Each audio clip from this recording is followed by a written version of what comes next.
Mortal Kombat begin.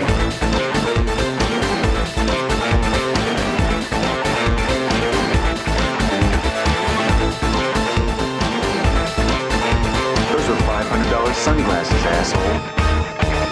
Kato, Liu Kang, Raiden, Johnny Cage, Scorpion, Sub-Zero, Sonya.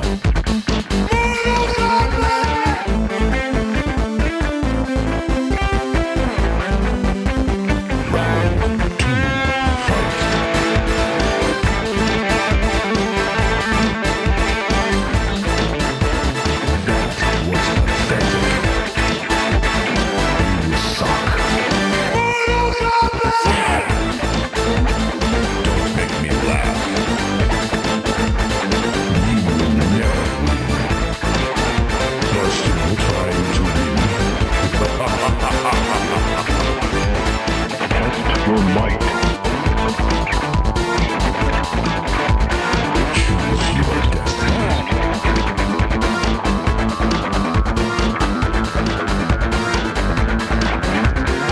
Attack. Rain. Silence. Sector. Smoke. Sabbath.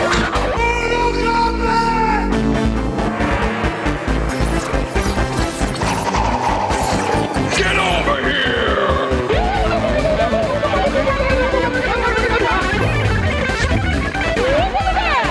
Fight!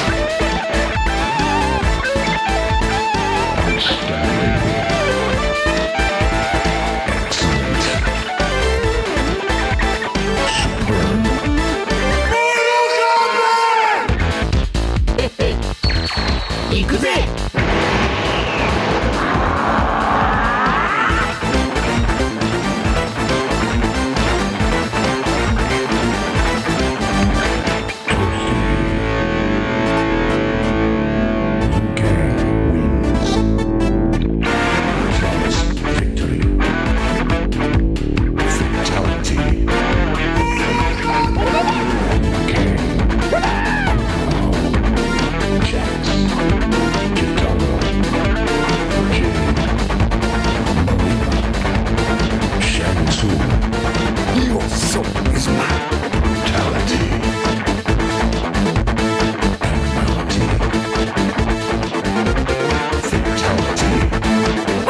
Excellent. Superb.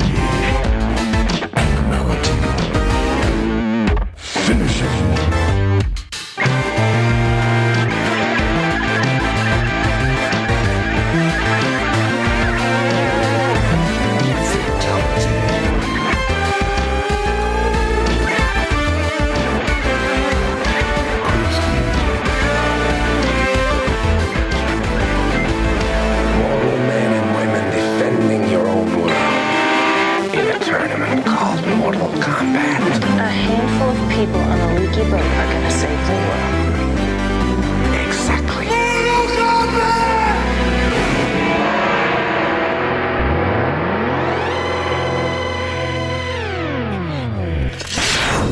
Kept you waiting, huh?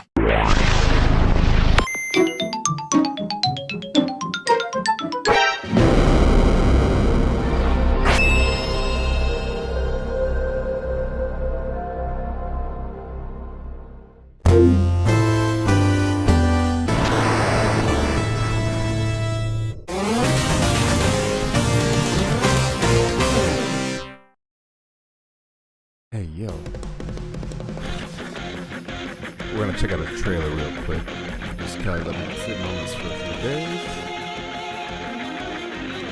What can I say? One of my favorite old franchises. It's a roguelike. Or like, whatever the fuck, I don't know.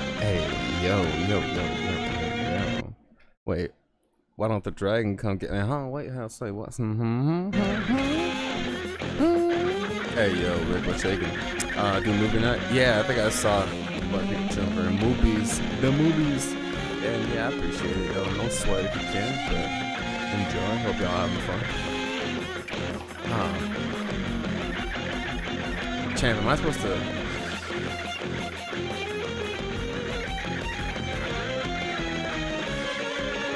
Oh, wait. Rock the dragon. And then he's just like, come get me. Now I see what you're saying. I was just like, something told me out there. Surely I know it. Surely I know the song. I swear I covered it. Alright, hold up. Let me shut the fuck up. Pause that for a second. And let's check out some fucking Ninja Turtles, man. Order up some pizza. Okay, one more Order time. up some pizza because the Teenage Mutant Ninja Turtles are back on Nintendo Switch. In their voice, very though. first radical roguelike adventure, Leonardo, Raphael, Donatello, and Michelangelo must Four-player travel through roguelike? reality-bending portals to rescue their kidnapped master, new game. Splinter.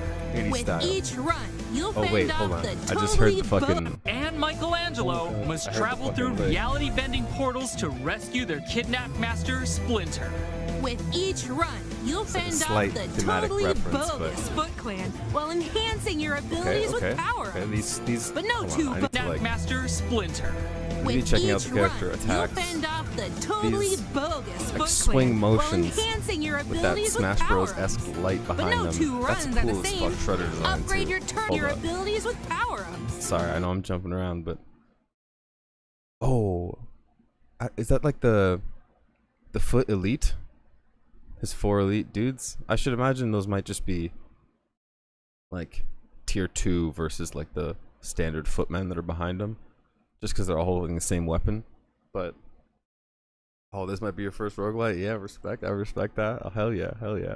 But so far I'm feeling like the attack animations and like overall, like it would feel good to have that kind of degree range of a sweep. And I would imagine, I mean, attack speed and everything will be paced along with accordingly to the enemies and the obstacles that are coming your way. But I overall hope it's not too slow paced of a game. It's just, they're probably not showing you like fully upgraded with your Hermes increased motion and attack But speed no buffs two and runs shit. are the same. Upgrade your turtle powers But to yo, grow this is stronger. actually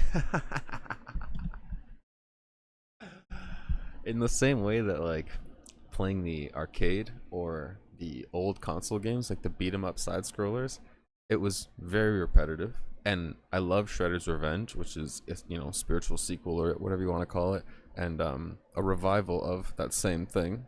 One sec, let me move actually my little chat windows here, my extra chats. What the fuck? Not what I meant to do. Anyways, there was the 3D era of like these Ninja Turtle games, which is where I was referencing the Foot Elite from. And these games were awesome, don't get me wrong. I fucking enjoyed the fuck out of these games. But they were kinda, well, let's just say they were an early 3D beat 'em up. Which it was no roguelite, that's for sure.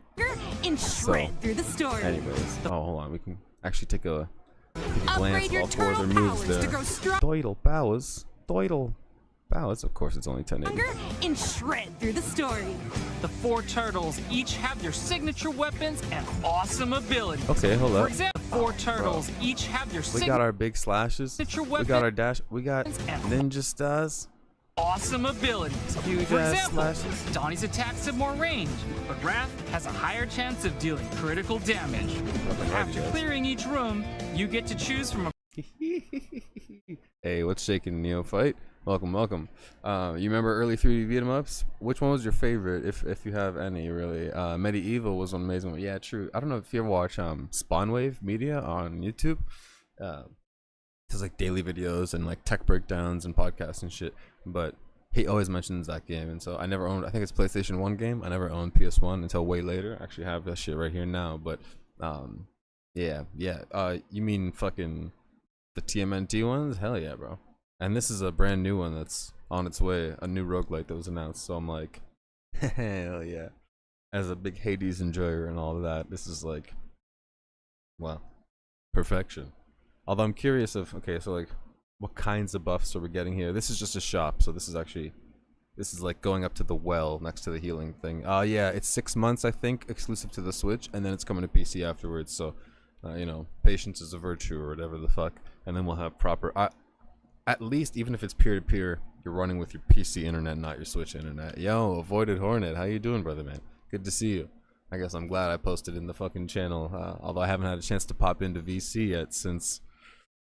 Oh, the fucking drama, man. Oh my god, Jesus. The fucking plates are shifting below me, yo. Anyways, how you doing, and welcome. I appreciate you coming by. A variety of turtle powers. We're checking out the new Ninja Turtles roguelite. We're halfway through this trailer right now as I keep stopping, yapping, and pulling back to check out animations and shit. To customize your moveset and create devastating combos. Don't get too attached though. There's absolutely no style on the numbers that are coming off the enemies. There's like some default font, not even like Street Fighter cartoonish or something like this, but whatever. This is just like a nitpick fucking side point. Not too worried because about. These powers reset when a run ends. More customization options await back at your sewer home, where you can yeah. spend Get new in-game upgrades? currency you earned on your runs on permanent And that new upgrades shredder. Oh, called was that our Kakarot? in-game currency you earned on your I think so. runs on permanent Ninja lady, let's go. upgrades called artifacts. These fucking... I'm getting PTSD from Toronto rats seeing these motherfuckers. Pick the turtle and artifact that best suit your preferred No offense, playstyle. Splinter, by the way. Enjoy exploring iconic Doidles, hold up. And Like that one artifact was, that best suit your preferred playstyle. enjoy See the... What's the matter, Doidles? Yous don't look so happy to see us. This motherfucker's talking straight New Yorkers. Hey, I'm fucking rocking here. Oh, piece of shit. exploring iconic locations solo or jump online with up to 3 bodacious buds. Oh, yeah, okay, so, whatever, Nintendo account. Does it say here that it's temporary, or maybe it's Co-op play. afterwards? Or I might have read it in a fucking article, but... Your team of turtles can drop in and out whenever they want, making for a no-pressure Interesting. play sesh. Super Get casual ready mode, to fight the foot multiplayer when Teenage availability. Mutant Ninja Turtles Splintered Fate launches as a timed console exclusive on Nintendo Switch this July. Pizza's here! Ding dong. Hey. It's fucking ninja time, baby. That shit. Oh. What? You are here because the outside world rejects you. Hey, what's That's up, so everyone? fucked. Welcome to another Turtle Updates video. We're not gonna watch all this shit, but oh, whatever. I love the fucking 2003 version, and I'm also inclined to check out a little bit before we hop into Kakarot here, because we're like finally actually right there, ready for the Cell games. Also, what's shaking? Dama edit. Forgive me if I fucked the pronunciation up on that, but welcome, yo. How's your night, day, whatever time zone you're in? How you doing, yo? Multiplayer aspect seems cool.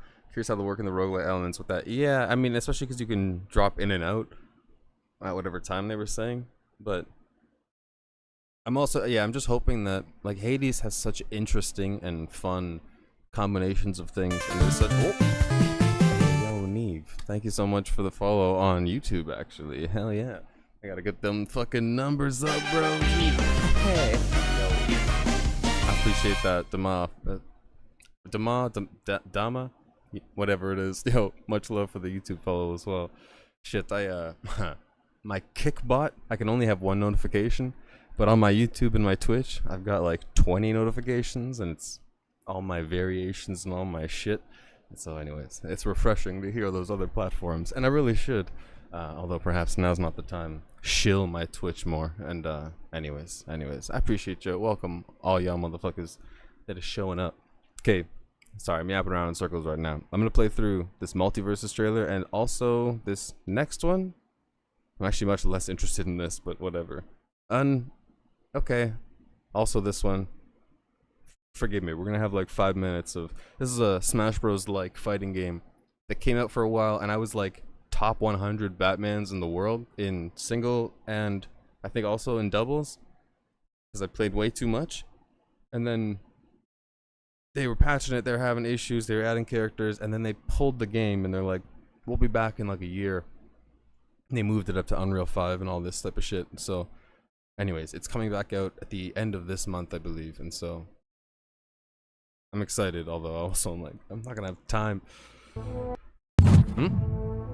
Make no mistake, justice doesn't Sorry. sleep. Shit's on the right spot.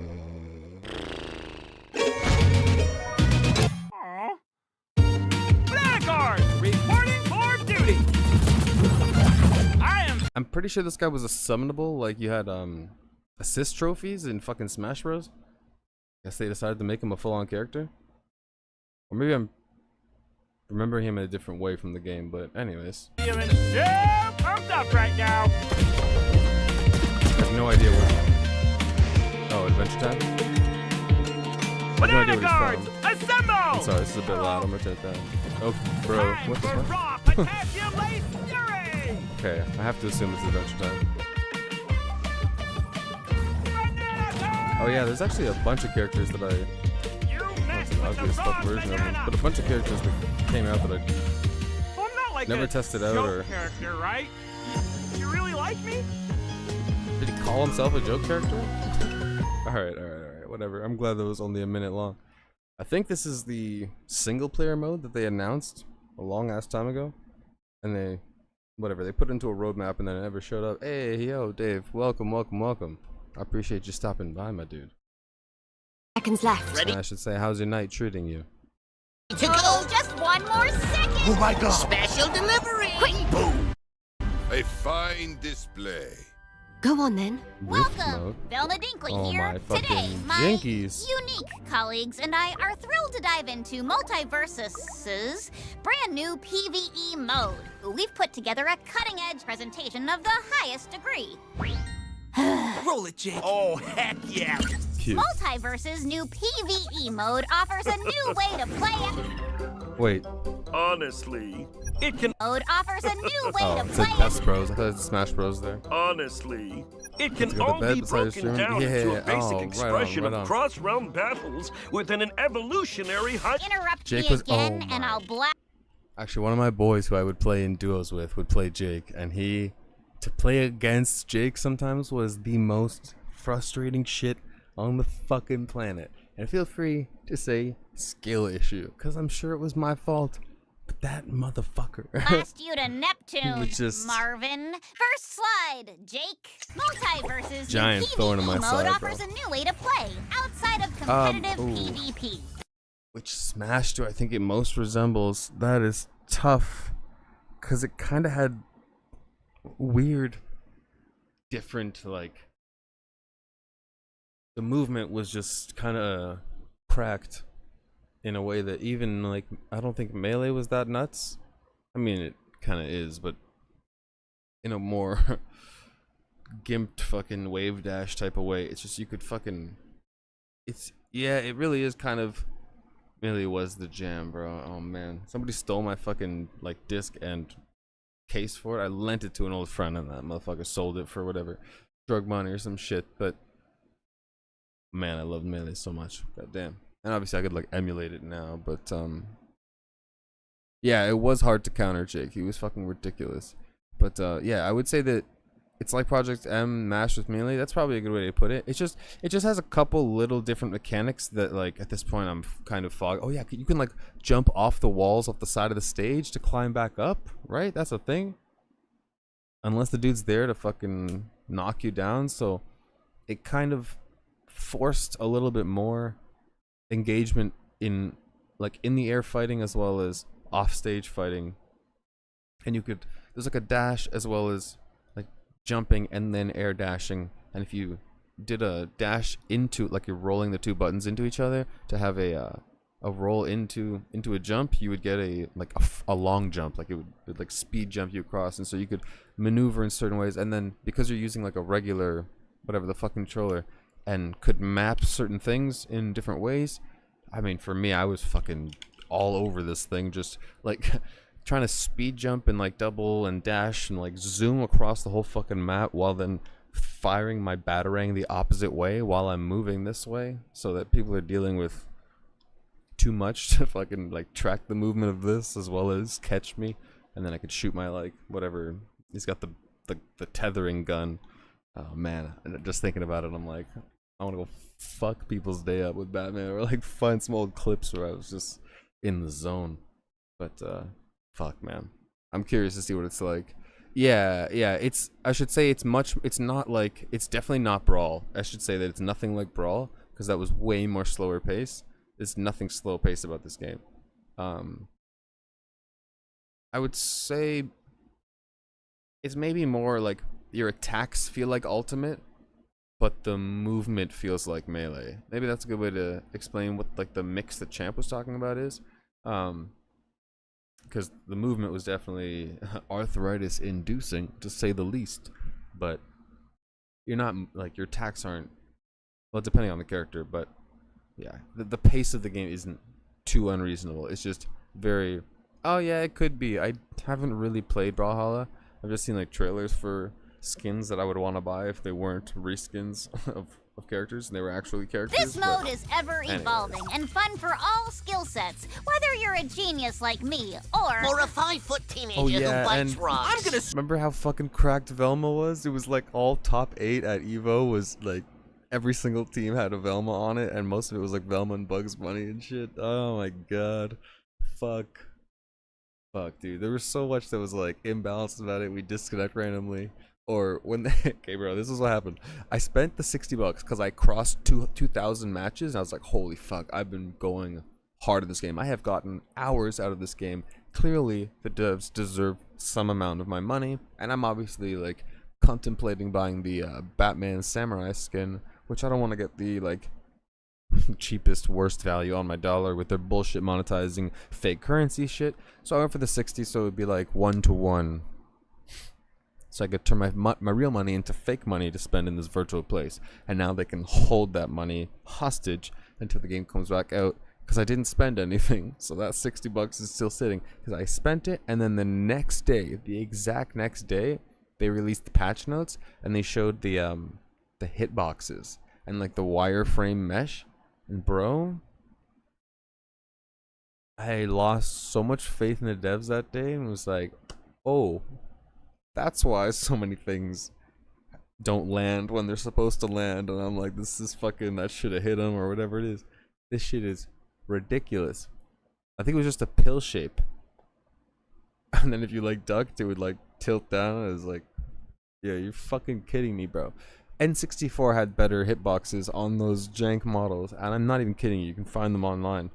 N64 Smash models were better than the beta, or beta, whatever.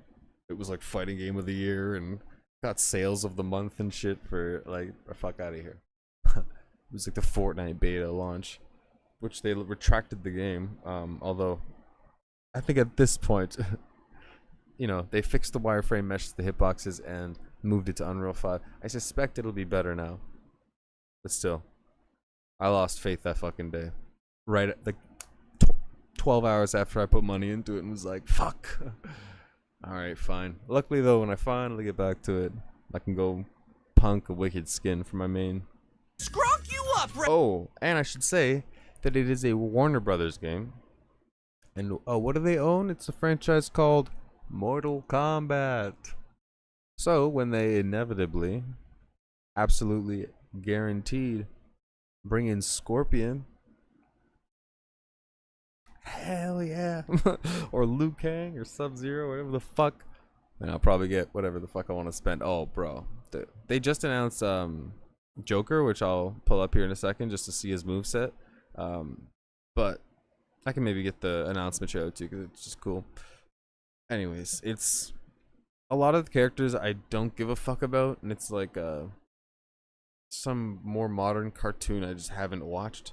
I'm like, fuck these guys, but whatever. Anyways, I'm gonna try and power through this because I don't really. This is gonna be a minute, especially if I keep yapping. This mode will offer a variety. Yeah, it's end of, I think it's May 26th, if I'm not mistaken, is when it should come back. Oh, I mean, I'd be okay with them bringing some obscure character in, but I almost for sure like it's like Smash Bros. Really. Like, they're going for their Bugs Bunnies, you know, Velma and Shaggy, Harley, Joker, Batman. It's like they're definitely sticking to their famous faces because they have to make them appealing. Oh, Tom and Jerry's in this game, by the way. It's shit like that. It's just it doesn't quite have your like Link versus Samus or Fox McCloud and shit, which is obviously cooler. But the fact that they could get Scorpion and or other Mortal Kombat characters in a Smash like, I'm in. You know, I'm fucking in. Is Barry Allen not the Flash? Just Barry Allen? Yeah, true. Actually, I think for Superman you can buy the Clark Kent skin, so I almost inevitably would think that if they add the Flash, you're gonna be able to buy that fucking just Barry Allen skin, assuming that's his fucking normal name. The Game of Thrones. Oh yeah, that was another thing. That fucking what's her name? Arya Stark. I played her once I started to kind of get the hang of her too, because I was like, ooh, ninja assassin. That's my shit, baby. I'm the motherfucker that was totally okay with Smash Bros. Adding yet another sword character. I was like, hey, sometimes I gotta change off of Link when people get pissed off. They're facing the same character for the 100th time in a row, but. Campaigns called rifts. Each rift is made up of nodes. Each node is a battle, like this. Or challenge, like this. Next slide. Break the targets. No way. Jake, when I said really? We know you've met Batman. We've all met Batman. He's right there. Hello. Give me the remote. Each node brings unique mutators for endless combat scenarios. Some are skill-driven, making the match more challenging. Some are more story-driven. And some are more eccentric. You taste good with ketchup. Next slide, leaders and buddies. Okay, wait, who has the slide? Oh no. Finn and Jake! Please don't start singing. Leaders and slapping buddies. people in the face. Buddies and leaders. When you play with your friends, nothing is sweeter. Sweet. Whether you want to flip and lead. Wait, you were Ganon main with CF off? And Swordsman were rough. Forgive me, what's CF off? I'm just missing a chunk in the fucking with you. Oh, as your off character, off main, Captain Falcon. Hell yeah, a classic. Yeah, a classic. Lead the pack, alright. Or just walk, yeah. Walk, and chill in the back. You, my bros. This song is killing me right now. Are top bluebie. Get it, Finn. Stick with me, and you'll be eating snacks with Scooby. Although, what's his face? Finn was also awesome. Like as a sword enjoyer, he's just so easy to play and could be such a pain in people's ass. I mean, people could, if they're good, they'll fuck your day up. Batman was still always my best, but Finn was definitely one of my like go-to alts, I guess you could say. Only leaders can lose a match. Oh, and super early on, I definitely have footage of this somewhere because whatever, I knew I'd never be able to get more of it, or probably not. I was able to get some skin mods in there and like throw Goku over Shaggy and shit like this to, as it should have been, you know. But if you win, you and your buddy will be rolling this. I also really love playing Wonder Woman. Oh yeah, and I had like, you know, Perfect Cell in the basketball jersey. That was my LeBron. Hey yo, they added Beach Harley. Is this Arya in whatever the fuck she's wearing with a, I don't know if it's like a toy sword, but whatever. Big money. I haven't seen a whole bunch of like most recent skins, I guess. Kids got coins. Play your cards right, and you'll be the MVS queen. Okay, yo, this. Can we just stick to reading the slides, please? Who has rewards and gems? Oh, jinkies! What now? Schmauzow! Rain Dog, take it away, brother.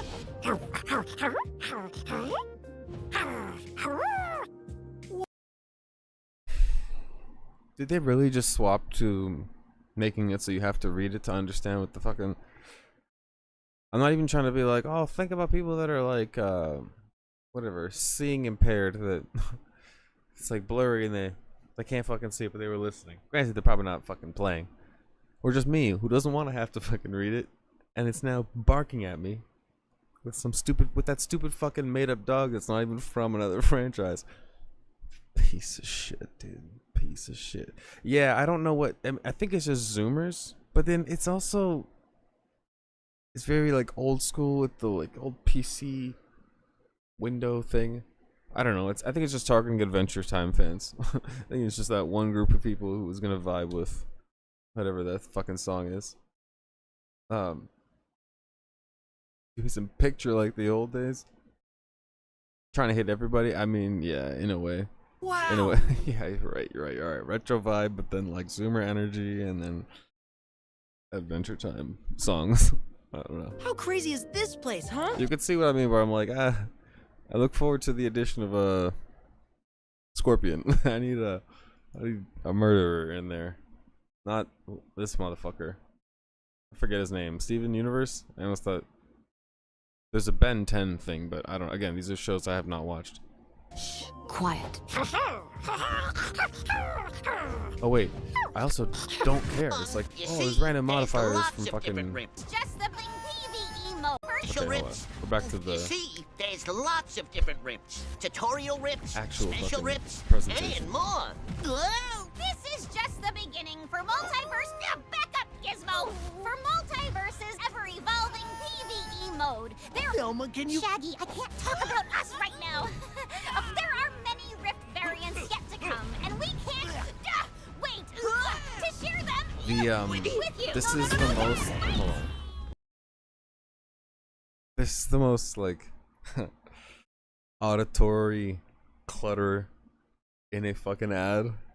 When you say they're trying to hit everybody, they're trying to hit everybody like overlapped in the same trailer. Like, all right, track 1 is for these motherfuckers, track 2 is for these motherfuckers, and let's make them conflict at the same time. And then 6 jokes are happening, and Zoomer edits, no dead space, cut this shit, and then hope this voice and pop up Batman. It's like, this is super TikTok. This is the most TikTok shit I've ever seen on YouTube. Whatever. It's a PvE mode trailer. Not indicative of the game, but this was supposed to get me more excited. It did not. Although I can see the traces of like they're doing as much Smash Bros. Single player-esque shit as they can, and then seeing where they can expand on that a little bit, you know? Yeah, exactly. You just typed it. You know what's up. Like with the break the targets and the kind of I think we nailed it. Horizontal platforming mode. Has anyone seen my glasses? My glasses. Fucking boom. Too much damage because that bitch was overpowered. Jesus Christ. Alright, let's see what's up with Send in the Clowns. By the way, forgive me that we're like rotating a bunch of trailers. I promise in a second I will actually get into gameplay and we'll do the Cell Saga. I shouldn't wait this fucking long, but I was backed up for a minute, you know? Computer compromised. Encrypted files breached. Real quick, a little reminder who's fucking even in the game. Oh yeah, Marvin. Powerpuff Girls. Hello? Were they already added? Or is this foreshadowing? I feel like I would have known if they were added already. Cool. They would be like a dope addition. And Marvin's kind of a classic, although again, it's kind of... It's no fucking Mario and Link and shit. It is what it is. I just have to accept that Nintendo's releasing their new console in like a... Is it in a year, or they're announcing the day, or revealing it within a year? Revealing it, sorry, not releasing it. Which means there will be a new Smash. Mark my words. Even if they can't get Sakurai on it, which is gonna be rough, but like we'll see what happens. And right on, Neophyte. I appreciate that, yo. Hey, you recognize me from the streets, bro, from the streets. Yeah, I'm like I'm in too many chats all the fucking time, and then there's hella familiar faces, but yeah, much love, yo.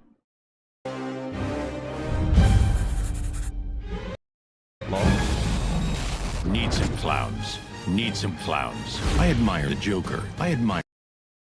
It's tweets. The Joker. I hate justice. I hate justice. Why is it repeating twice? Update your... I'm so mad. I get it. I'm old. They could have just said the lines one time. That card's nerd. Joker's in town.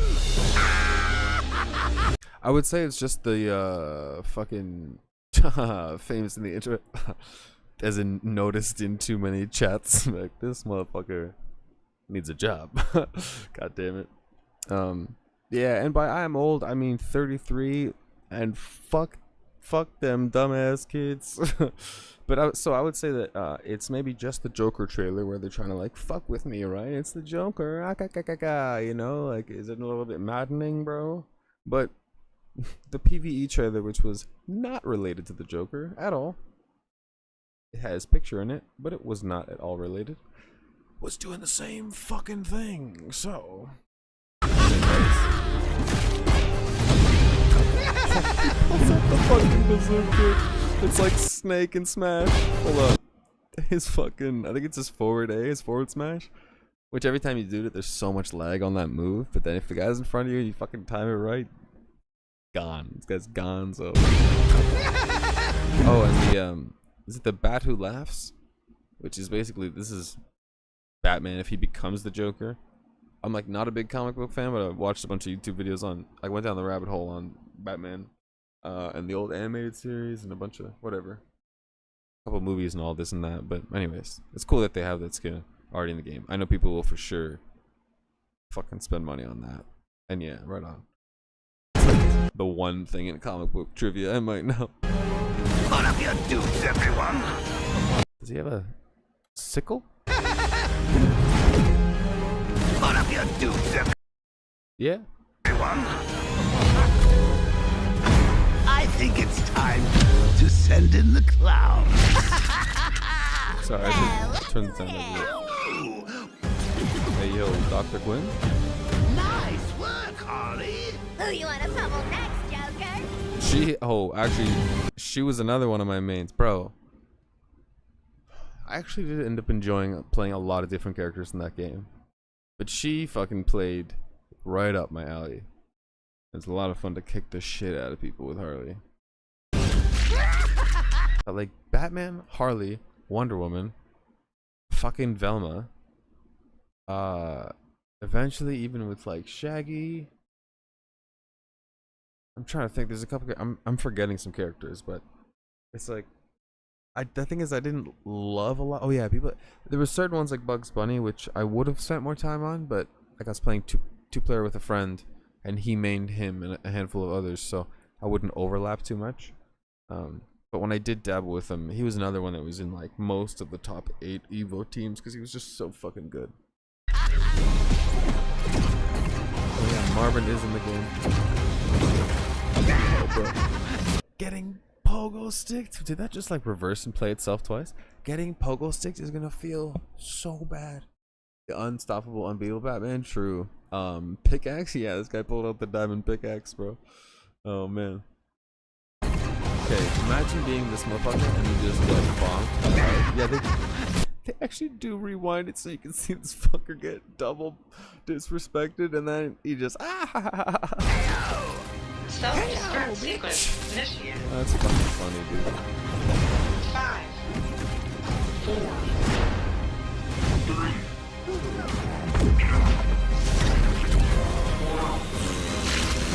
Oh, we're out of. He's got a fish. A fucking fish. Cute. Very cute. Okay. I think we'll. Oh. This is not important enough, but. The game is coming to the online thing that I stopped paying for. I used to have this game. All my fucking Game Boy games got stolen except for like actually one that I never bought. It just was the one that was left with me. It sits in my Game Boy. I think it's actually one of the like Dragon Quest games. But it's called like Dragon Adventure or something like this. I forget. I'll check later. But anyways, this game was fucking classic, and it's like one I always think to revisit on the emulator. So when I saw this trailer or the thumbnail for it, I was like, I gotta check that for a second. Just for the nostalgias. Like I can see myself back in my old like chiropractor's office waiting for my mom or some shit.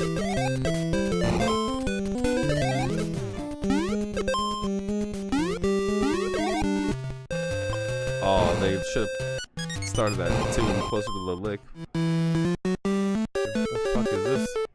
Oh. Actual classic legit fucking game, to be real. But I think we can skip past. And baseball, yeah. Oh, I actually had this too, I'm pretty sure. Hold on. No, it wasn't this one, I don't think. Oh, maybe it was. Well, yep, that was totally fucking worth it, bro. I swear. I swears. Alright. I think. Oh, we had one more. And then we'll go into the game. It's not gonna be this, forgive me. It's here we go. It's 30 seconds, but this is the Joker intro that we basically passed up in the middle or earlier.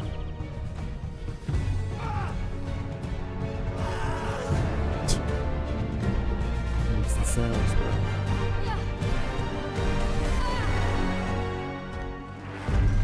Oh boy. No, we have got to stop meeting like this. Wait till they get a load of me.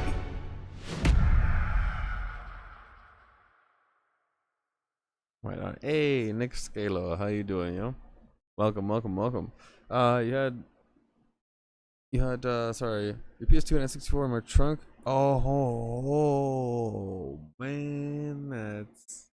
Well, to be super clear here, totaling the truck is probably, or totaling your car rather, is probably significantly larger loss, and like, I guess depending on insurance and all this and that, more expensive to replace than to just go, well, fuck it, I'll get a new whatever retro collection that got just demolished. But looking back, that shit. The problem is it's too expensive to buy now, and then it's like such a hassle to play in like a latency-free, good quality way that it's like, man, they got total too. Fucking 80. Life, bro. Life. We have to stomach these scars, you know, and deal with and overcome the pain. It makes us stronger people. But yeah. I mean, depending what year it was, the Mustang might have been part of the retro collection, but I assume or suppose not then. Also, let me double click Kakarot because we're closing in on it's 2:30. We're okay. Plus I'm like, I checked to guarantee that the next time I click the advanced quest, I'd be is that F? Oh, I thought that F was F for the Twitch chat or Twitch stream for a second. I had to check. But you mean just F, like bro's car got fucked up. Absolutely. Alright. Watch your ears, but full volume.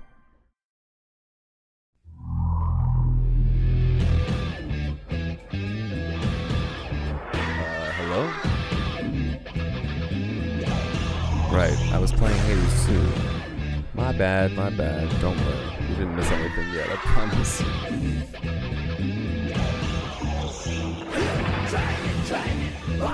Smoke them if you got them, folks. Pay my respects. Yeah, exactly.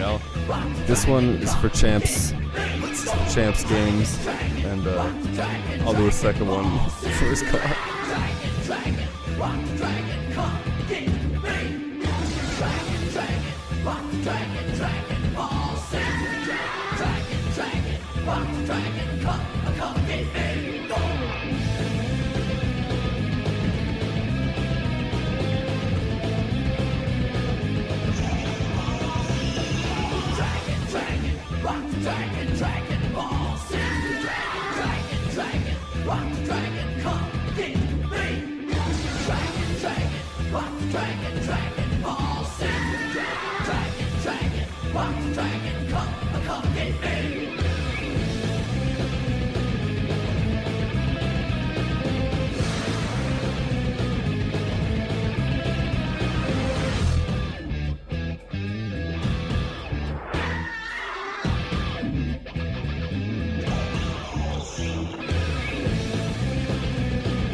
Forgive me, yo, your bowl's gonna, I mean, your Mustang is gonna get a bowl in a minute. This newer batch of weed is like a fresher bag. Sometimes I go get it and it's like bagged back in September. I'm like, bruh. But it's like a sweet spot for the dryness. And then if it's too fresh, it's like too much moisture in it, so when you hit it, just don't hit it. That or it's cold enough. That or my lungs are just falling apart. Either way.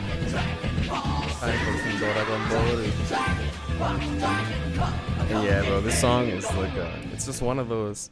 There's like this. There's the fucking Final Fantasy VII fucking battle music. There's like, if you throw on OG Pokemon battle music and shit, it's just certain bangers. They're like, yo, let's fucking go with a Mortal Kombat theme.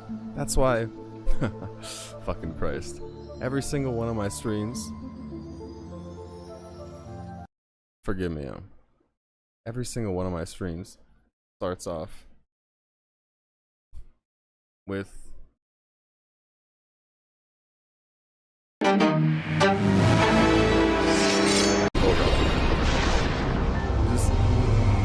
just take 2 seconds real quick.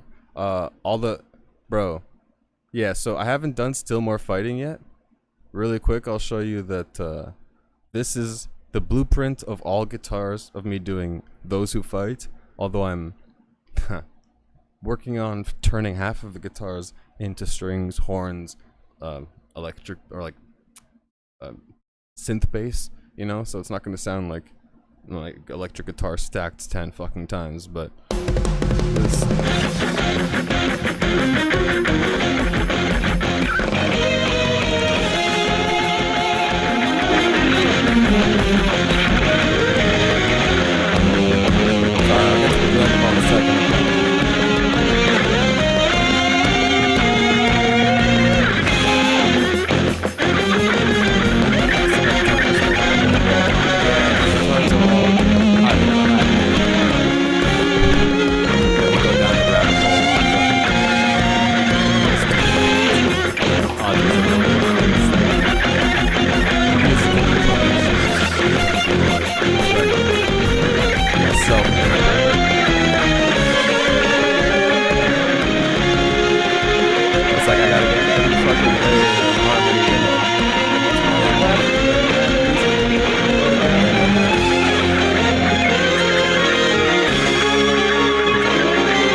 was about to play it for y'all before you mentioned Final Fantasy, and I was like, oh, I gotta show them the play.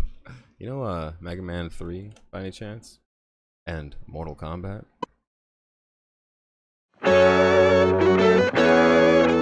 Yeah, that makes sense. That makes sense. That the music's too loud to be hearing me. Don't worry. Anything I was saying was not important, anyways. I promise.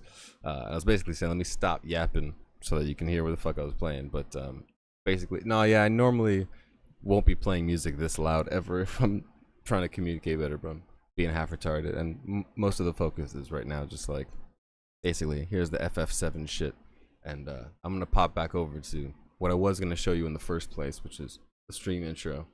Starts with like the Mega Man 3 theme, title theme, but instead of it climbing up into the fast part, it goes into the Mortal Kombat theme, and then yeah, track is definitely worth blasting through, like, you know what I'm saying? And I actually cut this intro in like a third because it had 2 more songs prior. I don't want to go too far down the rabbit hole because, like I said, we pull up the fucking Kakarot and play through this, but there's fucking, I'll just jump through I'll just jump through a spot real quick. So there's that fucking epic 903 shit. But we don't got that much time. It's almost 3 a.m. So I'm just wait. You know what? I'll skip it a second. Let you see the homies, the countdown, you know? The legends. Sorry. Alright. Brain blasting.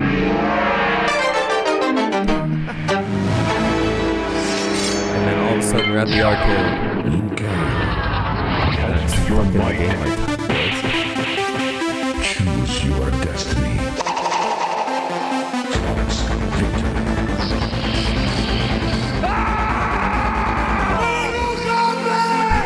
Yeah, catch him in this. And then I'll skip.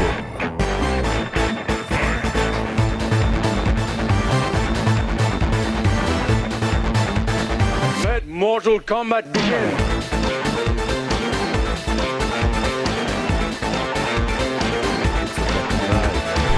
It's a fucking vibe. Those are $500 sunglasses, asshole. Alright. So I'm gonna skip forward real quick. Okay. Just so you can catch, I guess, the peak of the ridiculousness. I mean, you can rush, speed run this shit and get back to it.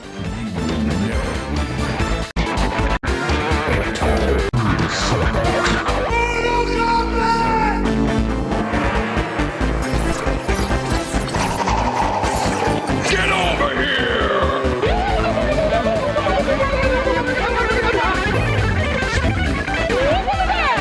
Fight!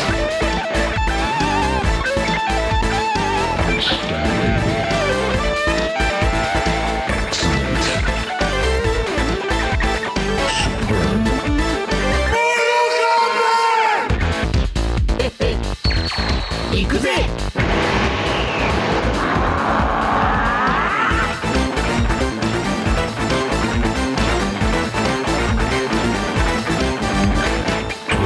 I generally don't love the things that I do. It's one of those like creative person things. It's just like, I'm never quite satisfied.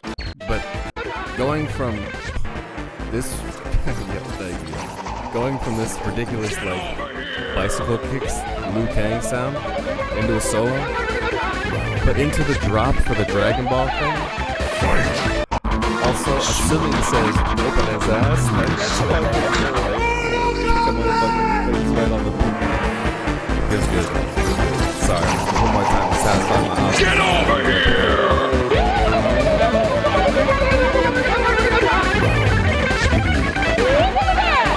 Fight! Outstanding. It works too well. Excellent.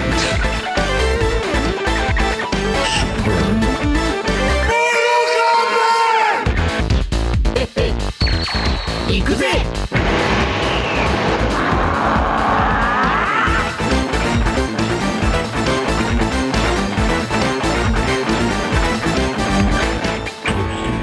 Despite the fact that it build up, go through, I won't get into every little fucking detail of it, but Friendship. I was glad you see real quick one more thing.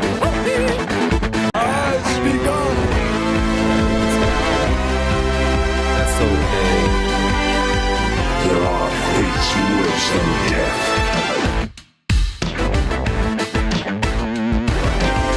Corner, really, but we'll try and watch it all at one time if you can. Even death can save you from me. Melody. Finish it.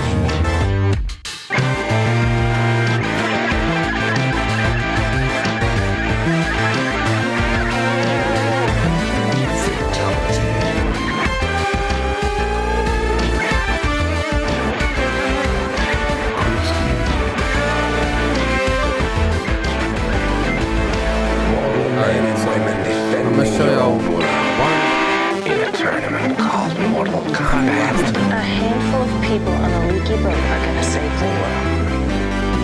Exactly. should have left this up for you to see. At least this part. part of it, frankly. Kept you waiting, huh?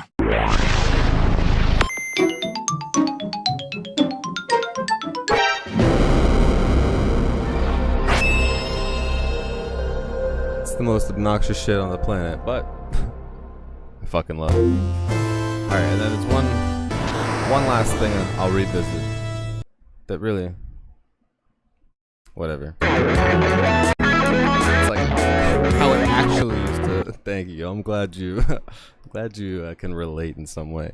But so it used to be fucking 12 and like a half minutes or some shit. Yeah, bro. Xenoverse. I played actually quite a bit of Xenoverse. Well, I shouldn't say quite a bit.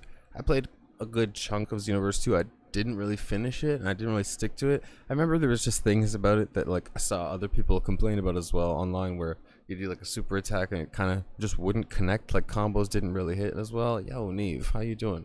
Welcome. Good to see you. How's your night? Yeah, it's night for you too. How's your night going? And honestly, Xenoverse, every time I look back at it now, actually, because they keep adding new content, I see some of the cutscenes or like more recent DLC, especially with like Ultra Instinct and stuff. I'm like, oh, it looks kind of fucking sick. But I'm so like, Dragon Ball FighterZ is just perfection, especially because it's like Marvel vs. Capcom, but then skinned in Dragon Ball with incredible visuals. And right now, like, we're doing Kakarot, which is behind my obnoxious little showing of whatever my fucking autistic stream intro shit. But maybe one day I'll revisit Xenoverse 2. I would say when a Xenoverse 3 comes out, but they're just never gonna. They're like, fuck it. Yeah, bro, FighterZ is. I'm super rusty right now, so like, I haven't played since they like, right when they added Gogeta Super Saiyan 4. I don't even think I fucking tried him. I like went back and recorded some footage with him, but because I needed it for this, I'm pretty sure. Like, I never really fucking played and like labbed things, but so, and I know they've updated it since then and all this, so I couldn't pull a combo out my ass if my life depended on it right now. But eventually I really do want to revisit it and just have a jam with it, because that game is, even not playing online and worrying about sweating against people, just fucking playing that game is so like, it looks so good, but it feels so good too. And alright, real quick for fucking actually for Neophyte, but for anyone else too that's into it, I'll like jump through a section or two of this real quick just to show you like how obnoxiously long this was, and I guess a couple other little ridiculous moments that some of the editing is like, oh, this was definitely done a long time ago, and I would make things more like fancy schmancy, so whatever. Ignore the transitions themselves, but it's the collage of both a trip through the past of like, you know, the nostalgia of these games y'all grew up on, and then also just the autism of it. It's like the 9th gate is open. Alright, so first of all, I'm fucking old. I'll be mindful of being able to hear me if I'm gonna try and yap over this shit, right? So the plan was to go through my whole fucking collection and like right from the start up to Super Nintendo and keep going. It's the Fall Guys victory theme that, again, it's like an unreleased cover that I never put anything out, you know? And so fucking here, I'll let Chuckles play, but I'll jump to, I guess, what's like most important. This is more just giving you like context to what I'm mostly gonna skip over in this set. But you can feel the beat pick up for a second there as I'm like trying to get as much of the first level. Sorry, just turn it down a bit. Trying to give you like as much of the first level as you can. You know, this is the thing that everyone who like popped the game in and just played a little bit. Like, this is the thing that's you'll recognize. Not really like spoiling anything over the old fucking games, but it's just like a quick brain blast of like, if you remember, you remember. And oh man, I saw somebody actually in your Discord named One who was streaming this game, Contra, and I used to speedrun that game and this game. So this is the sequel. I fucking love that shit. I fucking love that shit. And that's Song 3 released 20 years later. Just like, yeah, exactly. Never put anything out. Get famous right before I fucking die, and I'd be like, yo, it's a bunch of shit in the vault. Oh yeah, and speaking of, we're watching the Ninja Turtles trailer for the new roguelike that's coming out. I've been a fucking fan since long as I can remember.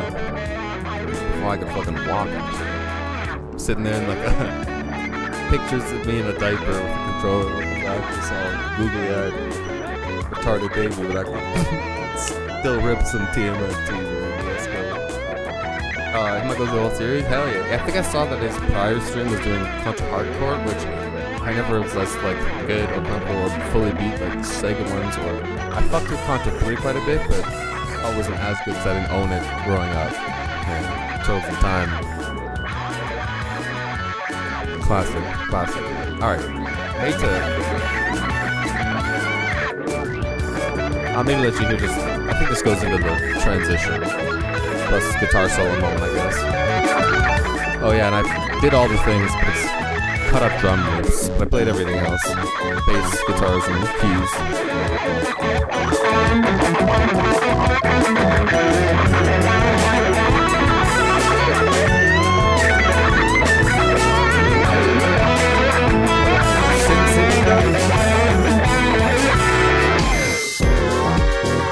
Okay, that was one of those ridiculous little like, how am I gonna transition this into the Bowser theme that I covered from Mario Party?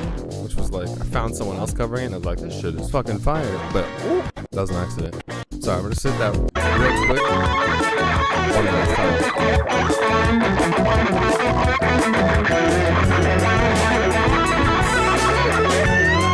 Just jerking off on this thing. Hell yeah.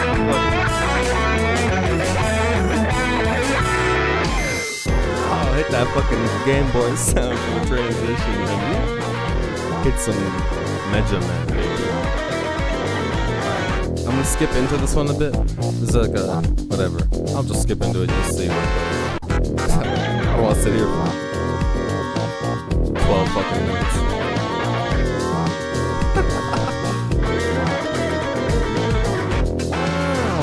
Like, how are you gonna go this fucking hard when it's Mario Party? This is from Mario Party 1 and 2. Bowser comes out and it's like, there you go, you don't fuck around. Fuck around and find out. PlayStation Chrono Trigger has cutscenes. Fucking Akira Toriyama. How can I splice all of it in here at this fucking time? Oh. I'll leave it here though, because this goes into one of those parts, I suppose. Would have wanted to highlight. So one day I'll beat this game, I promise. My last attempt, I got really fucking far. Yeah, so the plan was to release each of these individually. But also I was gonna just put up the stream and hit the sword drop on the fucking. Bro, hold on. Maybe I need to be mentally more ready for the baseline that's about to just. Bro, do you know the amount of times I blasted this shit driving down the road and people are looking at me like, you good? And I'm just like, oh, you got no fucking idea, bro. Woo. Survived though. Also, I was the safest driver amongst them all because I was the most alert and in the zone. These motherfuckers are all stressing out like, oh, bro, rush hour. I'm just fucking, let's go.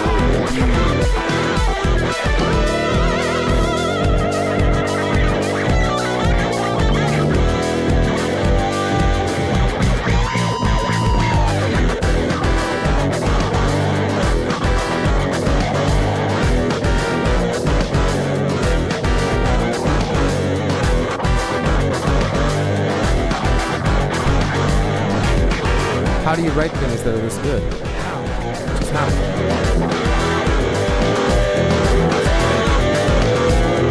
Oh yeah, then trying to transition from this like period of time, 64 into yes, and like pulling the sword and you wake up and run for a while. All this kind of, it's all sorts of yeah. There's two with like the way that this thing is all stuck together is just it's such a fucking vibe. When I try to get the battle in so certain moments, I'm sorry, and certain ways to line up with the beat, whatever. I'll stop yapping so you fucking enjoy it. Also a last guitar solo because I got it.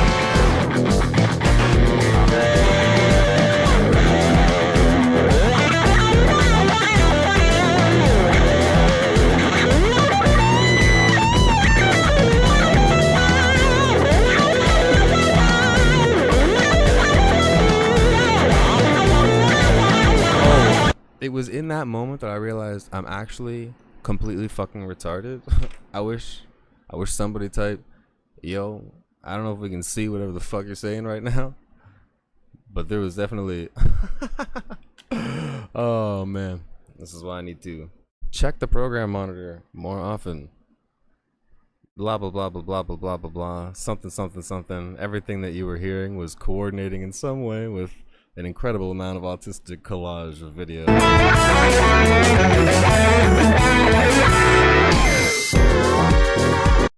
Anyways, so I'm not gonna do all of it over again, but I'll like just maybe like just sort of kind of just like, I don't know, like maybe I could just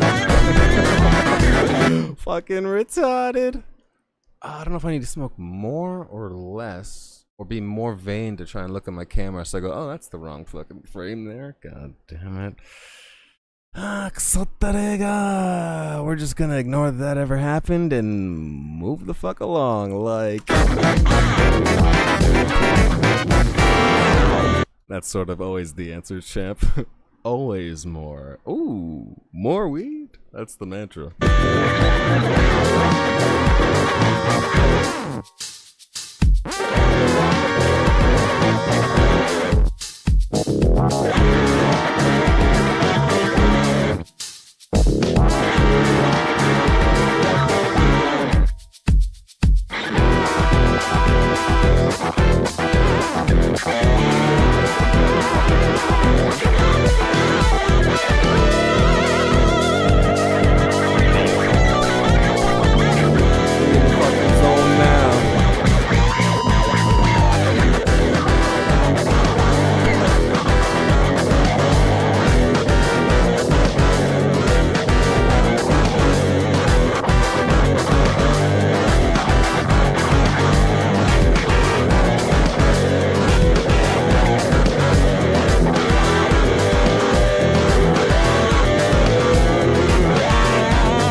Fucking Mortal Kombat was supposed to start, and I was like, you know what? I'm like a 2 to 5 viewer Andy. Shout out to all y'all that are fucking chilling right now, right? Maybe a little bit more, but fucking count my metrics right. Anyway, so I don't need 12 minutes. 12 minutes is a lot. So, anyways, also the mix on this one's different. It's iterating and iterating and iterating, although it's for the most part the same. Let Mortal Kombat begin! Alright. we can do just this one more time. Just this, right? And then we're done.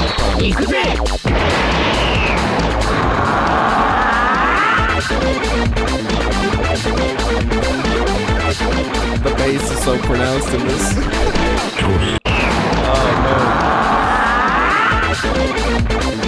I'm trying to get that fun.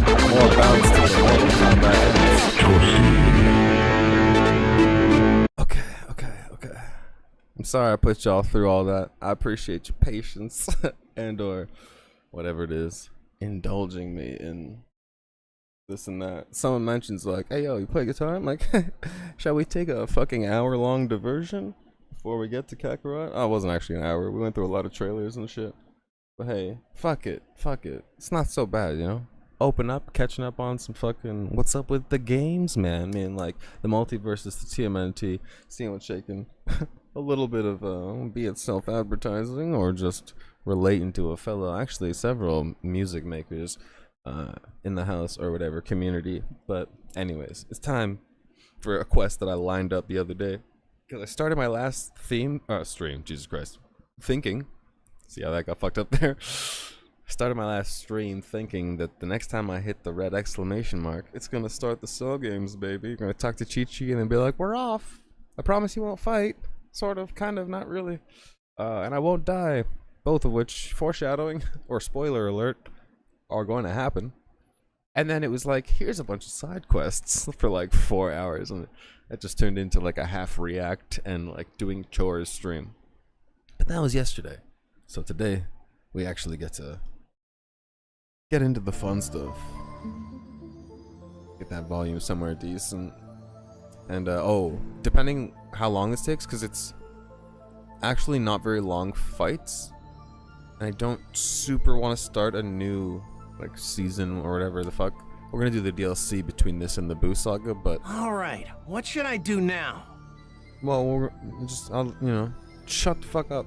This guy always interrupting me because I'm leaving him standing still. Relax, bro. I'm trying to yap for a second and line up the content. Anyways, if we finish the fucking Cell Saga before I'm too tired to stream anymore, we'll swap to some Hades 2. But until then, it has begun. Oh.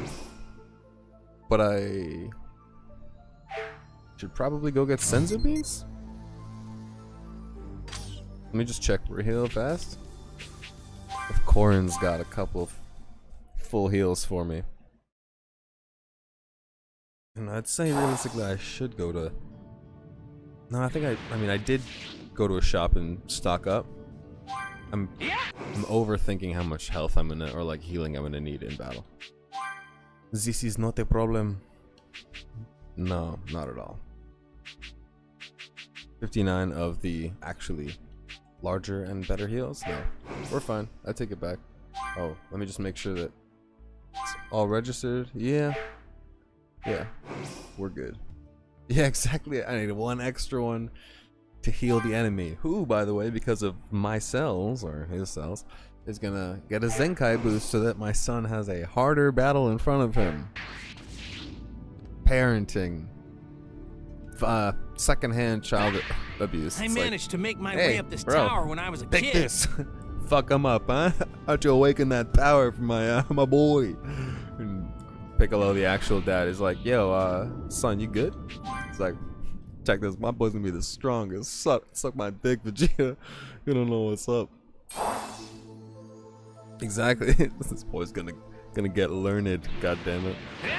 Alright, real quick.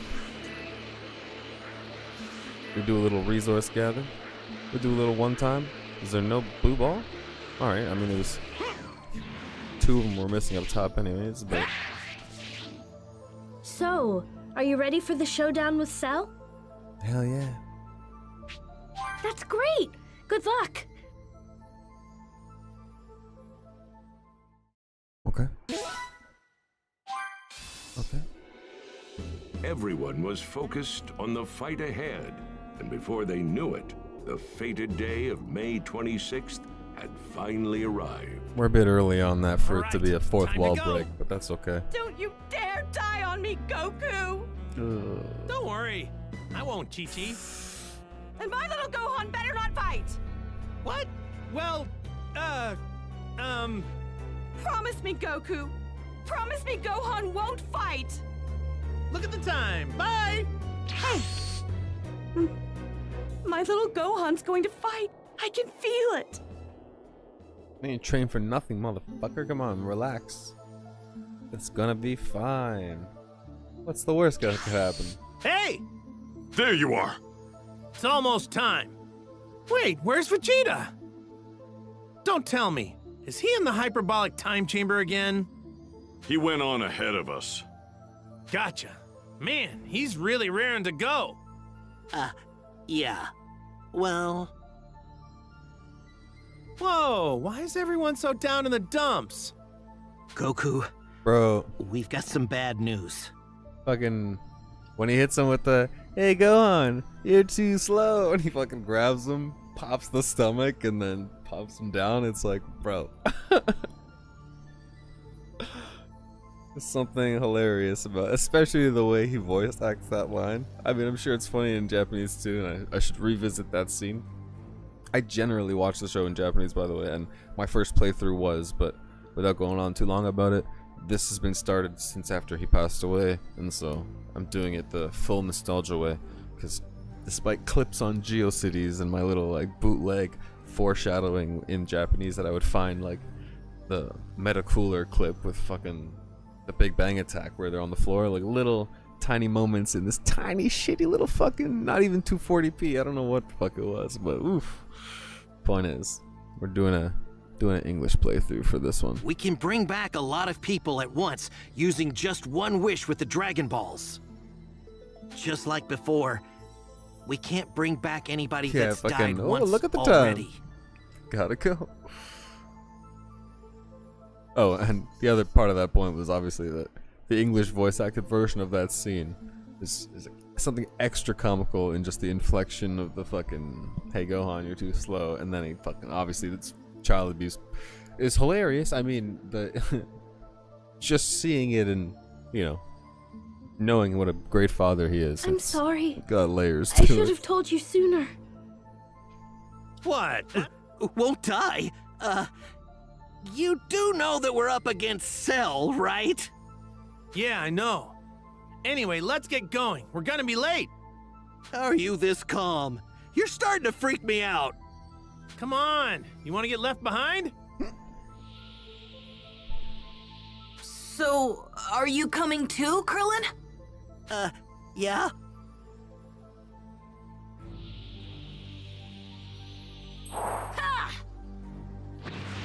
Okay, is it So, worth? Goku, do you think we can really beat Cell? No, let's be. Sorry, I wasn't saying no to him asking if we could beat Cell, but I was about to say, think out loud rather, that is it worth doing anything where I can battle with the two of them at my side? 'Cause Won't know until I have them as fight like it. a 3-person assist team, and I won't really get the chance to do that. But what the fuck's it worth if it's against like trash mobs and shit? Let me just make sure everyone has their full points, or at least what I can give them so far.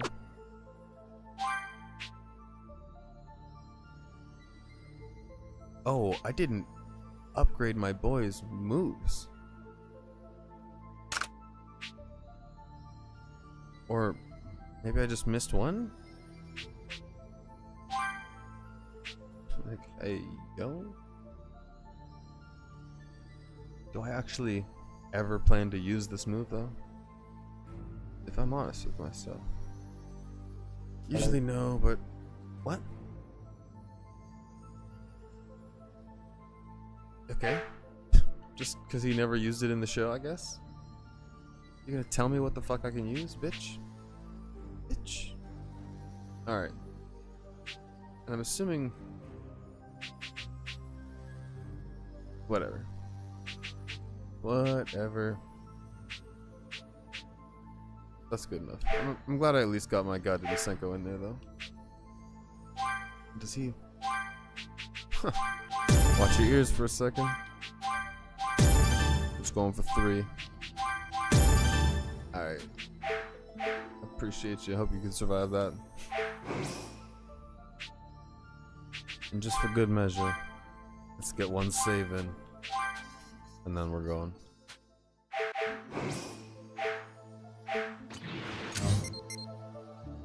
Yeah, you're right. Key Blast spam is Vegeta's. Gotta reserve it for your boy. Actually, I think we get a cutscene for that, which is so good. Alright, yo. Let's get the fuck in there. No more delays.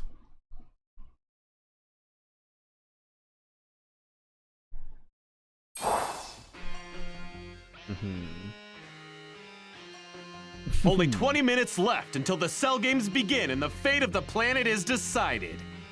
Cell can be seen standing motionless in the center of the ring. The vile monster, Cell, is threatening to wipe out all of humanity. Only one man can stand against such evil. The World Martial Arts Champion, Mr. Satan! That's right, Mr. Satan has come to save us from certain doom! This fucking guy. Listen up there, Cell. I got you all figured out. You used a bunch of light shows and trick bombs to destroy the city and the military. But let me tell you, those toys won't work on me. Who is this clown?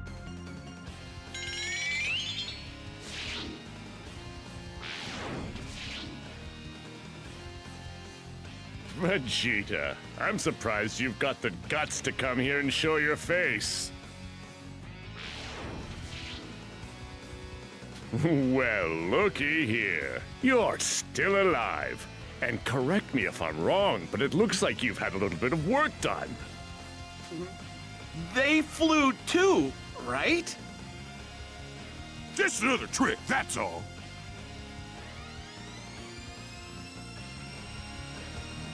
Alright, motherfuckers.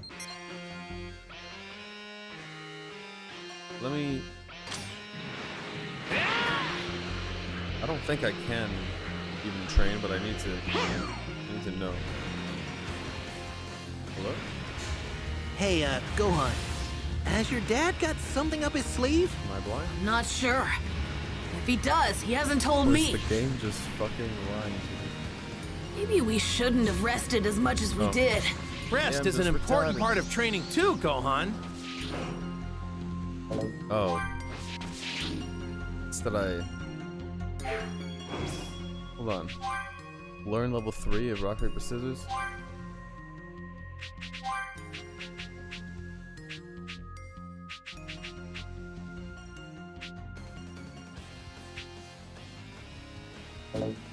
Oh, because I'm not level 50? Are you for real? Whatever. Wait, and what's the move though that I'm missing? Dragon Hammer Strike? Nah, whatever. Fuck them. Fuck them. I got no time for that shit. Might cause some trouble later. Best to deal with this now. Let's just get into it, huh? Macho Man Randy Savage? Yeah, basically. You're finally here. I've been waiting for you, Goku. I've been waiting. The voice actor for this guy. Hey, yo, squad, roll up. Let's go. Let's fucking go, The baby. Cell games begin. Trunks mean mugging? Everybody mean That mugging. should be everyone. Welcome. They all just flew, didn't they? I guess that trick's pretty popular these days. Zoomers, 16! man. Looks like you're back in working order. I owe you my thanks, Krillin. And you too, Gohan. Glad to see you're better now, 16. Let's give it our best. Goku, I was created with the sole purpose of killing you. Do not forget this. Yeah, let's just not... Man, this guy's nothing but gloom and doom. It's time. Let us begin. I don't care who's first. As the World Martial Arts Champion, naturally that would be me. That guy? He's dead meat. I say we let him go for it. If, well, when he dies, we'll just bring him back with the Dragon Balls. Jeez. Just gonna watch the guy Guess we're get gonna fucked have up. to. This is it, folks! The battle to protect the planet is finally underway! The Cell games have begun! Yeah! Take this! And that! The fucking sound effect that Oh, they you're chose for this. irritating. Alright, there we go. That's That's enough Mr. of Satan! our boy. Mr. Satan has been knocked out of the ring! He's lost the match! Well then, let's begin the Cell games, shall we? Yeah, okay. Mr. Satan lost? But how? This motherfucker gets too much screen time. I just lost my footing. I love him, but I'm I gonna also take a hate him. break, You know what I mean? and then I'm gonna mess him up real good. He still doesn't have the slightest clue what he's dealing with. World champion my ass. Vegeta's the best. So, who's first? Vegeta's the best. Well, I guess I'll go first if that's okay. Let's go. Well. In the interest of transparency, I was hoping to save you for the end.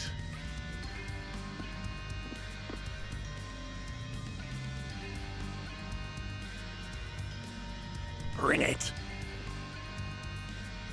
Did he say bring it? I can't wait to see what you can do. You got it. Oh, can't believe I didn't move out of the way of that, but that's okay. I just want to get this power up in. Let's go, baby.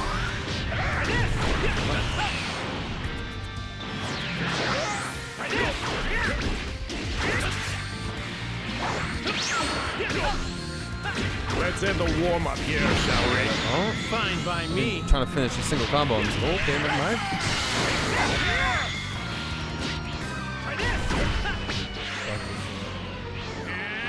I got enough to. Oh fuck.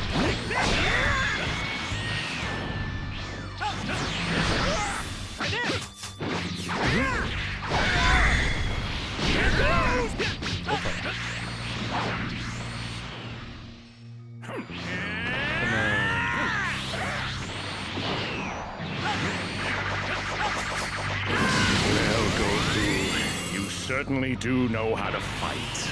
You too. Oh, What's this? I know you're I holding should have something reacted back, to go for the Goku. beam battle first instead You're of one trying to to dodge talk. and then. You're not fighting me pulling back on it. seriously either.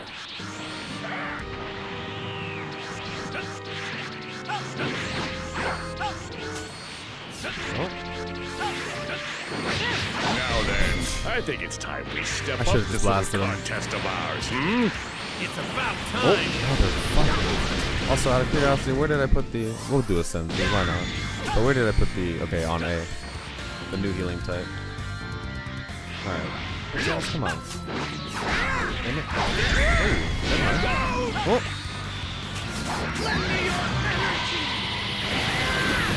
No fun if both fighters are at least somewhat close in their abilities. I'm sure you agree. Yeah, you got that right. Got him. Come on, okay. Very impressive indeed. Motherfucker.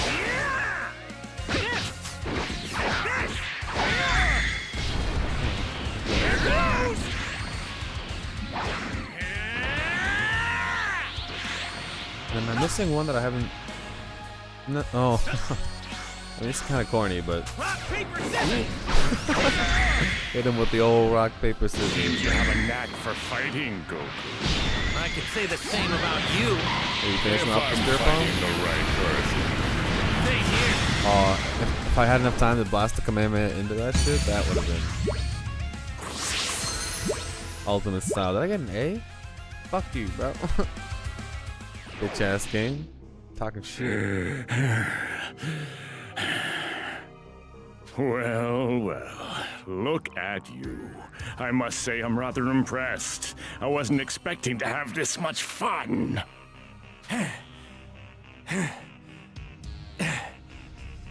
You better eat one of those sensu beans, Goku. I'm having way too much fun to stop now. In games in general, you were If starting we to get give an A, Goku or a sensu bean, did you play Kakarot and all and of do us that, team up on Cell, we 'Cause can take him fair down. enough if you're going for like a skill run. That's enough, Trunks! Max out that You don't sword. have any pride as a Saiyan, do you? And you don't know him at all. He would rather die than beat his opponent in such a way. But if we just let this go on, he can do it. I'm certain of it. I hate to admit it, but no matter what I do, I couldn't go beyond Kakarot's level. He's some sort of genius. But even as powerful as he is, Cell is still one step ahead of him. So what are we supposed to do? Crashed. He's got something On planned, my I end? can tell. Let's just find out what that is. What's wrong? Are you not feeling well? I don't want the fun to stop here.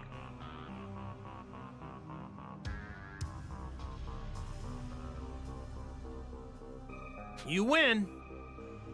I'm dropping out. I've got a good idea how strong you are now, so Oh. I think I'm done now. What? It should still work, What? although I understand if it's broken. Forfeiting the on your end. match? What the hell is he Forgot thinking? I need my XP. Oh. Goku, Do you get different do XP know what you're depending what rank you saying, get? don't you? You do That's- realize that once you've run out of people to fight me, Good to every know. last person on the planet will have breathed their last breath. You got the wrong idea. You still have plenty of people to Boy, go up Owen, I against. appreciate the follow on kick. Can my I guy. choose who goes next? Thank you, thank you, thank you. Would that be okay with you? Are you seriously going to forfeit? I got a feeling about this next match. It'll probably be the last okay, one. good to know. Also, If your next opponent can't beat you, then it's safe to say that nobody that's can. what's up with the kick, with the twist But follow. just based on what I was able to learn while fighting you myself, Don't get me wrong. I just love seeing and I'm hearing pretty that fucking confident link this come guy out. will have no trouble taking you down. Oh, that and the many others. Get it now?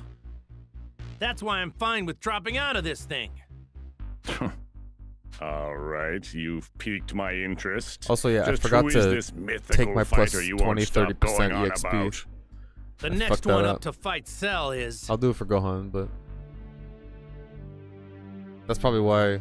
He is the only one who's capable of taking down Cell. Nah, it's not worth it. I'll just remember moving forward, because I was like, oh, can I reload from autosave right before that fight? Like, fuck it, bro, fuck it. I can tell this thing's got lots of energy. We just talked to the.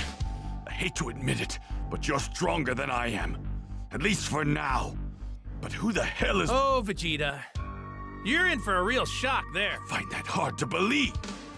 All right, wait, one more time. It's him, isn't it? You're not actually thinking of making him fight, are you? Wow, Piccolo. You seem to know who I'm talking about. Seriously? One Goku? last. Sorry, one last. Are you sure about it? Oh, I'm sure. Yeah. This is all part of my plan. Trust me. Dad? My boy. All right, Remember Gohan. Gohan. Dodge. You're up. What? Huh? What did he just say?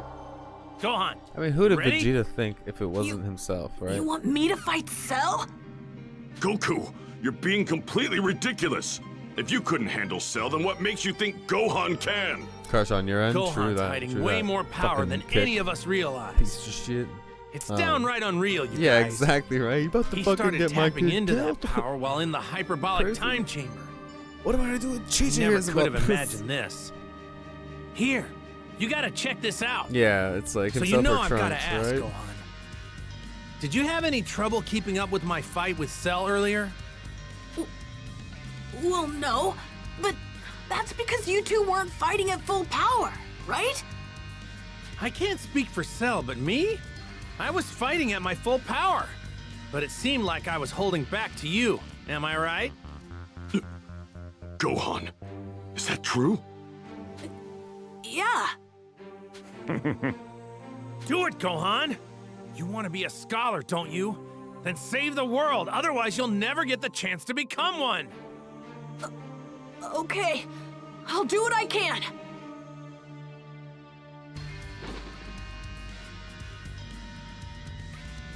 So I'm going to fight Cell.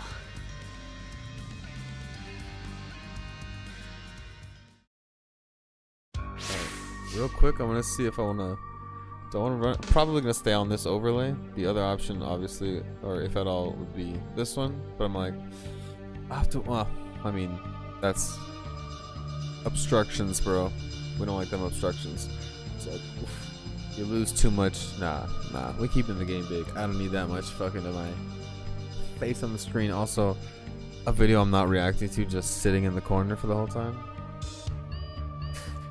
No. That's not what we're doing. What we are gonna do though is not be too high to remember that I need to consume some cheese balls or whatever the fuck. EXP booster balls. Where the fuck? Oh, I was like, I swear I made a bunch of these, but yeah. Artsy cupcakes. My boy. Also, I might as well. What the? Hello, game? You good? Oh. I might as well do some other shit as well, right? Like, what have I got sitting in here? More Z orbs, critical rate. I mean, I guess I could stack this. Don't see any reason not to. Did that work? I still see plus 20%. I don't know if that worked, but that's okay. We'll take some extra. No, I guess that 10%, it doesn't stack. It just takes the higher one. It shouldn't let me consume it. That was dumb. This was bullshit. I have to assume that those wouldn't work either. Alright. I only have one of all of these. Not that I care about them very much. Okay, critical? We'll take some bonus crit. That's cool. Oh, back. Fuck. And then, no. Yeah, whatever. Well, maybe for the next, like, saga, actually cook some shit that's kind of across the board. Otherwise, I really need it. It kind of just makes your battles shorter, if I'm honest. It's not really like, oh, it's just so fucking hard that I need the benefit of this, so whatever. That's really the experience in the orbs that I just want, like, more of a yield from my efforts or whatever the fuck. Or it's limited EXP moments, but anyways, let's make sure real quick. I got those last, got those last ones. Alright. So, bro, you really think you can take down Cell? Overtrain like it's on? Yeah. I mean, I have it on the hardest mode, and out of all the mods, I don't want to crash it, but I only have a few, one of which is the, actually, I might only have one running right now. Well, sorry, all the modding is modding the cutscenes and the music. So out of the gameplay experience, I can press a button that will remove the UI, so I could just play with no, like, obstructions and really just have it completely full.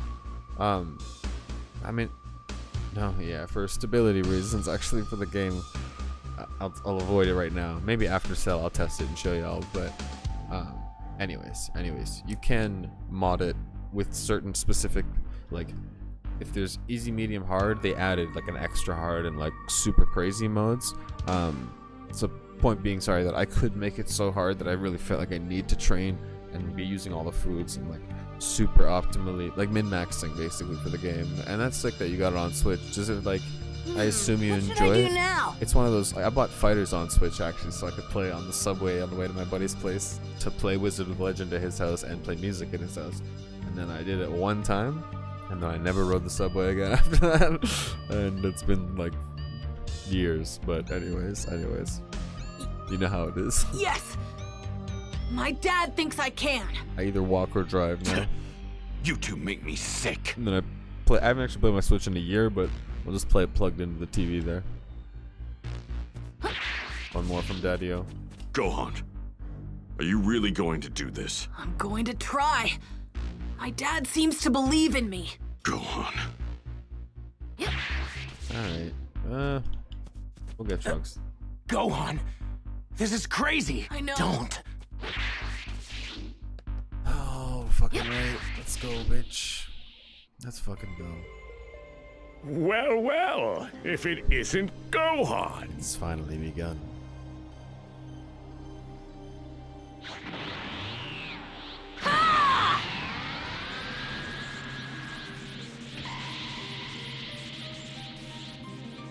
That's Gohan? A calm and reserved Gohan? How in the hell did that little brat increase his power by so much? I can't believe it! It seems like your father wasn't bluffing about your power after all. Hell yeah. But I'm afraid you that's still what's up. don't have what it Let's takes go. to defeat me, Gohan. Not yet, motherfucker. prepare to die. You're up against me. Time to die. Oh. Let's go. Oh. Quick for your size. I thought I blocked that. What the fuck? Looks like I don't know What the actual fuck just happened? How are you gonna blame me like this, bro? Follow Cell. I need to focus. Let's get enough key to not. Oh. Didn't expect the guide, but I should have. Uppercut him? Let's go. Please forgive me. I think We're I just gonna might do be one enjoying sensory this off a the bit start. too much. I don't think No joke. I had that much at the start of the match. Behold. I'm not locked up with you at all. All of you are locked up with me. Yeah, true. Yeah, for real. What the? Did you hear and see my menu just like spasm out instead of blasting a command, man? What just happened?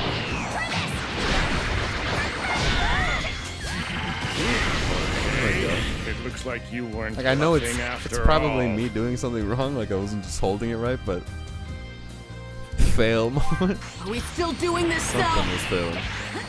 Do I? Yeah. I'll use it.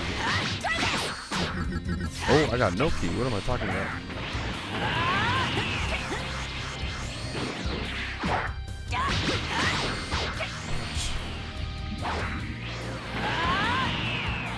Trying to unlock the burst motor or whatever it's called. Think I can get a single combo off on him, or is he gonna go into? Oh no! I don't want to fight. Charging mode. Oh, tell me you think you can stop me? What a waste of my fucking burst. Actually, piece of shit. Useless, man. Hell, useless. And I know, skill issue. I'm in no way blaming you. Like the game of controller. Bad timing on my part. Let's see. Okay. I actually haven't used my guidance like on him yet. I don't think. You're a bitch. Got him. Oh!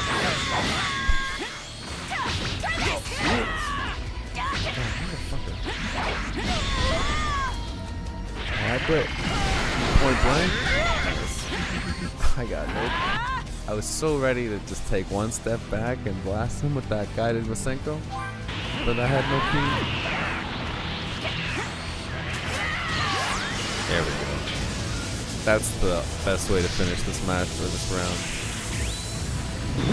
Perfect. And now, I think it's time to play for keeps. I can't do this. I probably should have saved the charge. Oh, that Vegeta? Is that Vegeta? This is surprising. You're tougher than I thought you would. I meant the theme, by the way. The piano popped in there for a second. Please, please stop. I don't want to fight you. I don't want to kill anyone, even a bad guy like you.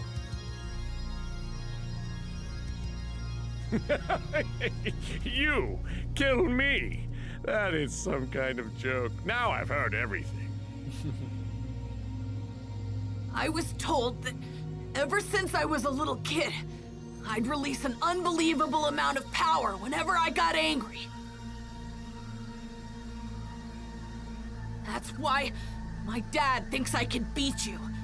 He's probably banking on me getting angry. Do you really think that little bedtime story is going to scare me? If anything, it just makes me want to kill you by whatever means necessary.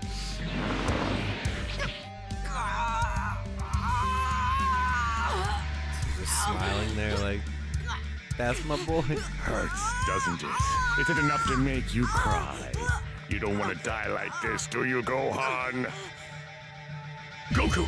Gohan needs help. I'm going in! Wait, Piccolo. We just need to wait for him to get angry enough. Pretty sure he's 11 years old We at this want to point in the beat story. Cell. We need Gohan at his full Be power. in grade 5 His playing anger's the key to video everything games and here. chilling the fuck out. But That's where you're wrong, Goku. Can't you see Gohan isn't like to you? go to war, He doesn't like fighting. Do you have any idea what he's thinking right now? He isn't angry at all. Gohan's over there wondering why his father isn't stepping in to save his life. It doesn't matter that he may very well be the most powerful fighter out of all of us. He's just a kid. Krillin, give me a sensu bean. Okay.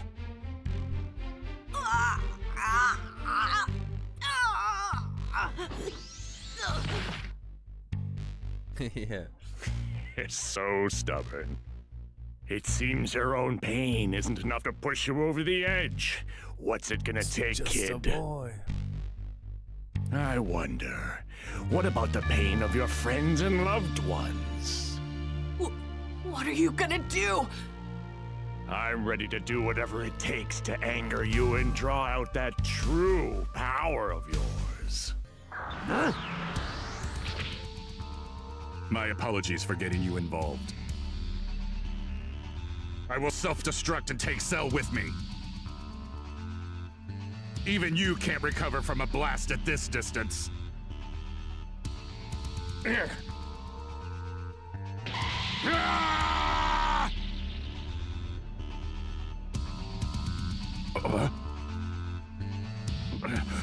Why? Why did I not explode? Because you can't, 16? Well, you see, when he was repairing you at the Capsule Corporation, Dr. Brief found a huge, bomb inside of your body. He said it was too dangerous to leave in, so he removed it.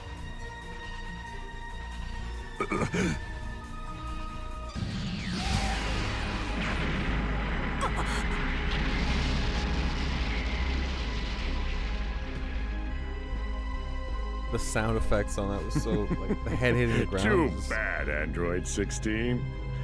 There's nothing there. But hey. That's just that little part of my nitpicky. And now it's your turn. Production brain, like.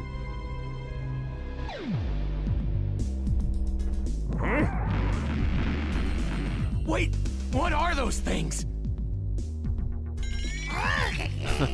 Your dog's Go reaction. forth, my when little was Cell murdered. Juniors. So- Make Goku and his friends suffer in pain. Watch out, guys. These things are scary strong. Be careful. This will be. You have to stay on your toes or it's game over. I'm actually gonna start saving over other points that I had. What the fuck? Hello, controller? Are you good? It did the thing on the save screen. That's alarming. This should fix. Give me 2 seconds. Although, not cool. Not cool at all. Okay. We're back. Yeah, right here.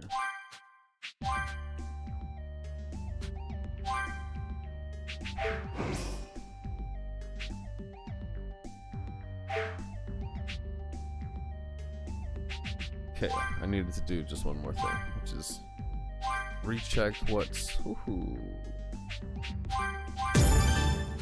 I'm gonna turn this down for 2 seconds. I'm gonna put this in the background and I'm gonna punch all these nodes real quick so you don't have to hear that bang in your fucking ears 100 times.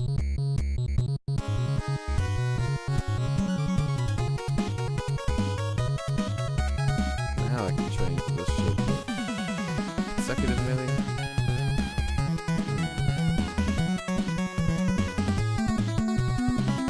I don't want to do this in the middle of this one. Like, how?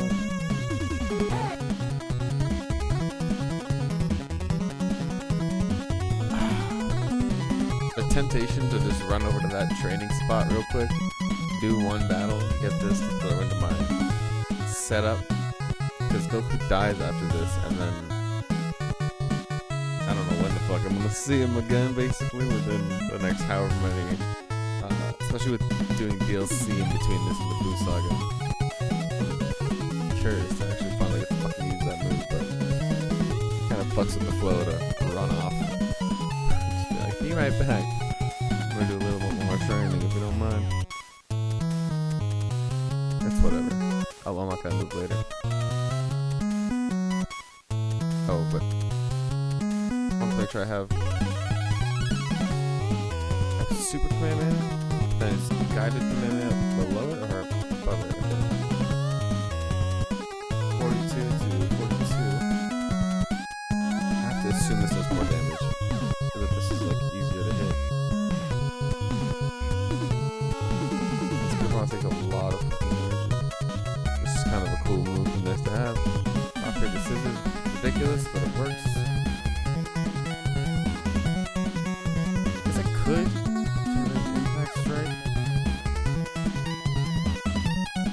Nah, that's good for actually getting into combos with things. Although, again, that's my rocket disease. So, could look out of Kamehameha there. I don't know if I care for it. The consecutive match. I'm curious if it does. I wish it would tell you not just how much ki it takes, but like what's the DPS or what's the actual expected damage on it, you know? Sorry, I realized that was like probably louder than it should have been there too. My bad, my bad. I'm gonna give my main mic that little extra 1 dB instead of 1 inch headroom, but whatever. Over the rest, because I have things slightly adjusted down from where I used to keep it. Anyways, I think that's enough housekeeping for this. As much as I want to add the guided, again, it's like one more battle and I'm on to Gohan anyways. I don't know what fucking matters. It doesn't. Hey, what do you know? Okay. Time to go. It's now or never. Oh, it's now, baby. You messed with the wrong guy. On the guy. same team?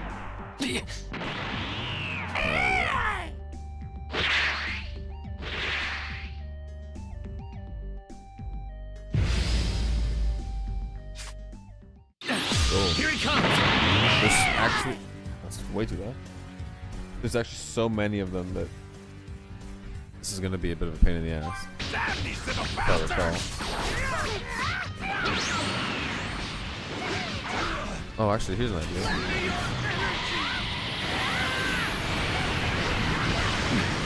We've done for it this rate. Just all of them in that spot's got good AoE, so... They were fucking. Oh, maybe I can get a full combo in on these guys? Oh my god. I have another one coming. That's me massive. Good luck. Watch out, guys! Oh, they're and I a lot can stronger than they Big look. Bang attack and burning attack? Yeah. Oh, teammate. Oh, It looks like we're the only ones that can hold these things back. This isn't good.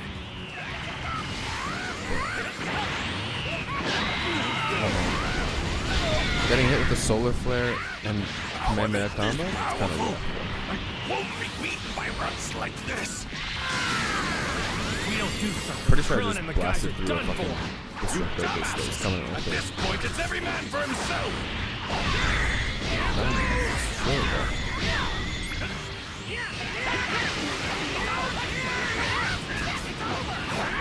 Oh, what a motherfucker.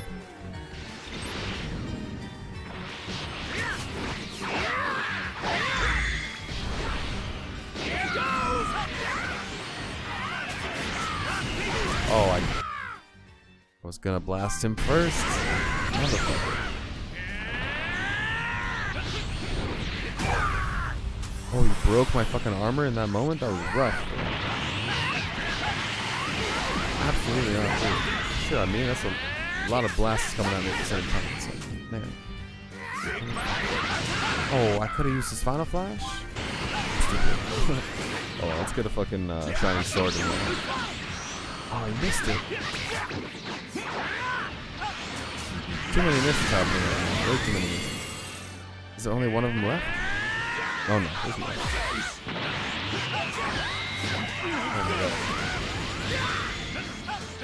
Wait, where's Vegeta at right now? Doesn't matter. Final Flash, I don't care. Like, yo, we can do cross beams too, motherfucker. Let's move the bullshit. The Trunks that got knocked? No, it's not. Hit with the Burning Sword. Let's go. Or fucking Shining Sword. Whatever.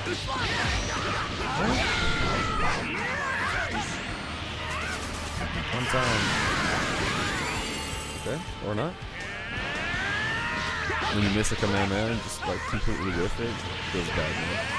Oh, my eyes! My fucking eyes, bro.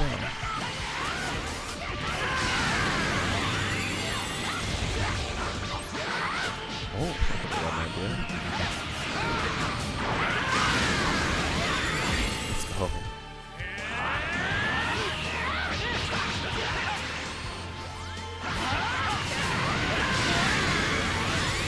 Oh, well, that worked regardless, but I think I made him shoot a burning attack, so like his forward blast, they explode, and then he got hit with the beam, so it exploded in his face, and he's like, what the fuck? Mistakes are made. Cutscene volume? Cutscene volume?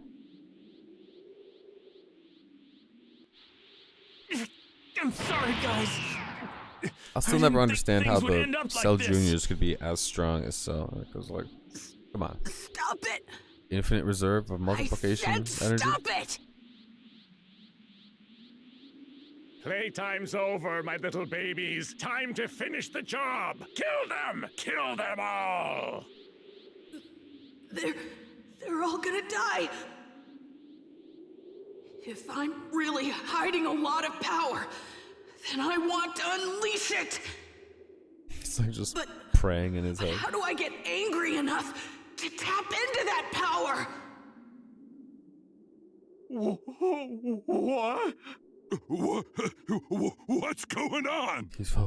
Things aren't looking too good. Perhaps we should fall back. Wait. Before you retreat, please take me to the child over there. I beg you, please do it for the Earth. Are you crazy? You see who's right next to the kid, don't you? It's Cell! You want to help, do you not?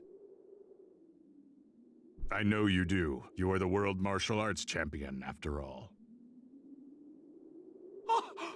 But Mr. Satan is the champion of the people, not monsters like you! Bitch ass, motherfucker. All right, I'll do it. Don't do it, Mr. Satan! You'll be killed! Put a sock in. I don't know these guys, but they're giving it everything they got. A true champion can't just turn tail and run away.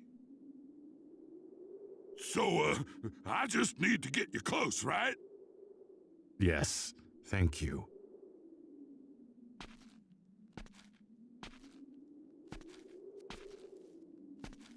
Man, it's scary out here.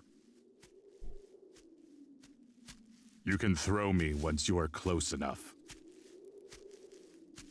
Huh? You serious?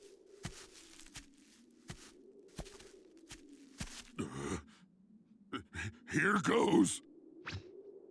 Yeah. Android 16!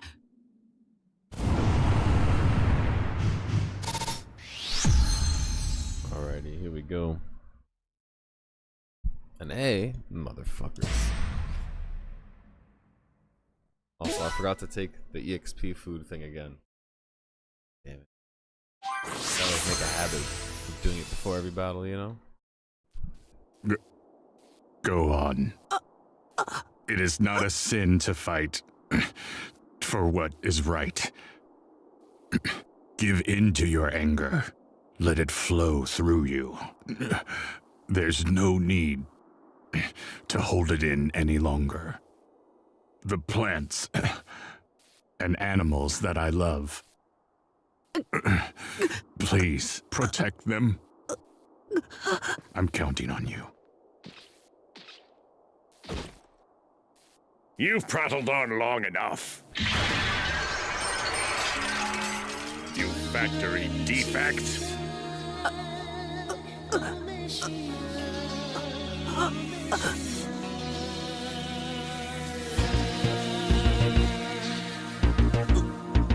Going full volume for this shit.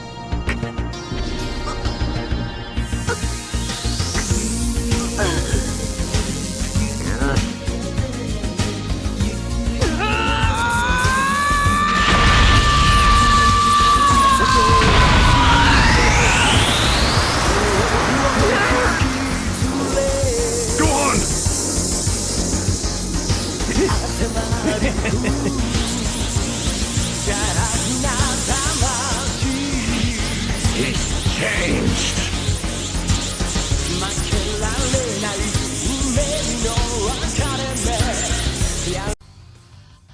Cuts off the tune. Gohan and the father-son Kamehameha. You're gonna pay for what you've done!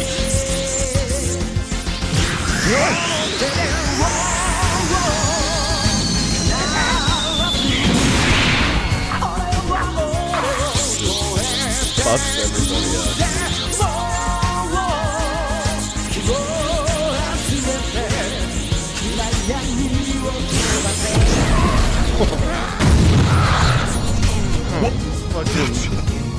Gohan's true power.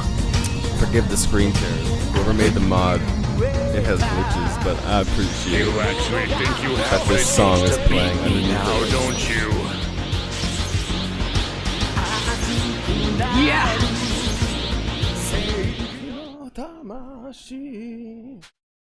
Alright, let me pull the fucking volume on that down. And I apologize if you couldn't hear me yapping over top of it because I had it so high, but man, that's another reason why I need a save point before that cutscene. Because sometimes you just gotta go back and be like, can I see him do that one more time? I think I forgot to do it right before that. Oh no, it is the battle right before, like the Cell Juniors, and then it's just like a lot of cutscenes to happen. Alright, I'm gonna check if I can. Yes, I can. Watch your eardrums. One more time. And then not forget this time to eat the experience food. Oh, do I still have the meal effect? Does it only count for like time out of battle? Yes, I'm good to go then.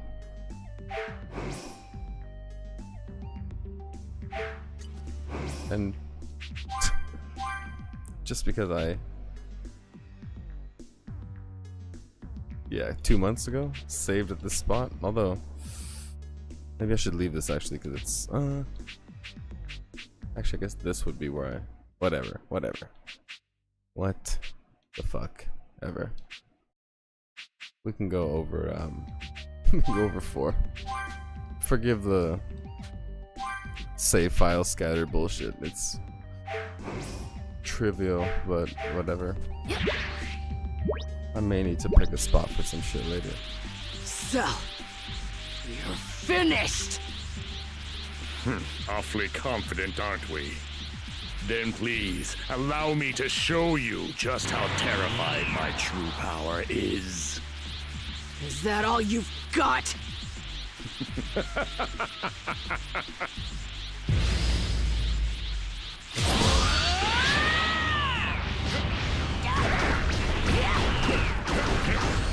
Actually being able to fucking kick through his combo? Let's go. Or kick through his red armor, I meant to say, sorry. Do this to me. If anyone doesn't deserve to be part of this world, it's you! Oh fuck. Losing! Actually, losing! This phase of the fight is actually stupidly fast. Not gonna finish you off yet! I could have waited to make that up. That was incredible timing. Back to that spin kick lined up with his HP, because I don't think that always happens to be on the same hit.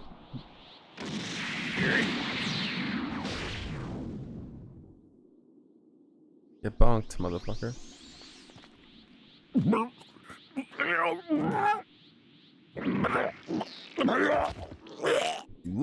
Wait! Oh, your that's XCOM 18. save list? True, bro. True. He spit out He only 18! gave me 10 slots, bro. Reviewing cutscenes is He difficult. changed back! He's lost his perfect form! There might be a way when you finish How the game. lame. though. That's How it. lame. It's all over for you now. You could have just grabbed him, tossed him up, and disintegrated him right here. Can't be. This is not gonna happen.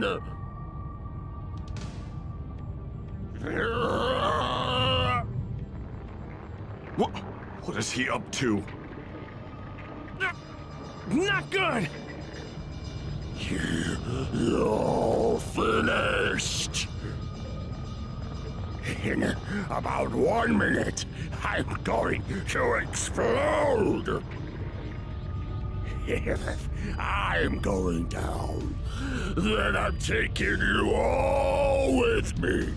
You and the entire planet. What?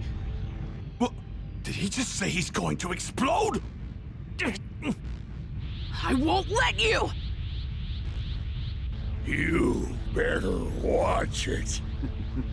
Hit me and I explode. Only 30 seconds left. No! This motherfucker. No! What are we gonna do? We gotta do something! There's nothing we can do. We're done for. Just 10 seconds left!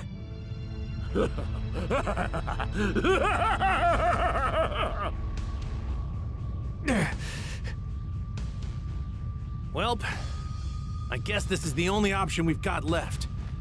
I can't really think of any other way to save the Earth. Goku, wait. What are you doing? Later, you guys. Go on. You did great. I'm so proud of you. Dad!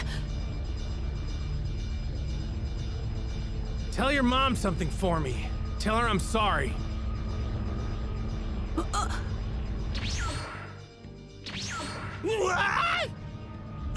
Sorry, King Kai. This was the only place I could think of to bring him.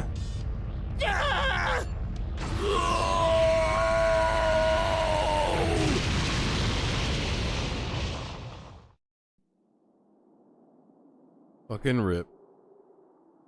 It was all for nothing. It's gone. Goku's energy is gone.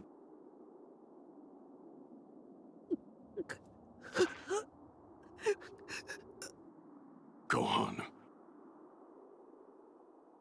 Wait, where'd he go? Where's Cell?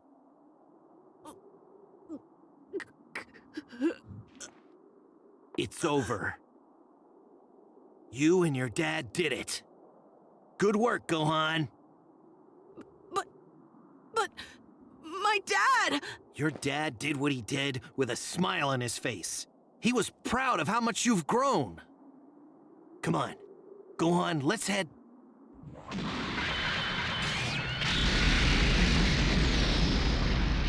What a re-entrance, eh? It's Our boy just got sniped. Time for the key blast spam. It looks like I hit Trunks. You're probably wondering why I'm still alive. Allow me to explain. I have a small mass inside of me. As long as that mass remains intact, my body can continue to regenerate.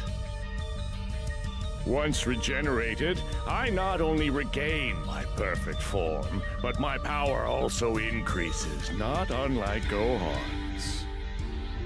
This must be due in part to the Saiyan cells I possess and their impressive ability to increase one's strength and resilience with every near-death experience I have.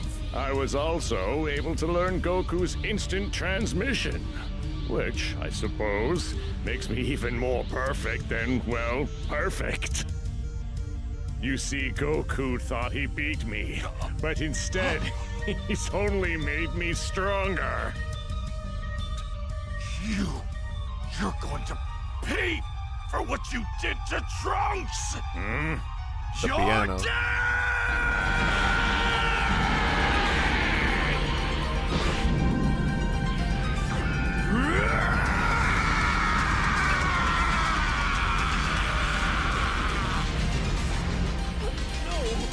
Vegeta!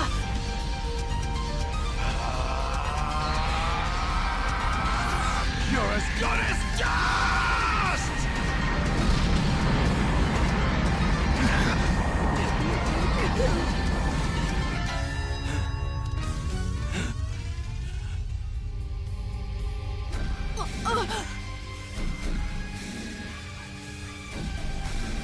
That's Cell theme, bro. So much for the Prince of Saiyans.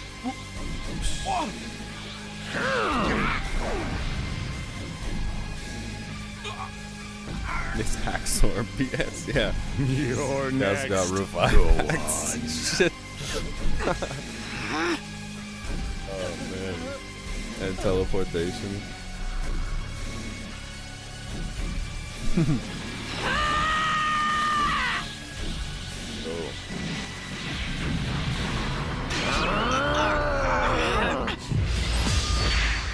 I will avenge my dad!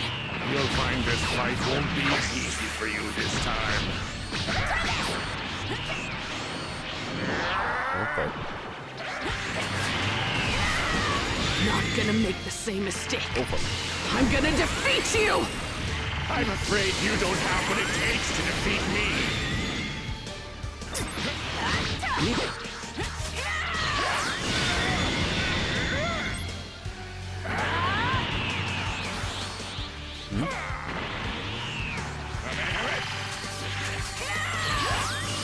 That was a commendable attack, but it seems like you're running out of steam.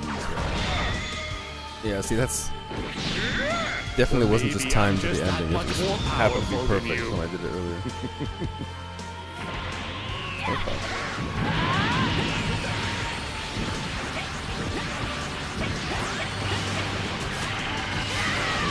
Oh, bitch.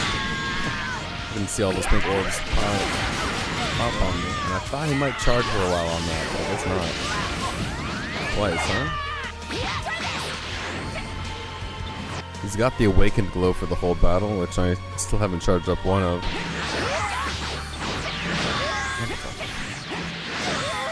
Don't make me fucking... I'm gonna send it up one time. Ooh. I'll end this quickly. Jesus. He's even stronger than he was before! If you were hoping to avenge your father, I'm afraid you're out of luck. Man, the voice actor is actually so fucking good on Perfect Cell. You die! You're not getting away from me this time! Come on, do it. Go on. There it is. I'll end this quickly.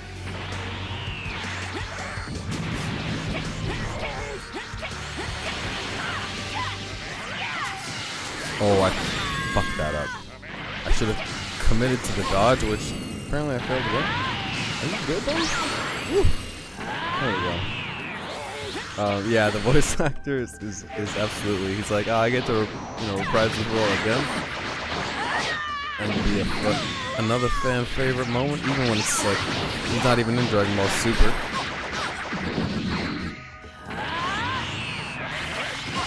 Ooh. Actually, that must especially be part of it, right? He's like, oh. Holy shit. I'm so close to them for this to be happening right now. Oh, I can't get further? Hello? Hold on, he doesn't have a lot of health, and I really wanted to, oh my goodness, use my, like, full charge type of, okay, I got a moment here to do it. If I can finish this with style. You will suffer my wrath! Cell's increased his power more than I imagined. Can we get a Kamehameha battle? Oh fuck.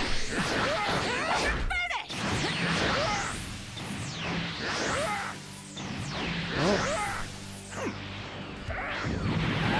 Whatever. Oh, I was a little late. Break my fucking shields on it, why don't you? Again too late. Come on. There's only one way to finish this, and it's with 2 Kamehamehas, bro. Fuck off, man. 1 second. He doesn't understand that. Okay, maybe he did get the assignment, but.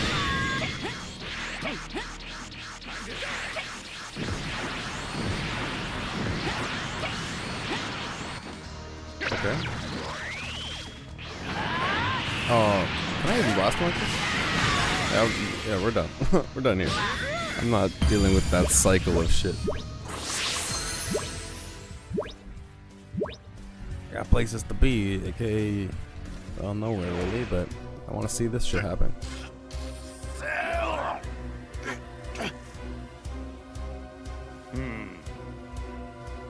Say goodbye, Vegeta.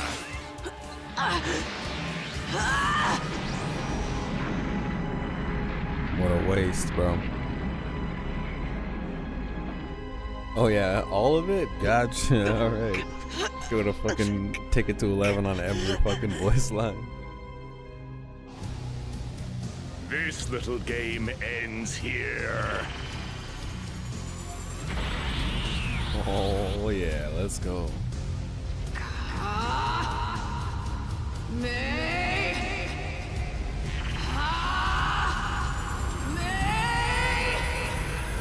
You and That this shot. whole planet are done for!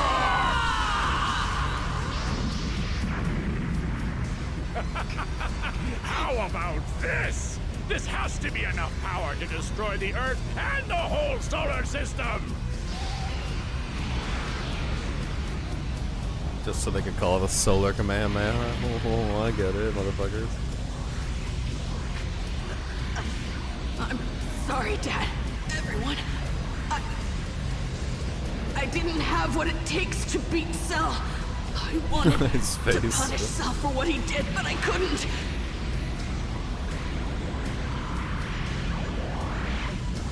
Please, please, forgive me! Gohan, what are you doing? Don't give up! Dad! Pour every ounce of power you've got into that Kamehameha, just like Cell's doing! You can do this, Gohan! You have the power! But I can only use one arm, and I'm not even at full power! You'll be fine. You can still win! Believe in yourself, Gohan. Release it! Release everything! Give him all you've got! Show me, Gohan! Show me our combined power! I will! This is the end for you, Gohan!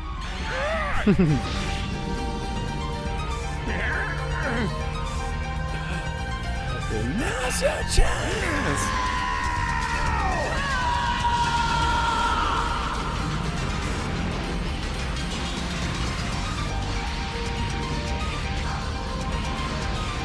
It can't be. This is impossible!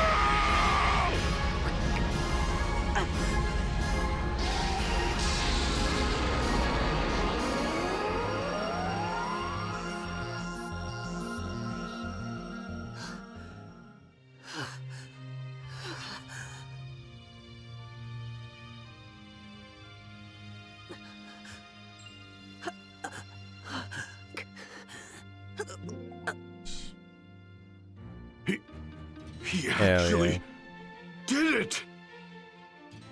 Fucking hell yeah. Way to go, Gohan.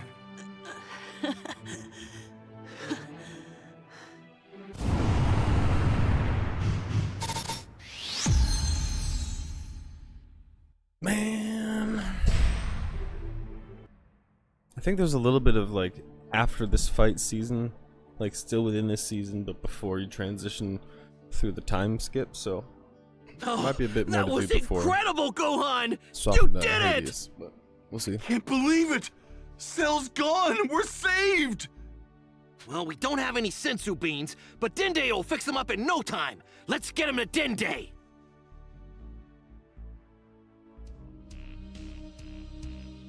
All right, let's go!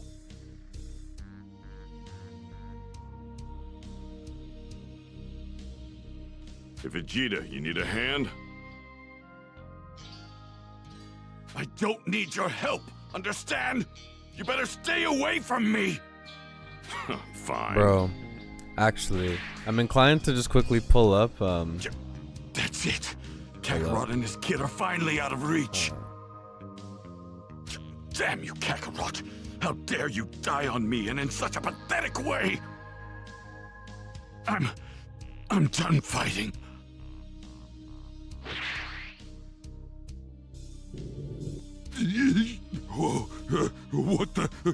What are those guys? Mr. Satan! Where is Cell? I'm inclined to pop this on for a second and pause this. I want to just take a moment. I might wait. Hold on.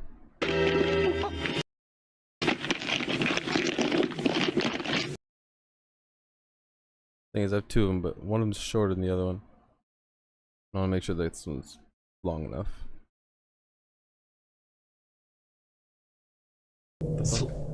Son Gohan. Forgive me while I just. しまった！勢いよく投げすぎた！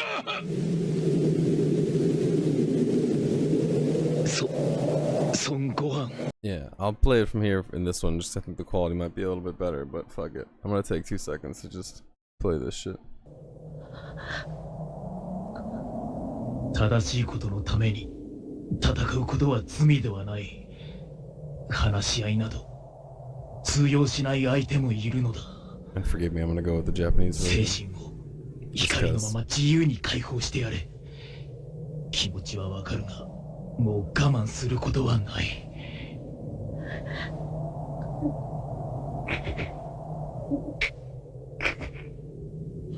Also, I realized what I fucked up earlier is that, like, whatever, I won't pull it up, but I should have had this fucking overlay up so I wouldn't have fucked up when I was showing you shit earlier, but whatever. It is what it is. Lesson learned for fucking next time. And right, by all means, let's take a little trip down memory lane. Yeah, the boys. いいアドバイスだ。だが、私は私のやり方でやっているんだ。ご飯、俺の好きだった自然や動物たちを守ってやってくれ。頼んだぞ。Bro gets fucked up.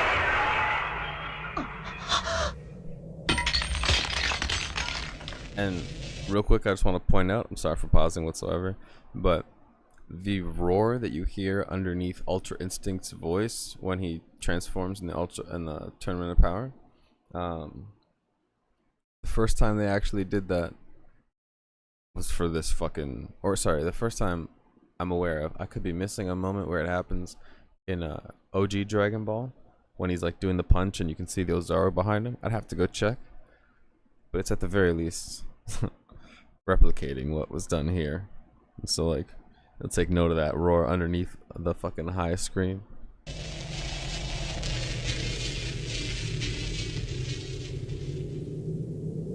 Oh, sorry. And similarly to how Gogeta in the like Janemba movie invented Ultra Instinct, but whatever, I won't go down that rabbit hole.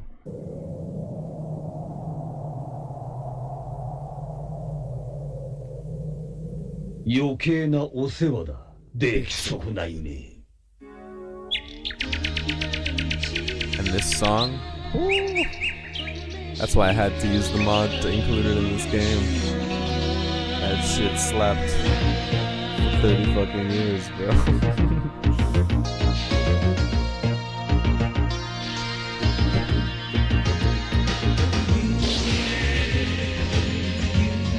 Oh yeah, for real. And this fucking...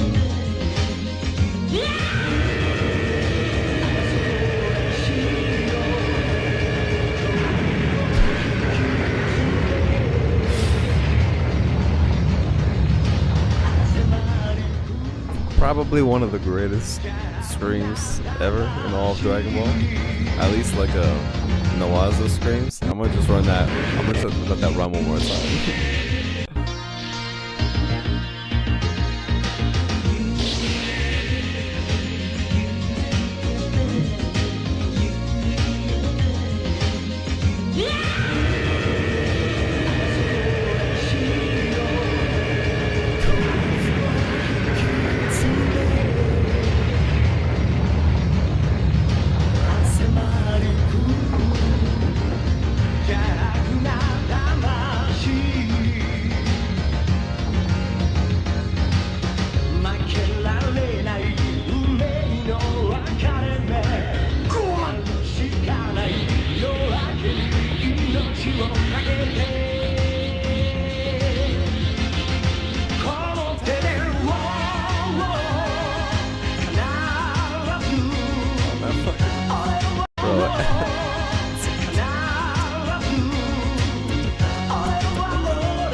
Everything, and then the narrate, even just this shit's epic.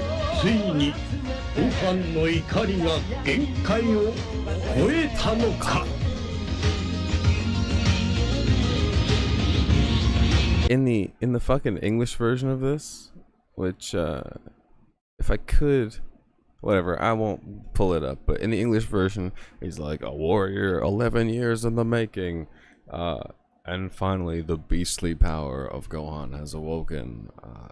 And it's like when he finally unlocks the new form in Super, the fact that he's called like Beast Gohan or whatever, or it's like his beast form. I was like, it's cool that, I mean, the hair, the whole thing is very much, they're bringing back when Gohan was cool again, but we'll give him white hair and red eyes, I guess. And then, yeah, using that, like that verbiage, it was like, oh, that's also a bit of a throwback that I'm sure is a translation from something in the original Japanese one, but anyways, just had to take a little trip down fucking memory lane, man. And I think we can leave the internet behind us and resume our... Also, I can unmute this and... Well, he's what? We can speed through Mr. Satan. I don't need to hear that shit. Yeah, bro, that clip, that's like, oh. I've watched that shit over 1,000 times. Okay. We can do this with it quieter. I think the narrator comes in again, but yeah, absolute peak. Like, holy fuck, what a fucking moment, dude. Jesus Christ. Okay, next line. That shit was going for a minute. What the fuck? I don't know if it was on loop or I was tripping out. I wasn't vibing with that. Oh yeah, we gotta call the dragon. I forgot we got some more cutscene to enjoy here. It's okay. You're at Kami's lookout. It's over. Gohan took care of Perfect Cell. Everything's gonna be all right. Gohan? Yeah, he was unbelievably strong. Even you wouldn't be able to touch him. You owe Krillin your thanks. He risked his life to save you once Cell spit you out.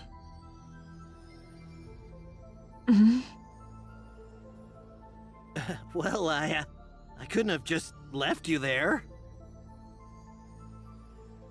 Oh, I think I get it. You like her, don't you, Krillin? You like 18. Bro. Don't blurt it out like that. This guy has zero chill. So what, little man?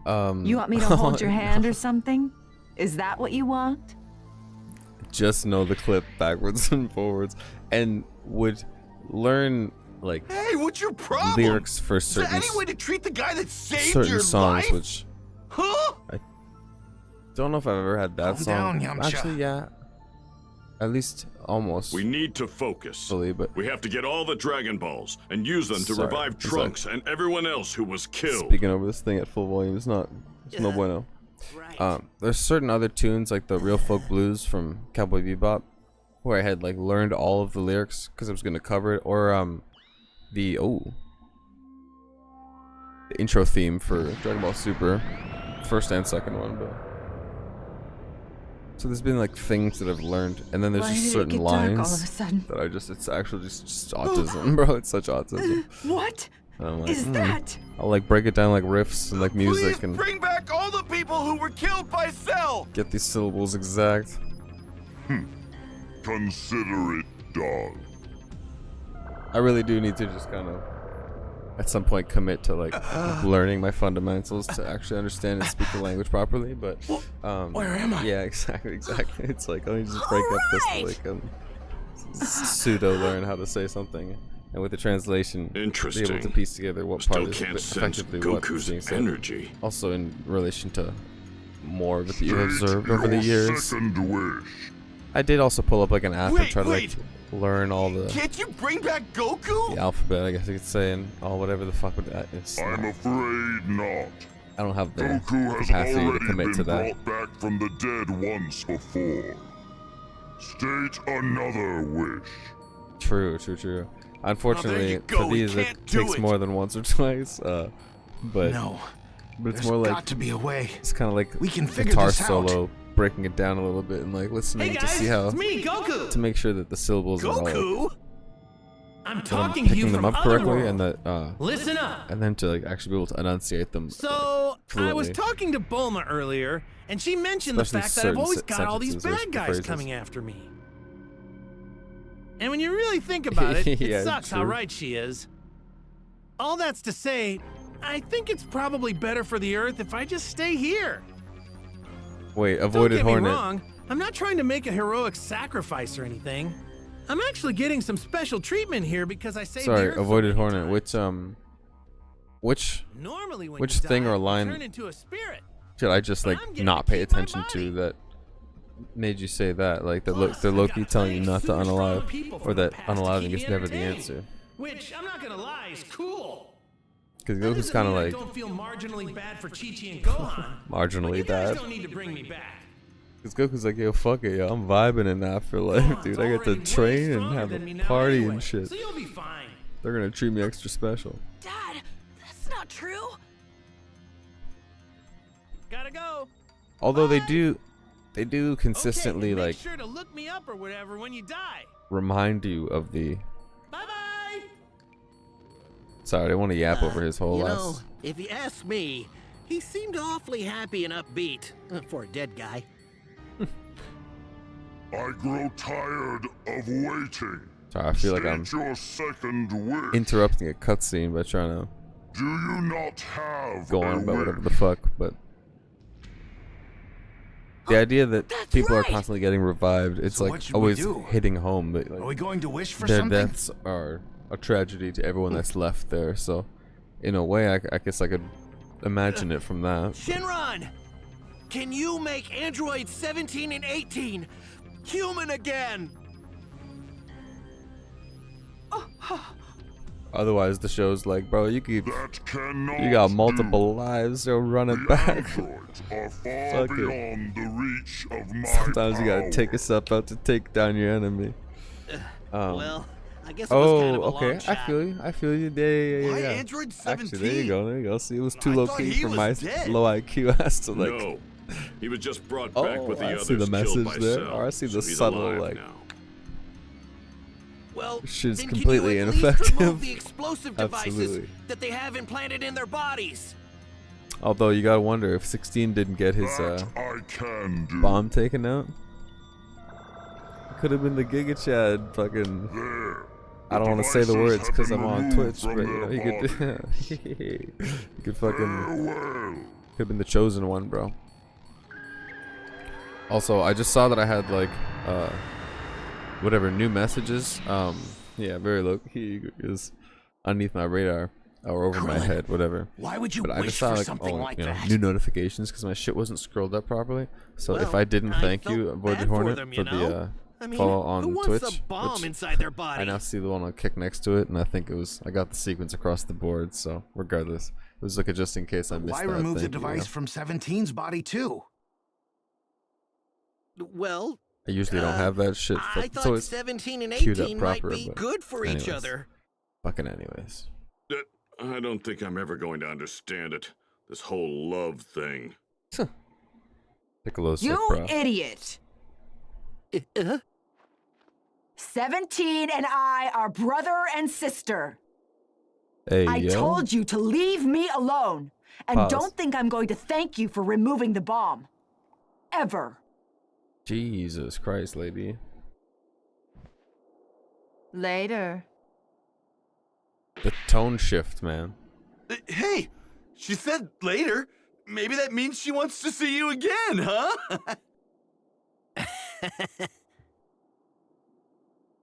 I have no idea what's going on. Alright. Waiting for that I'd be a laugh lot track happier. to come in. I guess, if it weren't for the fact that Goku's not here. Well, I think I'm going to head back. Chaozu's probably worried about me. Right. I'm gonna get going too. So, Trunks, when are you heading back to the future? I think I'll stay one more night and get some rest before leaving tomorrow. All right, we'll see you off tomorrow then. Mr. Piccolo, are you gonna stay here now? Piccolo. Yeah, that's the plan. Would it be okay if I visited you every now and then? Of course. Bye, Mr. Popo. Bye, Dende. Stop by whenever you want.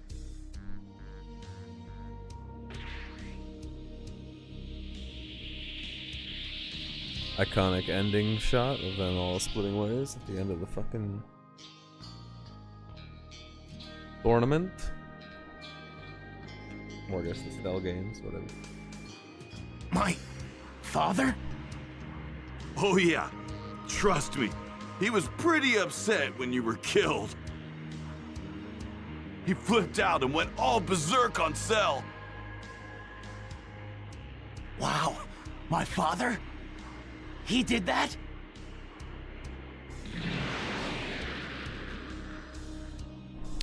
He really loves me.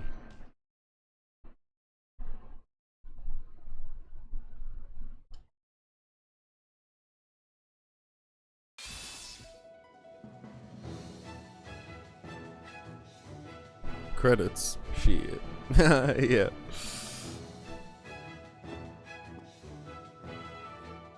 Fucking Daddy? You actually... You care? I'm off. Goodbye, Trunks. Good luck in your future. I think there's like a battle with Vegeta. Go on. Thanks. I'll do my best. You guys take care of And then, yourselves. I don't know, it's just a little bit of running around, I'm pretty sure. But Have a safe trip back. Take it easy. Later!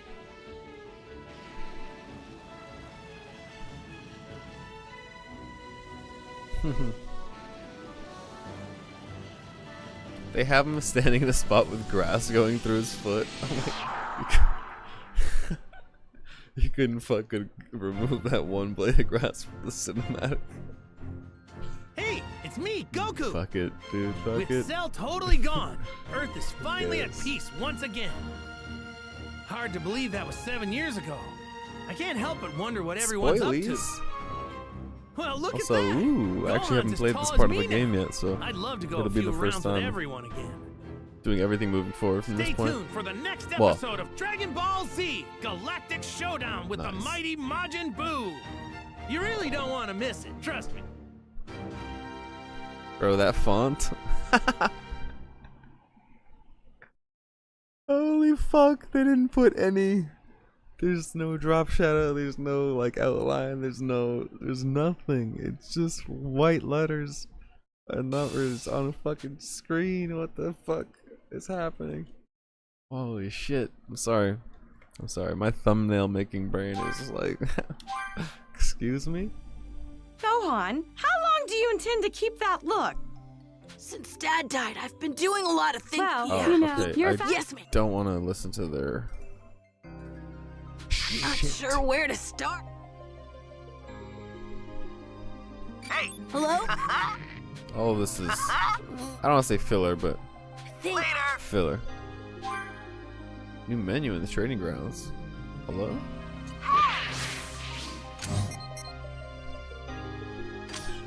Okay. Side quests, Dragon Ball collection. Oh.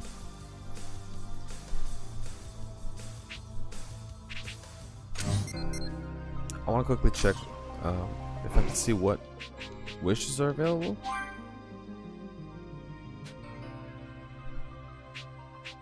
Okay, so there are some of these new revival fights at least. 3 runs of it. Oof. That's one of those things where it's like, well, I mean, I guess we got nothing but time. But there is a part of me that's like, should I swap it up to Hades too? These are kind of chores, but I'm down to at least go fuck with Vegeta for a second and have a little sparring match. But let me just, we'll speed through a little bit of this. Maybe not do all of it up to the, I mean, we saw the credits, but you know what I'm saying. Up to the next season, the time skip. But let me just fuck around a little bit. It's just kind of monotonous, and I don't really want to. Oh yeah, it's the kooky cook who always needs us to save her from whatever bullshit. Some Cybermen or something like this. Right. Come on.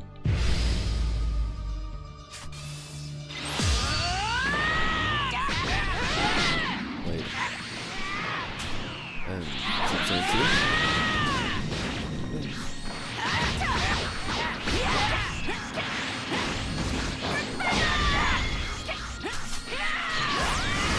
What the? That missed? My guided Masenko after a combo missed?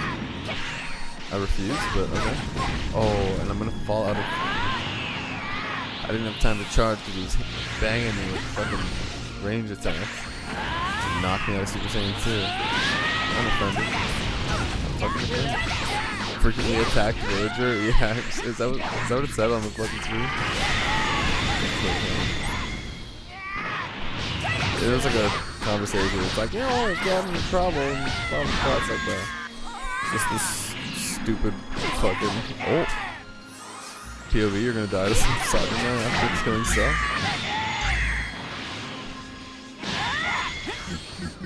Oh, wow. Yeah, no key. Come on, get off me.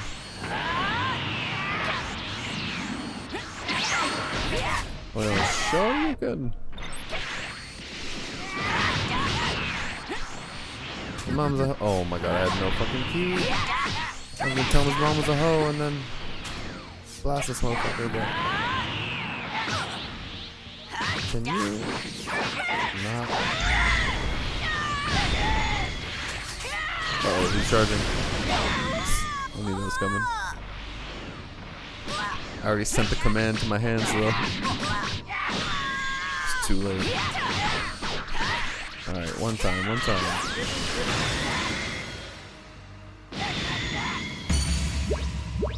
Fucking finally.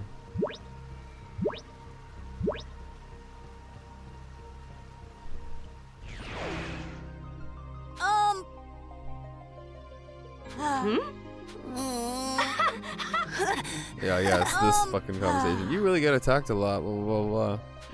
Something. Come This chick's fucking retarded. Guess I'll get Alright, yeah. What? Please be careful. Yeah, That's way too much dialogue for world building around this woman. Like that. No one cares. No one cares. Let me get the fuck out of here, huh? This looks pretty good.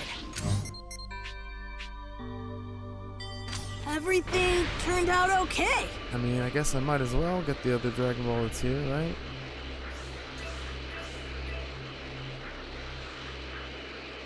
Hey! Hello, Kinkai, you good?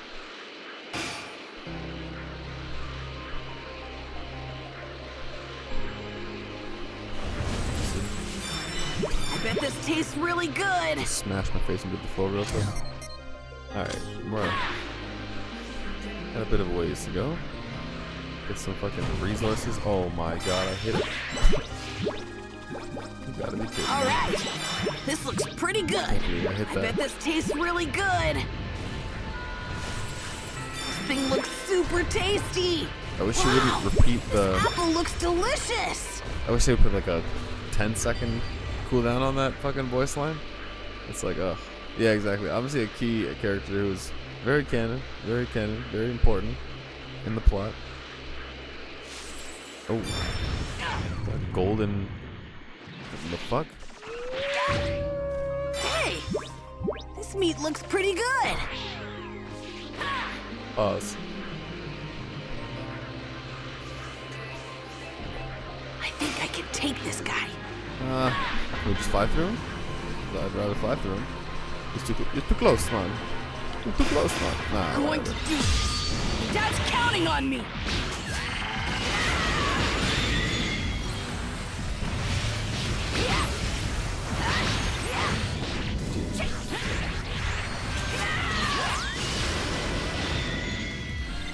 Well, not what I meant to do. I want the recovery guy. Here you go. Come on. Oh, that uppercut is a good, quick little all the damage at once type of deal, you know? Got the fucking you for it. Oh, there's another healing guy? Are you kidding me? Let's go. The curved one actually was. Bitch ass, I'm fucking killing bro over here. Relax for a second.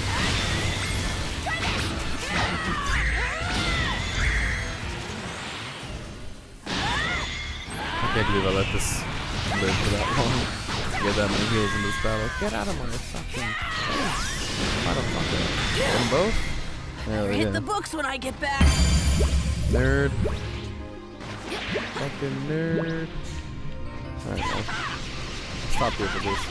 Yeah, I usually like to try and get multiple of them caught up in a blast. Cause I used to be able to time it decently where I'd kind of pop in, hit one, or even just like go right to the side and then blast the line, because they usually start kind of together, and as they all start facing you and shifting, it's usually works out alright, but been sloppy with the trash mobs recently, what can I say? Alright, I was looking for a dragon.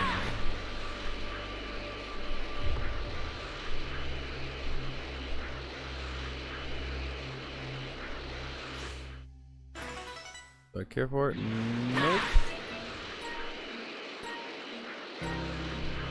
It's only if you see the rainbow orbs in the middle of it, and it's like, I'm gonna still need those throughout the game.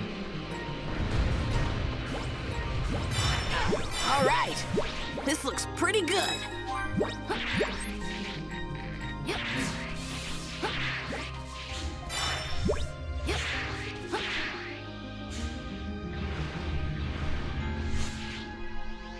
This thing's filled with power. Is it in the water? Yeah.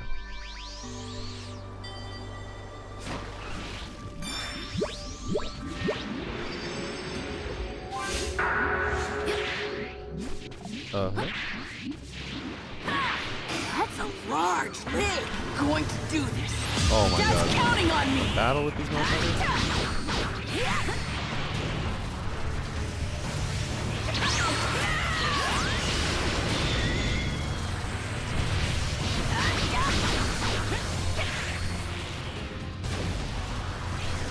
wait, most important thing. It's not like this motherfucker kill everyone.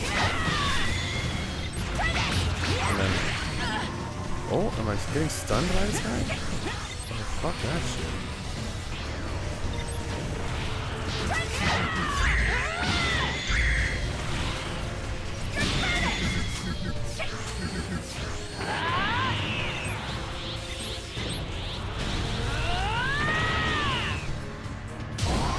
Probably not worth using, but fuck it.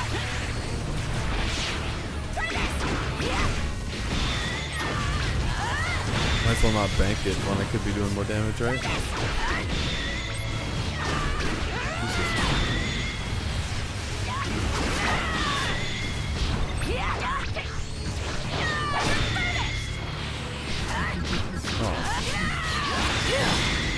Point blank. Hit the My books when I get eyes, back. bro. My eyes are. You know when you're not blinking enough? Because they're playing a video game or whatever it is, and then you're like, I need to close them to dry them. They're gonna burn for a second. Woo. Fucking A. Fucking A. There's a lot of energy in this thing. Maybe I should go fishing.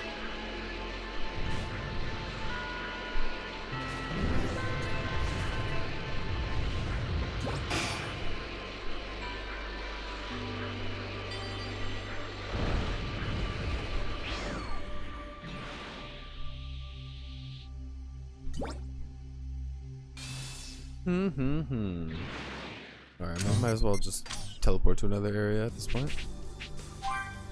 Quest and a Dragon Ball in the same spot? Okay, okay, okay. Let me see if... Oh. Now I remember, because I was thinking it'd be good to put something on while I'm doing these, oh, hydrate is a good idea, actually. I want to put something on in the background while I'm doing this kind of monotonous bullshit, but whatever. At the same time, I also don't want to just kind of rely on something else to be doing the talking, so to speak. But we were reacting to something or enjoying watching something, however you want to fucking look at it. I don't give a fuck. It was the Bridges podcast with JJ McCullough, and I either have it, yeah, it's right there. I say I either lost it on a tab or I don't know what, but here we go, here we go, here we go. This is something to throw on while we use this. Let me, whoopsie, drag that a little bit. Okay, okay. I'm an hour and 45 into a 3-hour pod, so forgive me that it is kind of picking up in the middle. And yeah. Probably get going. All right, bro. All right. Thanks for the reminder. Like, as much as like I might not be super inclined to Trudeau, I have to concede that there is an aspect of dislike. A very bitterly fought one. The guy who's the head of the Conservative Party, Pierre Poilievre, is a very sort of like it auto rewinded a minute for conservative context. kind of guy who is very prone to like very strong rhetoric and just like people on the right really hate Trudeau. I mean, the trucker thing brought his reputation even lower than it had already been, right? But there's, and it's again like, as much as like I might not be super inclined to Trudeau, I have to concede that there is an aspect of dislike for Trudeau that is not entirely rational. Like he may, again, to go like the feeling, he makes some people feel a certain way for reasons that I don't totally understand. I think there's just something about his like manner and his way of talking, and some of it probably does, like, I think of like how much my father hates Trudeau, and it's in part because like Trudeau is like the son of the former prime minister, like he has no real obvious credentials to have risen as high and fast in Canadian politics as he has. I do think that Trudeau is kind of a dopey guy, like he's pretty simple, like he's not like he's not as smart. Is he as, really? I think he is. That's so interesting. I got the exact, at least as an American. Yeah. Do you know who Pete Buttigieg is? Yeah. No, he's nothing like that's Buttigieg. what I get the impression no, of for Buttigieg, Trudeau. Okay. Buttigieg is a very bright guy. I think Buttigieg could be a good president someday. Interesting, okay. Trudeau is a very simple-minded man. Is he kind of like our Bush? Would you say? I think yeah, that analogy is probably I much agree stronger. with him entirely. Yeah. I think that like Trudeau is a guy that like knows how to say the kind. I kept seeing how much. Well, one I've enjoyed. Like I know he went to like Parliament or whatever for that. I think it was net neutrality case. I could be blurry on what the case was, but that's how I'd found out about him. So I just kind of enjoyed him in general in that situation, and while seeing his coverage of it or coverage of his coverage, whatever. And so when I heard he was on this, I had already been planning to watch it, but Destiny had mentioned multiple times just like wanting to adopt the positive kind of overall optimistic energy that this guy brought to the table. So I was in like another way extra curious to check it out, and just like in general, he's a good conversationalist for sure. And caught bits of his content over the years. Nice.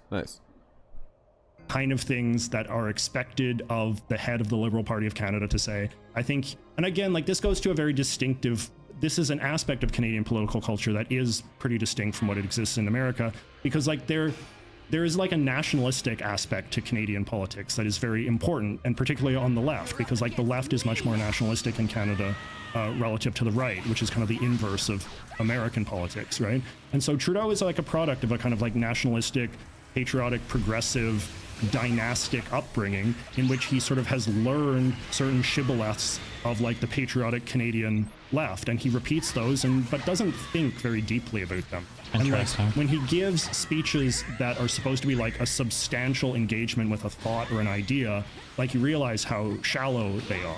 Like his understanding of like what the other side thinks, even in its most charitable, is often like very shockingly like shallow.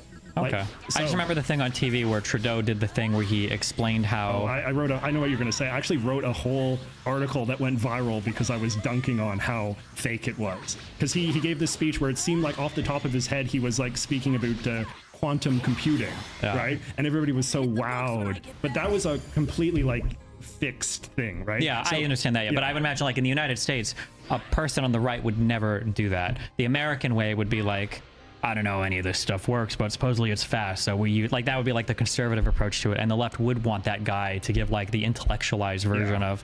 But okay, but you're saying that's generally show, and Trudeau in Canadian politics doesn't come off as like an intellectual. He comes off as more of an everyman. So. I don't even think like people on the left, even like definitely not like an everyman, would say that just like he's great because he's a great intellectual. I think people would say that he has great sense of empathy, like he's a good communicator, like you believe that he. When they say empathy, they just mean like panders to the left, which is like the cult of compassion, but whatever. I don't gonna go down that rabbit hole either. He sort of sincerely feels for, you know, the downtrodden and minorities and stuff like that, and that kind of sense of empathy has always provided a lot of, or sort of motivated a lot of his political base and his political followers. That he seems like he's like a sympathetic, emotional guy in a way that I think the Canadian political class is not very often produced. He's much more. That was actually the big criticism of his father, Pierre Elliott Trudeau, who was this very cold, very sort of calculating, very combative person, whereas Trudeau is, you know, a guy that he gave this. Trudeau sort of burst onto the scene actually at his father's funeral, where he gave a very emotional eulogy. Goodbye, Papa. That was the famous line that was then on all the newspaper headlines the next day, and I think that made people sort of fall in love with him. And then, of course, you know, he's attractive, good-looking guy, and you know, he carries himself in a kind of like dapper, sort of modern way. So he feels like a 21st century man at a time when, again, like Canadian political culture doesn't tend to produce a lot of dynamic, youthful people. Do you think you guys have a problem talking about certain issues that are challenging because of crazy polarized views on the left and right? The two I'm thinking of are anything having to do with your indigenous population and then things relating to immigration. Or do you think you guys have better conversations about that in Canada than we do in the US? No, I don't think we have better conversations. And I would also put abortion in that category as well. Is that a hotly debated Canadian topic? No, it's not. And I think that, again, like this is part of the problem, right? So it's like... Oh, you think it should be a hotly debated? Actually, my thinking on this has actually changed a little bit, I must sort of say. In part because and this has like been part of my own evolution as somebody who's like been more historically conservative, is I do think that sometimes you kind of feel like these issues should be debated more, and then you see what that debate looks like, and it becomes actually quite off-putting and unattractive, and you realize that it doesn't even work politically, let alone on a sort of policy level. And I kind of feel that way, I think, about abortion, because one of the ways that Canadian politics is different is that Canadian politics is just so much more hierarchical, right? So you have the heads of the party bosses, and they exercise enormous message control and party discipline. I talked about this in like a recent video, but it's like the most rebellious member of the Canadian Parliament still votes with the party leader like 97% of the time. Like, it's not like in America where you have all of these individual members of Congress and senators who can vote however they want and beak off to the press however. I mean, it's obviously it's becoming more. I was gonna say there are people who would get. God, I wish I could remember the name off the top of my head right now. But there are people who will get accused of like not being with the party or that they buck like Trump or whatever, but their voting record will be like 92% of the time with him in office or whatever, and it's like this crazy. Yeah. But it's like in American culture, you do sort of like there are people like. Like, you know, like John McCain, right? It's like, I'm a maverick, like the party bosses won't tell me what to do, or like AOC, or even like somebody like Marjorie Taylor Greene, you know, who's constantly threatening, you know, Speaker Johnson that it's like, you know, you're hanging by a thread and this kind of stuff. Like that sort of independence is just not at all present in Canadian politics, in part because the parties are so hierarchical and the party boss can actually kick people out of the party and discipline people. And, you know, everybody wants to be a cabinet minister, and that creates an incentive to suck up and this kind of thing. So, but the point is that because the parties are so hierarchical, it's very easy for the party bosses to just declare certain debates closed, and that they impose very strong message discipline on the politicians below them, and that so some topics are just never debated, regardless of how much public desire there is for those topics to be debated. And so when people talk about like, oh, the Canadian consensus on this, that, or the other thing, it very rarely is a consensus that exists in broad Canadian culture. It's a consensus that exists on the part of the Canadian political class. Abortion was an example of that. Like, abortion was just not ever debated in Canadian politics for decades, not because there was no desire on the part of right-wing people to debate it, but because the party leadership at the highest level decided that this was like a net vote loser, so that there was nothing to be gained by having a vigorous debate about abortion in Canadian conservative politics. And I think immigration is the same thing. Well, actually, I don't know. Like, you know, not to say that there was nobody that had misgivings about Canada's very generous immigration system, but I think particularly on the side of the Conservative Party, there was a sense that, like, if it's the way it overlaps, though, I guess, like with your party, because you're making such a contentious point, and then it's like, even if it's 50-50, well, although usually it ends up grouping to the other, but whatever. It doesn't fucking matter. It's just either it's could be a miscalculation, or it's just healthier, again, perhaps healthier to be able to actually have the conversation, as opposed to just assuming that everything is said and done. Though I do think certain things you can just say, like, we're past that. Like, I don't think we ever need to review gay marriage, right? Abortion just seems like unsettled so far, so I guess it's still up for grabs. We debate this issue too much, you know, the party comes off as racist or divisive or off-putting in some way, and that will offend the kind of, like, you know, middle-class voters we need in the middle to win and this kind of stuff. So I think the indigenous issue is similar. Like, there's a lot of sales and advertising. You mean for like politics? It's like it's all basically sales and advertising for votes. Yeah, I mean, it's very analogous. That makes sense. Of pushback within sort of like it's just, I guess, the product that you're selling is like political power, or selling, I mean, you know what I mean, is governance, and then you're paid in power. That's what I'm trying to say. And I guess also in money and opportunities for deals for more money, or insider trading, or whatever the fuck it is that apparently someone like Nancy Pelosi and stuff does, just gets rich as fuck. So it's like, all right. American or sort of Canadian, like, conservative culture regarding some of the reconciliation sort of initiatives that we've been embarking upon under Trudeau. But, you know, the Conservative Party has viewed that this is not an issue that's kind of like worth litigating in the political sphere. So it's not.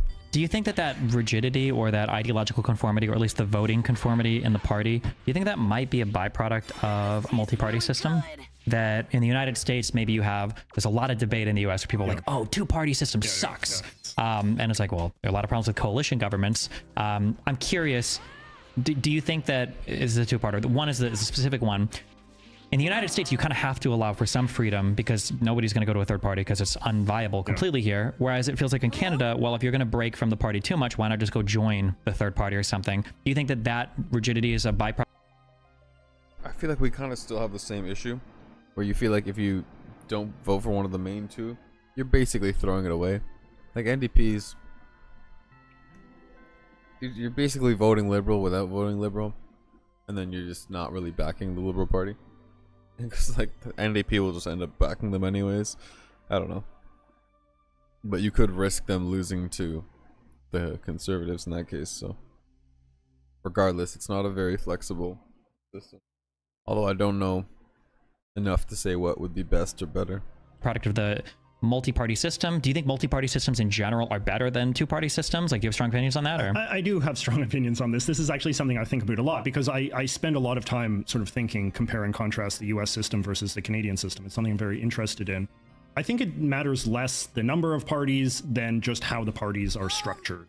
Right? So American political parties are really like no other party anywhere else in the world. Like and that's why when people are like, oh, we've only got 2 parties, like it's just such a disingenuous argument because American political parties... Wait, for Americans or Canadians? It's for Americans. Yeah, okay, yeah. Because it's like an American political party is not like a party in Canada. Like in Canada, if I want to join the Conservative Party or the Liberal Party or whatever, I have to like pay a fee. I have to like renew my membership in the party every year. I get my party card. If the party leader doesn't like me, if I say something really out there, then I can get booted out of the party, you know? And again, like, and my ability to, like, my identity as a member of the party is based on my loyalty to the party leader and my ability to sort of get in line and follow his agenda as he runs to be And also, I think it was a point that I heard recently that just kind of makes sense.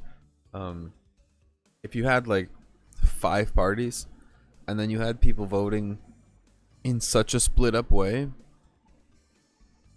you could really end up with like 20% of people being satisfied and so many other people getting fucked out of their version of it. Granted, if you have that many groups, you don't have that much room for prime minister, whereas for variability between them. So you're gonna get overlap where it's like, well, I wanted these ones, but like these guys do cover most of my needs or wants.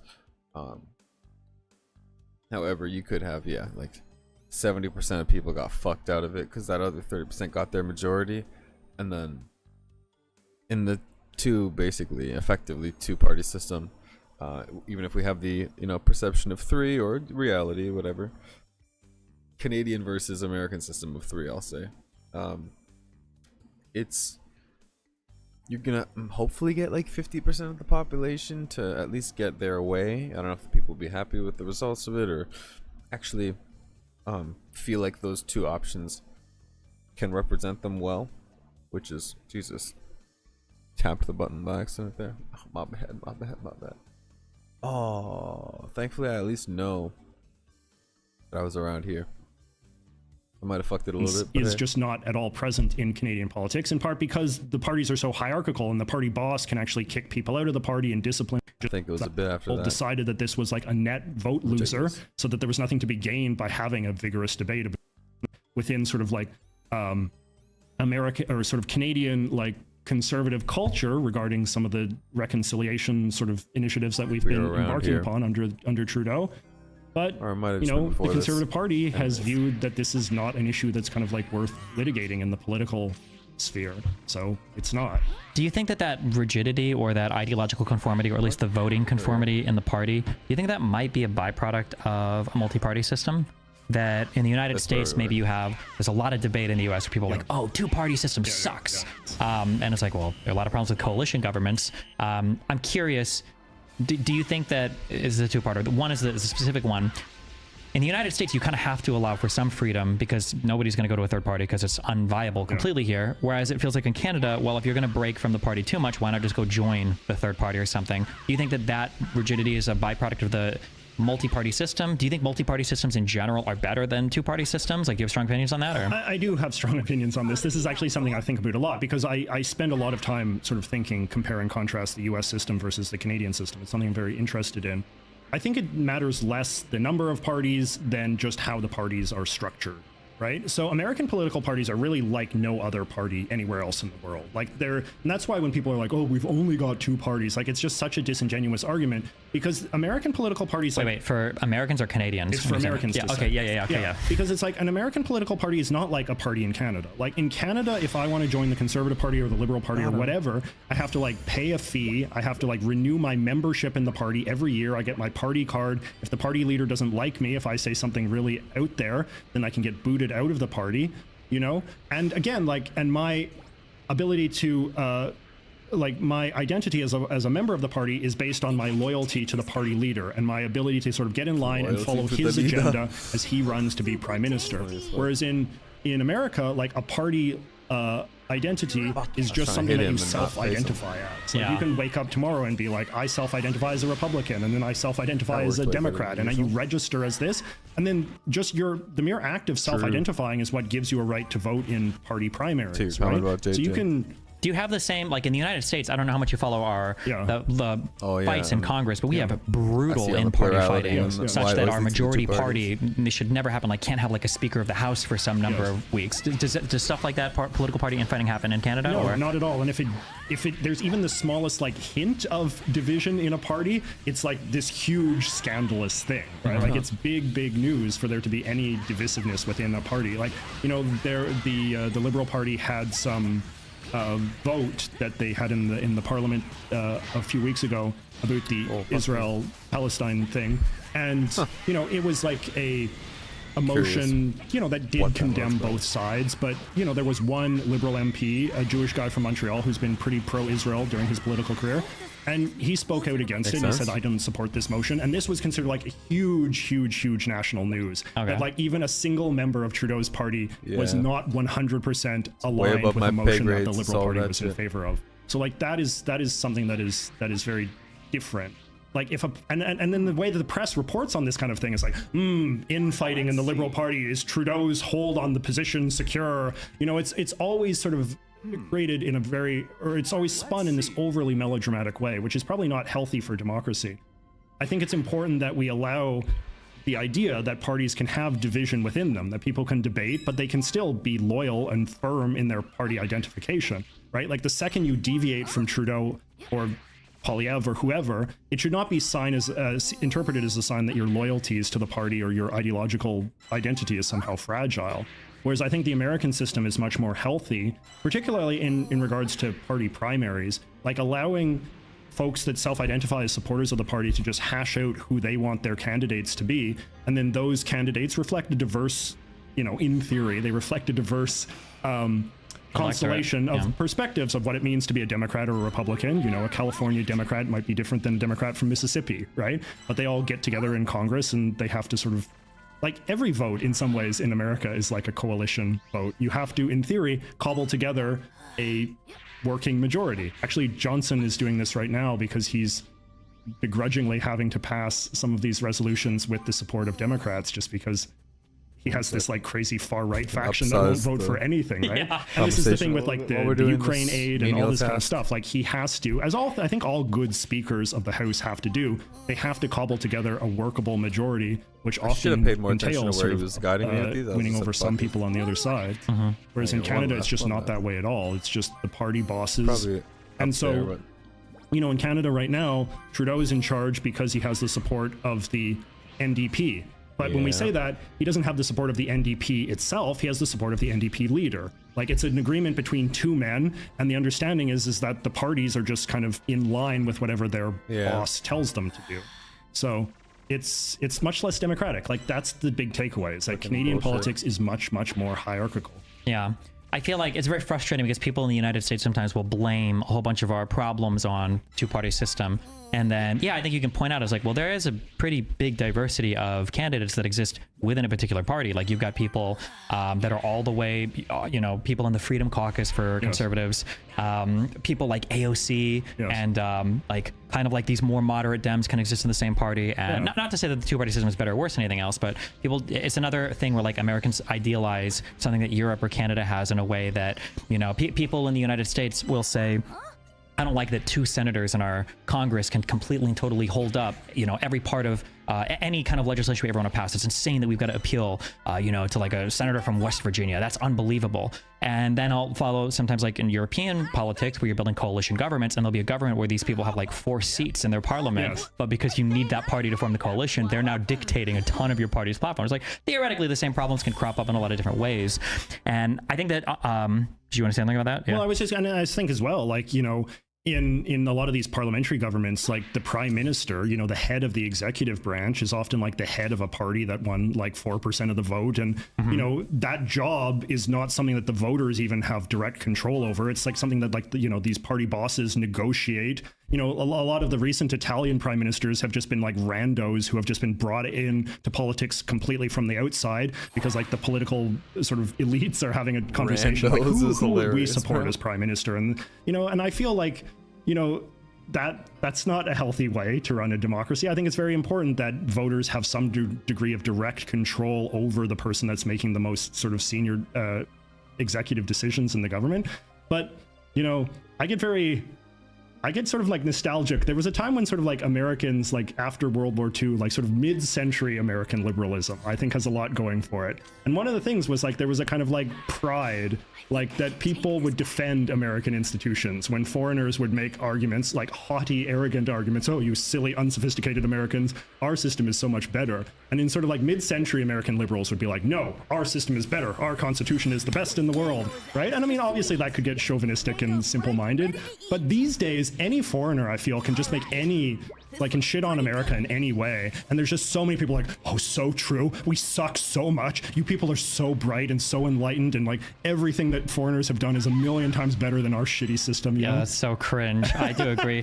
To not to get too far into that, but like even when it comes to like the very abstract comments of like when I'm arguing with socialists online and they'll say things like, oh, well, actually liberalism always gives way to fascism, and you know, you guys are gonna blah blah blah, and it's like, okay, well, who beat the Nazis in World War II, okay? It wasn't the socialists, okay? So I don't know why you would even, like, yeah, this unwillingness to give any credit, it circles back onto that. I think that I do, especially learning more about them now, because I'm embarrassingly uninformed on a lot of American structure in terms of how government everything works, and now learning more about it, I have a much greater appreciation for how a lot of it works. Me too. One thing that I think people make a big mistake about, at least in the United States system, is this idea that like we only have two parties, our government is broken, and that's why nothing is getting passed. That's why nothing is working in the country. And sometimes when I look at things and people say something is broken, I have to play this game now where I'm trying to, in this like emotivist lens, I'm trying to interpret what people are saying, because very rarely is it what they're actually saying. And when people say that like the system is broken, what they're really saying is the stuff that I want to happen isn't happening. And so now I'm trying to think, okay, well, stuff that you want to happen isn't happening, but what's going on? Is the system failing to express, you know, the actual desires of the constituents of, you know, whatever the politicians are? And I think the American system actually works really well, but I think the issue is it is accurately representing that we are historically divided into completely different realities, and it's a pretty even split, despite the however many more million votes a Democrat president might get than a Republican or whatever, or houses or governor races, that we have a big problem getting along right now. And sometimes people, I think, want to look to the system. Well, if we just had a multi-party system, it would fix everything. It's like, no, half the people in this country think the election was stolen. There's no system that's going to fix that. Yes. Now, the George Will had a good line. You know George Will, the great, you know George Will? Of course, he was great. But the audience doesn't. Explain who that is. Yeah, George Will is really, I think, one of the great conservative intellectuals of American history. He no longer identifies with the Republican Party. He was one of many who sort of ditched after Trump. But he I think a lot of he was a columnist for the Washington Post. He still is. For many years, many decades. But anyway, he has a good line where, you know, someone says like, America is divided, and he says, yes, but not frivolously. Which is, I think, a very important concession, right? Because we do often treat like the division. Something should just go away. Yeah, but it's like, it's not a frivolous division. Like, people are legitimately divided on substantial disagreements, right? And we can say like maybe some of those disagreements are based on. Most of my brain is occupied by Dragon Ball, but there's a spot where I'm like, ooh, interesting conversations or whatever. People that are smarter than me. Cool, talk to me, baby, talk to me. Dopey premises or falsehoods or whatever, but nevertheless they exist. And yeah, I think that's exactly true. What you say is that the American system, if it's polarized, if it's gridlocked or whatever, that just reflects a society in a state of gridlock. And that's, to me, like when your government accurately reflects divisions in your society, that means that you have a functioning democratic government. And I think that actually one of the problems with the Canadian system of government, which is less democratic than America's, is that I think it often creates a false impression of consensus where consensus doesn't. It's like the old Chappelle joke and one of his stand-ups of he's like talking about San Francisco, where there's like crackheads drinking Starbucks. Is it drinking coffee and doing coke? Talk about politics. Oh man. actually exist. And I think that in the long term, that can actually be a recipe for a different sort of Craziest shit populism. I've And I seen think in my that's sort life. of what you're seeing in some countries in Europe, where there's a kind of like phony imposed top-down consensus from an undemocratic political elite that then ultimately gets upended in the form of like radical outsider parties, because that's the only sort of outlet that the that the voters have. Yeah. Also, I had to be butchered and or completely like paraphrase that reference. I haven't seen that stand up in a minute. Means I need to refresh myself. It feels like a dumb position, and I would have hated myself for saying this like 5 years ago, but you mentioned like political party leaders are supposed to be able to bring together people to vote on things. It feels really cucked to say, but I really do feel like bipartisanship, like in and of itself, irrespective of those, is a virtue to be had. That being able to work with people that have real political disagreements, not like, well, I totally disagree with this guy. He thinks that minimum wage should be 25 an hour, and I think it should be 35 an hour. But we managed to coexist. But you should be able to take people that have substantively different positions than you and work with them, and that's this is a super real thing. Whether it's to maintain friendships, whether it's to work and collaborate with people, or just like be a functional fucking society where there's some cohesive social experience that isn't super, bubble wrapped and segregated into echo chambers and all that type of thing. Yeah, being able to, like he calls it, being bipartisan about whatever it is, or at least being like compatible with people that have opposing views. I think I value that a lot more as I get older, and also as the culture changes in a way that's like, it's so fucking hard to do that. Whether it's like, oh, I don't like that person, so you can't be friends with them, or I don't agree with you, so I can't be friends with you. It's like, okay, cringe. seen increasingly, I think, is like backstabbing or being a turncoat or not being loyal or faithful, or like as like sort of the Tucker Carlsons of the world would say, it's like a symptom of like the mono party, like the elite who don't actually care about anything, and they're just running everything for their own interests, and all of these disagreements are just, what do the wrestlers call it, like the kayfabe or whatever, like the kind of like the manufactured sort of like conflict for show that just masks their real sinister agenda. Yeah, right? like these guys are wheeling and dealing on the floor. They don't care about the American people. It's like, well, how do you think legislation gets passed? Like you have to, like at the end of the day, this is, it has to happen. But people, I mean, a lot of people, and this is kind of scary, like it's just like a lot of people in politics today seem to just aspire to the rise of a strong man who will impose their will and crush their enemies, right? Which is the antithesis. I feel like it's still possible to find that. It's just harder. And I think it's just because everything has become so much more political. Like, well, to be fair, I don't say everything became more political. Everyone's just more connected to the internet.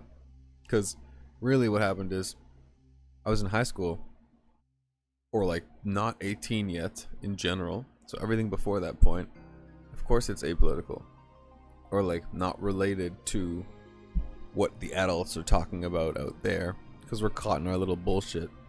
But towards the end of high school, and then especially as you hit 18 and everyone goes off to college, now everyone's in their feminist arc and going through all this type of shit, and then the gender and culture war and all this bullshit starts to escalate and accumulate.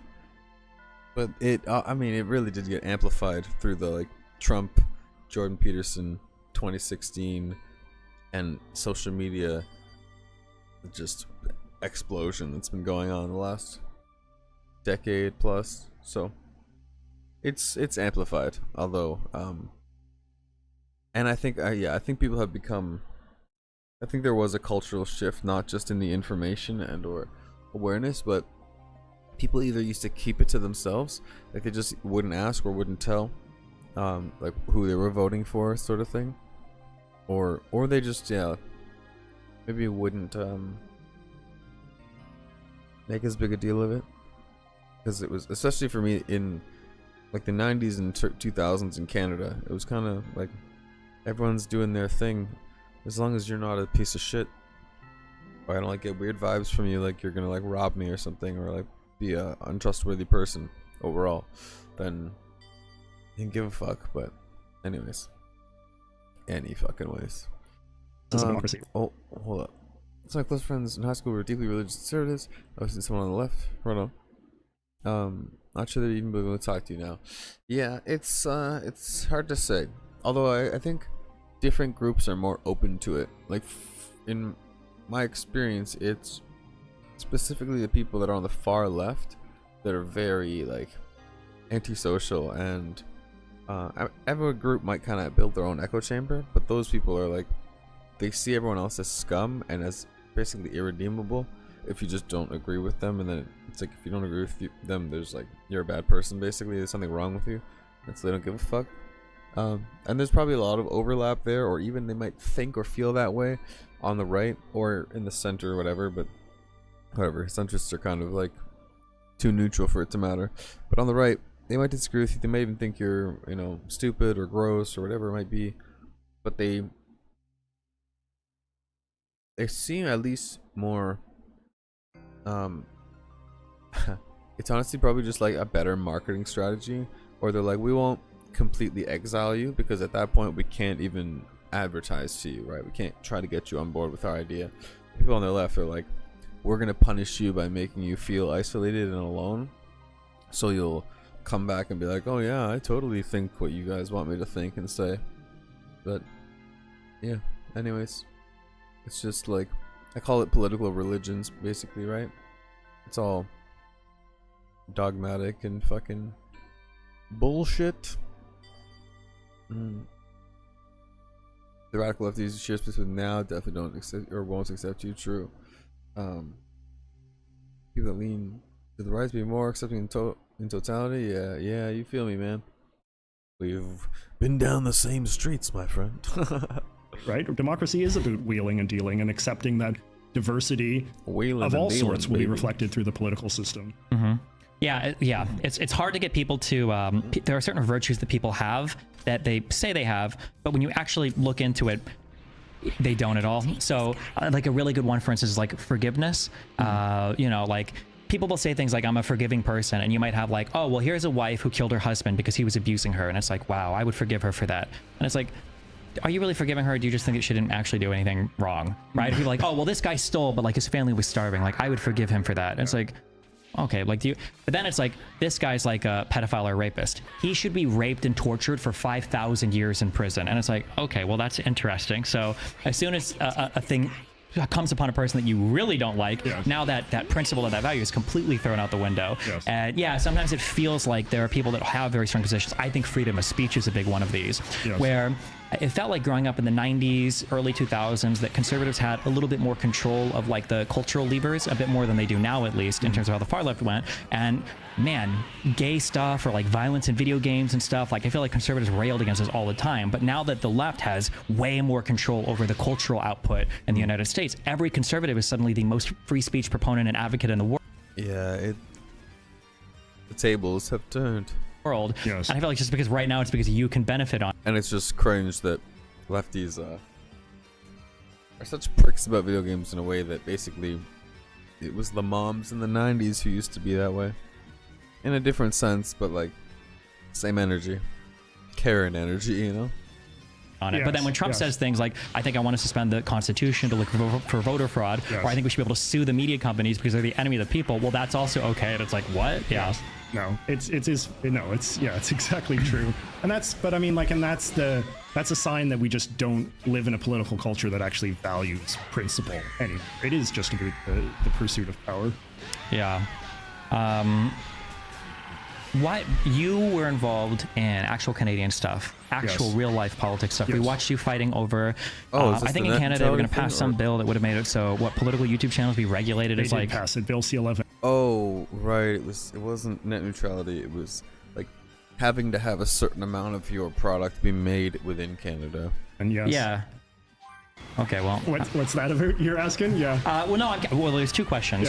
One is, that was an issue that was politically related that you decided to get personally involved in, like on an active level. And then two, I guess, what has the fallout been from that? So that it was this is like a lot. The Canadian media is regulated. Traditional Canadian media, like television and radio, is under the jurisdiction of a Canadian media regulatory body, the CRTC, the Canadian Radio and Telecommunications Commission. And part of the regulation that exists for radio and TV in Canada is to mandate that the Canadian networks have to broadcast a certain fixed amount of good Canadian content. This is like a nationalistic initiative. Because again, there's this deep insecurity in Canada that if we consume too much American media, then that will sort of culturally colonize us. And, you know, in practice, I think this just winds up. I did that to an assist drone. I hope this brings me closer to my dad.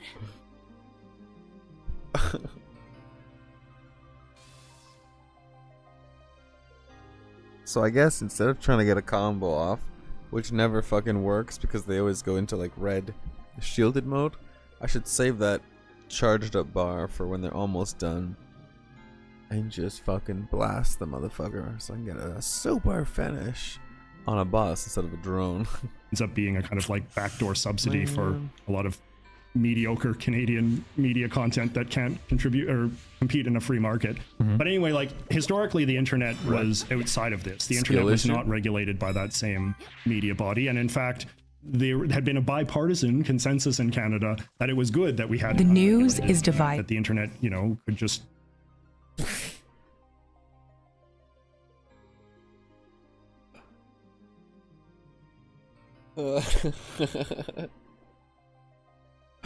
I'm sorry. Shout out to the homie working the board. That's fucking funny.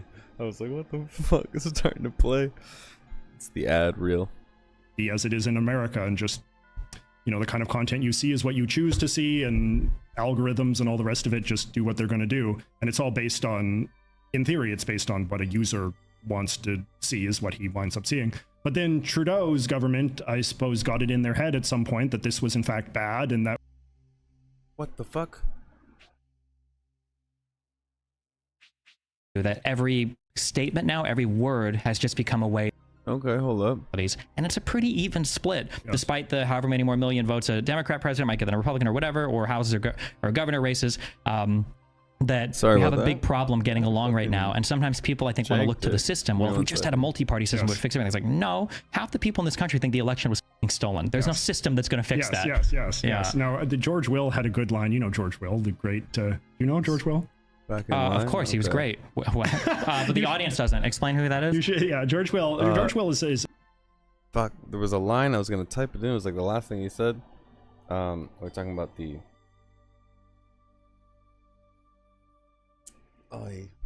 Free market. That'll do it. Like I need to just pull up like one sentence of what the fuck he was mediocre saying. Canadian media content that can't contribute or compete in a free market. But anyway, like historically the internet was outside of this. The internet was not regulated by that same media body, and in fact there had been a bipartisan. Realistically, I gotta get fucking either a whole other thing for hotkeys or find a way to disable the hotkeys in my internet browser, because I never ever need or want or care for those buttons to do that, but it's kind of locked in. Consensus in Canada that it was good that we had the news is divided. That the internet, you know, could just be now as we're it back. is in America, and just now we're back. You know, the kind of content you see is what you choose to see, and algorithms and all the rest of it just do what they're going to do, and it's all based on. In theory, it's based on what a user wants to see is what he winds up seeing. But then Trudeau's government, I suppose, got it in their head at some point that this was in fact bad, and that we needed to bring the internet under the same kind of like nationalistic sort of regime in which streaming services like YouTube, but Netflix and Disney Plus and all the rest of it would emphasize the showing of good patriotic Canadian content at the expense of bad foreign content, which would not be in the national interest to see. And this legislation did pass, and I can't speak to how it has been, what the consequences have been in terms of implementation, because the implementation process is still ongoing. They're still having hearings and stuff about this, but when it was still at the political level, now it's at sort of like the bureaucratic implementation level. When it was at the political level, I got involved because I feared this. Like, I feel like the way that Canadian television and radio has been regulated has been very negative, has prevented Canadians from being able to freely consume the kind of media content that they want to watch in favor of stuff that indirectly the government thinks is better for them to watch. And I just kind of feel like that's not appropriate in a free society.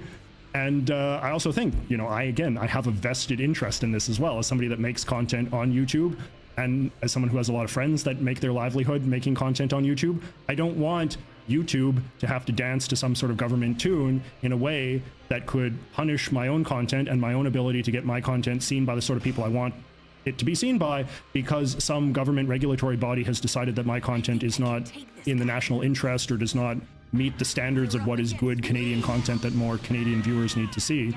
So yeah, I testified at the House of Commons, and then I testified at the Senate, the two bodies of our parliament, and then I testified at the CRTC itself, the regulatory body, and then I testified a second time just a few weeks ago. And there's probably going to be more testimony, because the only thing is that this stuff is moving at such a snail's pace that the legislation has been very controversial, right?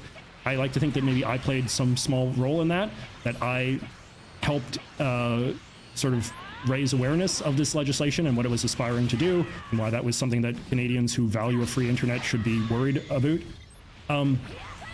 But you know, it's interesting that one of the main reasons why I oppose it is because of its sort of like nationalistic kind of character. Like, it's not really a free speech issue per se. It kind of is, in the sense that like being able to consume the kind of media you want is, I think, an exercise of a certain type of freedom as it relates to media. But a lot of it is just like, I just really dislike the idea of the government dictating to me or any other Canadian like what kind of cultural content, what kind of media, what kind of like just videos, comedy videos, political videos, cooking videos, like what kind of that kind of stuff is in the national interest to watch based on some sort of nationalism test. And this is something that would never happen in America. So in that sense, it's like it's quite an exotic kind of Canadian issue that I can understand why Americans might sometimes kind of like struggle a bit to wrap their brains around. But that's also an illustration of how there are political issues in Canada that are very distinct and are very much a product of a kind of nationalistic, patriotic, progressive faction. I think it seems really distinct, but I bet America has a lot of similar stuff. It just manifests in a different way. Like, I don't think as Americans, we would never really think about this topic in the way that you do, because we are like the loudest fucking culture. But I think that this comes up in another way when we talk about like immigration in the US, where we're like, well, if we take on too many of these people, we need a national language because we don't want them speaking Spanish. We need to do something to control how many are coming in and bringing their values, that there is some kind of, some weird... What's funny is that's the exact conversation that's being had right now in Canada, because they like overdid immigration relative to how much housing there is, and everything is fucking out of balance. Nebulous concept of what an American identity is, and people in the US try to protect that to some extent. It just doesn't come out maybe the same way that it does in Canada. But I'm sure like if there were like 10 million Mexicans or Chinese people that came to the United States and started making that type of media in the US, that people might have a problem with it. As an example, people go through certain towns and like there's a lot of billboards in Spanish or something, people will get really upset about that. Maybe it's not necessarily the same type of problem, but I think it's similar-ish. I feel like, I think you're not wrong in the sense that I feel like that sentiment exists in American society. Whenever I come to America, though, it's always just... Yeah, I wouldn't expect you to be if you weren't living here. One, because who fucking cares about Canada? And two, if you're in the States, that's the most relevant place, right? One, obviously because you're living there, and two, everyone else cares what's going on in the States. And like notoriously, y'all don't really have to pay that much attention to what's going outside. I mean, you end up caring when it's like a war, and it's like, could that come on, like some of those land on my fucking yard, or like in some way get us involved in a way that I need to worry about? Maybe I'll see what's up with that country. But generally speaking, it's like, fuck it, we are the center of the universe, bitch. I am the hype. Unironically, fucking the country is Vegeta. Yeah, true. It's definitely like enriching to get to expand your horizon or become more aware of another place. Striking how diverse this... Which I'm glad even he said a second ago. Shut up, Gohan. I'm glad even well, sorry, Destiny off to the side said a second ago that like he's whatever, like embarrassing, underinformed or uneducated in a whole bunch of other like areas of history or with the world. And it's like, yo, yeah, same. Cause I just, oh, to be fair, it's not like I was gonna learn all of that shit in high school. I was gonna say I didn't give a fuck back then, but it's not like I ended up pursuing them in like post-secondary schools to be like super deeply well-read on any historical knowledge. Like you basically have to take a personal interest in it and then go online and learn whatever the fuck it is. But anyways, carrying on. This country is, how diverse its big cities are. How the U.S. is, yeah, exactly, or at least the attitude, right? It's like that prideful fucking. It's just the I am the hype, bro. Do you really believe it that much? You're fucking right. Are just people of all different nationalities, speaking all different languages, with signs and all sorts of different languages and stuff.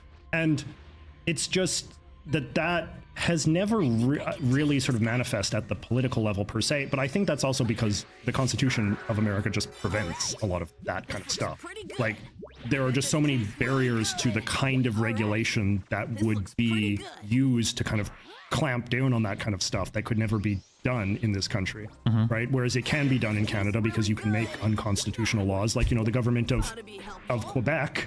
You know, another thing that I'm notorious for having strong opinions on, right? Like the government of Quebec, you know, Canada's second biggest province, which has a French-Canadian majority, like it is obsessed with protecting its sort of like cultural integrity and its cultural purity in a way that in America I think would be perceived as being like very like racist and chauvinistic and all that kind of stuff. But, you know, the government of Quebec is able to pass laws that say you have to have signs in French and all this kind of stuff, because in Canada you can pass laws that violate freedom of expression, and the Quebec government often does. So it plays out in a very different way. That's just, again, like this is what a bigger part of my larger thesis, right? Which is that it's the institutions that dictate the different outcomes, not something inherent about the culture. You could imagine that maybe even say in this state, in Florida, like if you could elect a sort of right-wing government that was unrestrained by the First Amendment, maybe they would pass laws that say you have to have English only on the signs at the taco restaurant or whatever, and, you know, this sort of thing. Yeah, I agree that broadly speaking, people don't give anywhere near enough credit to the, I'd say the institutions, the constitutional guardrail. Structure that's in place to keep humans from ending up in the predictable pitfalls that we will all inevitably fucking do, because we're kind of robotic in our own way. I guess that exist on what can and can't be done. Yes. I'm gonna give you a big. True that. For engineering, yeah. See, it's one of those things, right? And like, I spend my time trying to learn how to play music. I can't be fucking fully educated on all this shit, although I don't pretend to be, and so I'm not like joining into these debates or trying to have contentious, whatever it is, you know, I guess conversations with people. But I would like to, at this point, like, I used to have a very singular focus in a way that would keep me very one-dimensional, and I was like getting enough life experience to have enough, I guess, dimensions as a person, or wisdom from some amount of growth, or whatever the fuck it is, or if I'm speaking to someone that's a bit younger than me, I can generally offer some amount of like, I don't want to say guidance, but like foreshadowing or insight into an experience that is they're either in the middle of or about to have, right? So there's more to it than whatever my one single focus was, but there's a lot of like informational fucking gaps essentially, and like stuff that I would like to be, and it would also just take me to the next level in many ways. So yeah, only philosophy, yeah, absolutely. It helps to be able to bounce things off of other people or something like this, where it's like you can reevaluate or evolve your thoughts, and again, like just honestly become more like cultured, but get more angles and perspectives, and then reevaluate, and like I said, ideally upgrade or improve your understanding of the world around you and your ability to, I guess, process and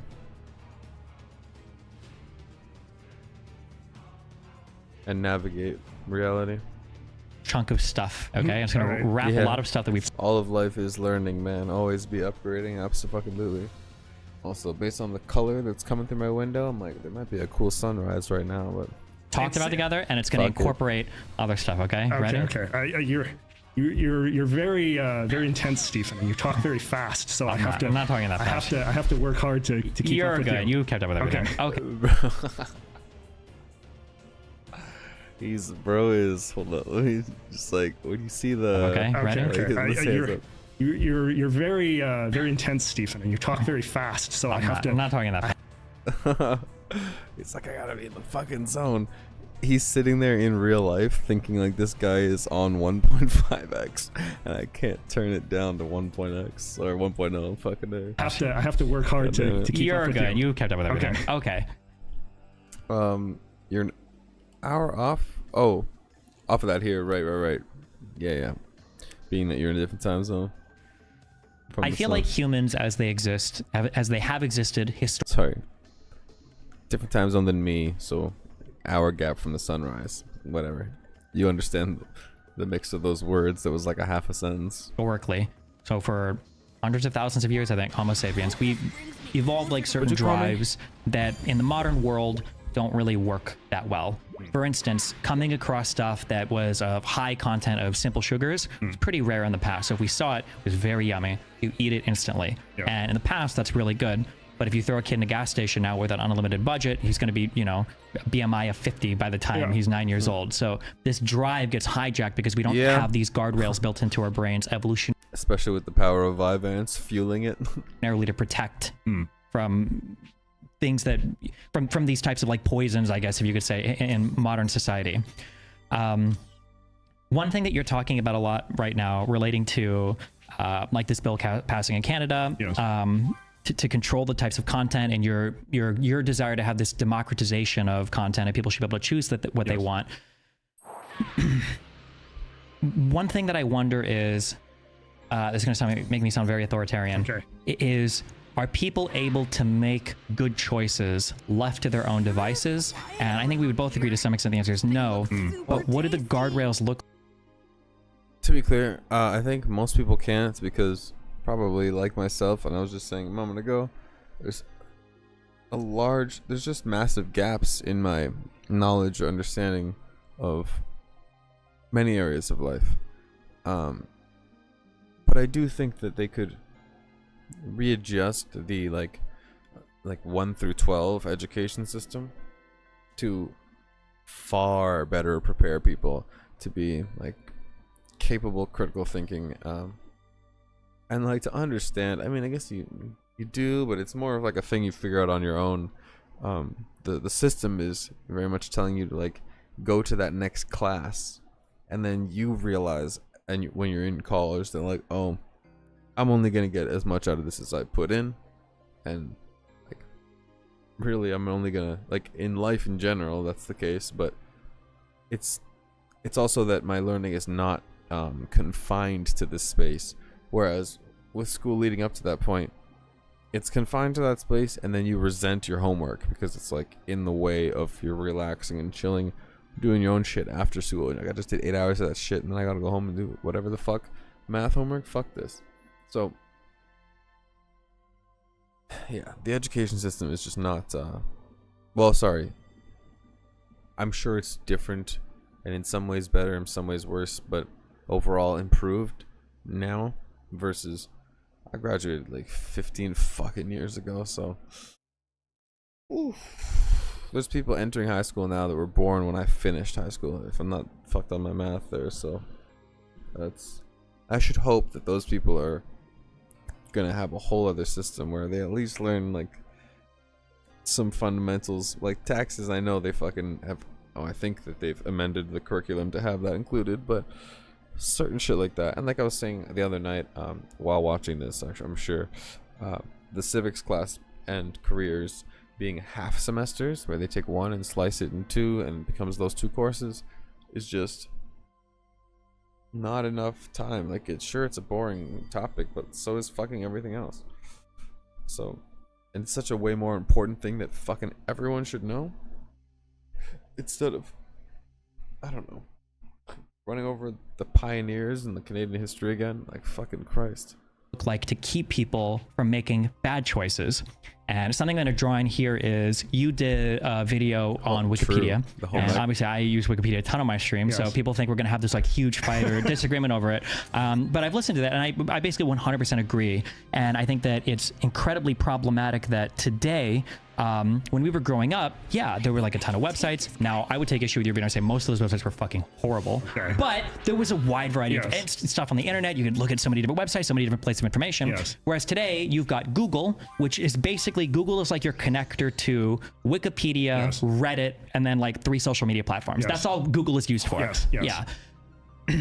Now, we can be critical of places like Wikipedia or social media, but I wonder, given people's democratic choices to browse information, do we always wind up in a world where it's all congealed in a few easy to access places where everybody's going to McDonald's instead of enjoying whatever foreign cuisine that could enrich their lives more?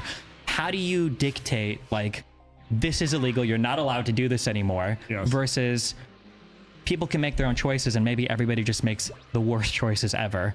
Yeah, I don't know. I mean, that's a big, important question, and it's a very difficult question to answer, you know? And earlier I talked about how sometimes something that turns you off your own political opinions is when you see those political opinions attempting to be expressed through public policy, right? Yeah, I would say comparatively speaking, everybody going, ooh, I just realized I get 2 wishes with the new Dragon Balls. Means I don't have to collect them as much. Thank God. That saves me a whole run of 7 pickups. Whew, thank God. Thank God. going to Wikipedia, like make your own shit, could arguably be comparable, not the same, but comparable to the Canadian government. Be like, everybody wants to talk about America. Can we talk about our shit? Right? It's kind of like the same vein of thought almost. Yeah. Yeah, no, exactly. Right. And so as a result, you have sort of a heavy-handed government. I'm inclined to do these in order, right? Take like Apu and Kui, then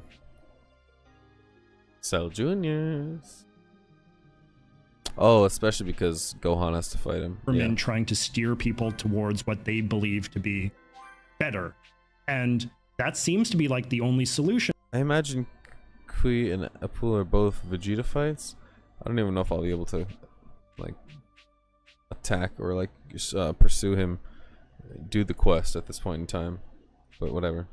But I feel like that's a terrible solution as well. So it is, I guess at the end of the day, like you have to, like, I guess you have to err on the side of freedom, and that you have to have. One sec. Let's just do a wish real quick, shall we? Actually, I haven't showed you something. You've been chilling for a minute. I'm gonna just super fast show you the start of something.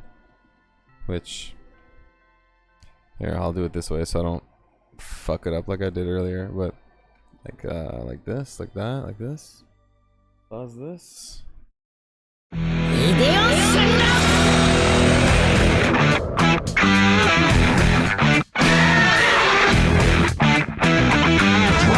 Ball Z!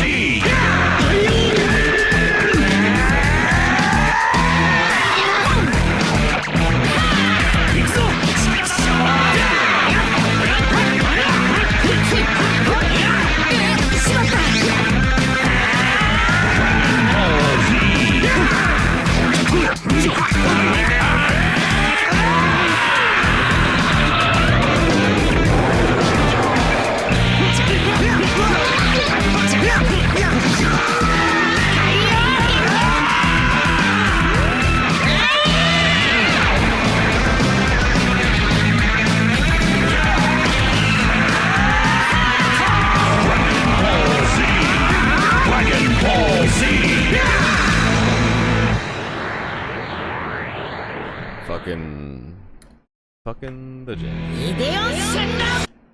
Million cuts of that shit. Oh. Nah.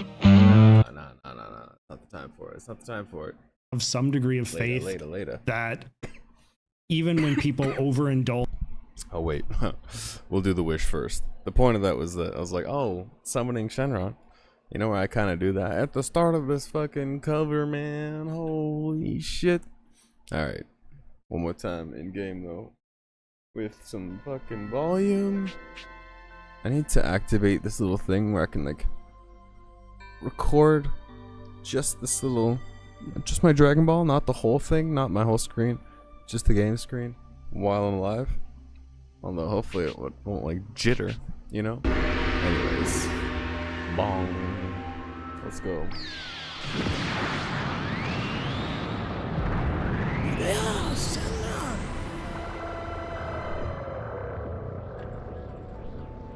I shall grant you any wish. State your wish. Any 2 wishes, you mean, right, motherfucker?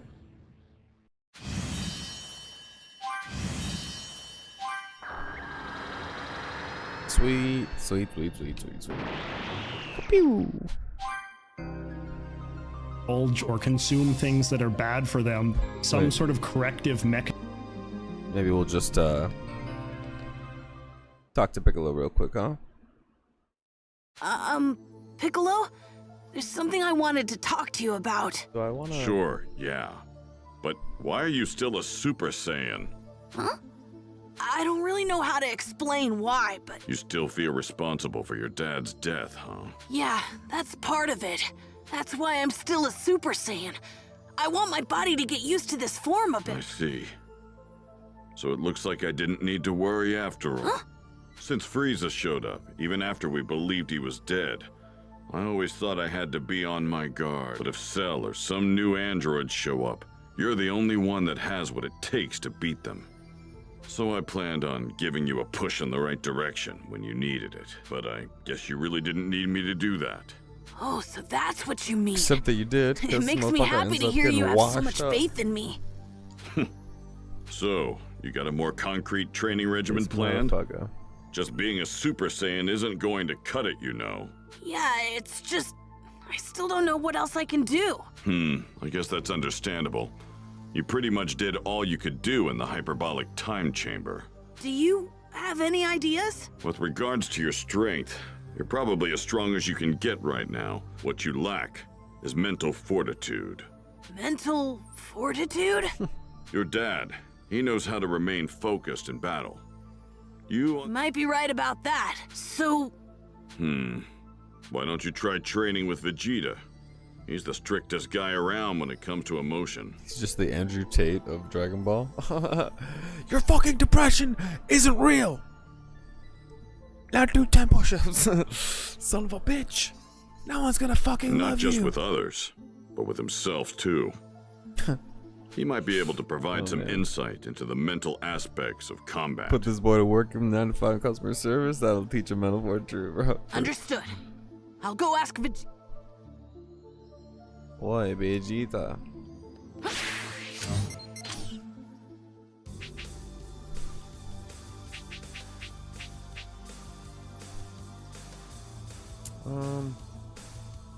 Oh, right. These are the battles.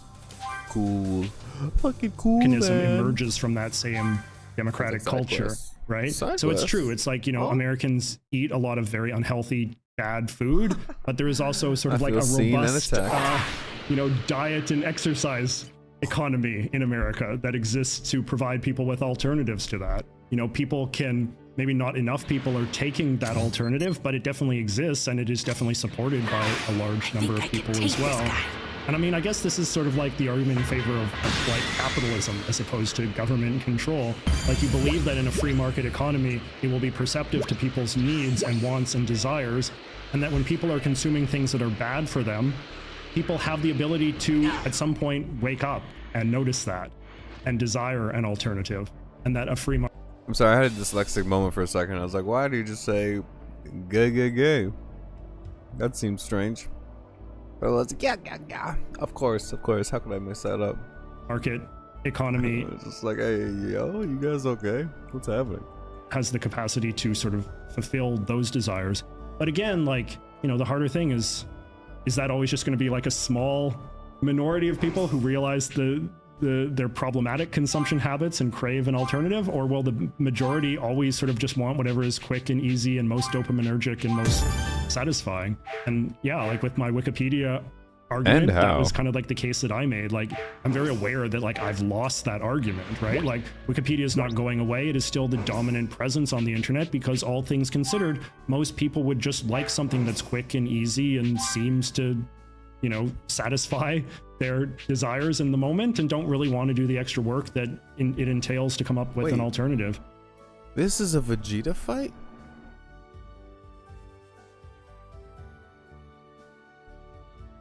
Oh, it's because he's still pissed.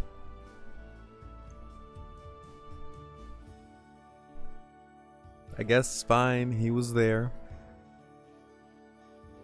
To be fair, Gohan just fucked him up with one punch anyways, so that'd be a weird rematch.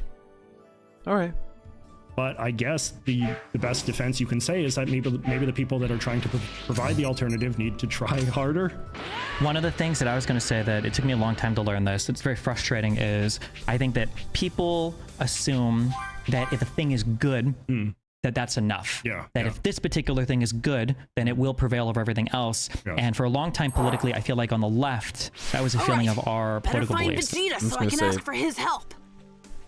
I felt that way with things like music, and that's not to say that I've put anything out that deserves to have like made it because it was good. That's not the point. Because I never put shit out because I'm a perfectionist, or because bands would fall apart and I didn't want to release shit with the old guy on the track, whatever, this type of shit. But yes, the good thing will prevail if it is advertised properly, because it still needs to get in front of people. And like, word of mouth is one thing, but word of mouth at scale is significantly better, and that obviously works for politics too. That like, well, clearly we're correct. It's just really hard to explain why, but you should like believe us because it's like way better than these guys who are crazy. And I feel like when you look at the left, and you've got like the NPRs of the world, or the PBSs of the world, and then you look at the right, and you've got like Alex Jones, you've got Bill O'Reilly. What do you want? I need to get yelled at by Vegeta real quick. Mind fighting me so I can get stronger? My dad died because of me. I need to get stronger, so something like that doesn't happen again. It's up to me to maintain peace now. I need to protect Earth in my dad's place. Don't be absurd. You think Kakarot's dead because of you? You're the one that's going to replace him? You arrogant, spoiled little brat! Huh? But I... Damn it. I wasn't planning on fighting ever again, but I've changed my mind now. Come at me. I'll beat the arrogance out of you.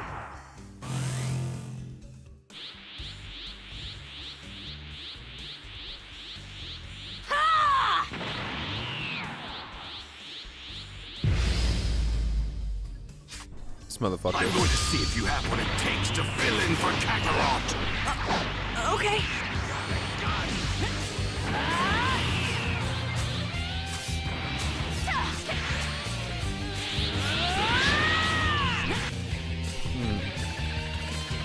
Oh yeah.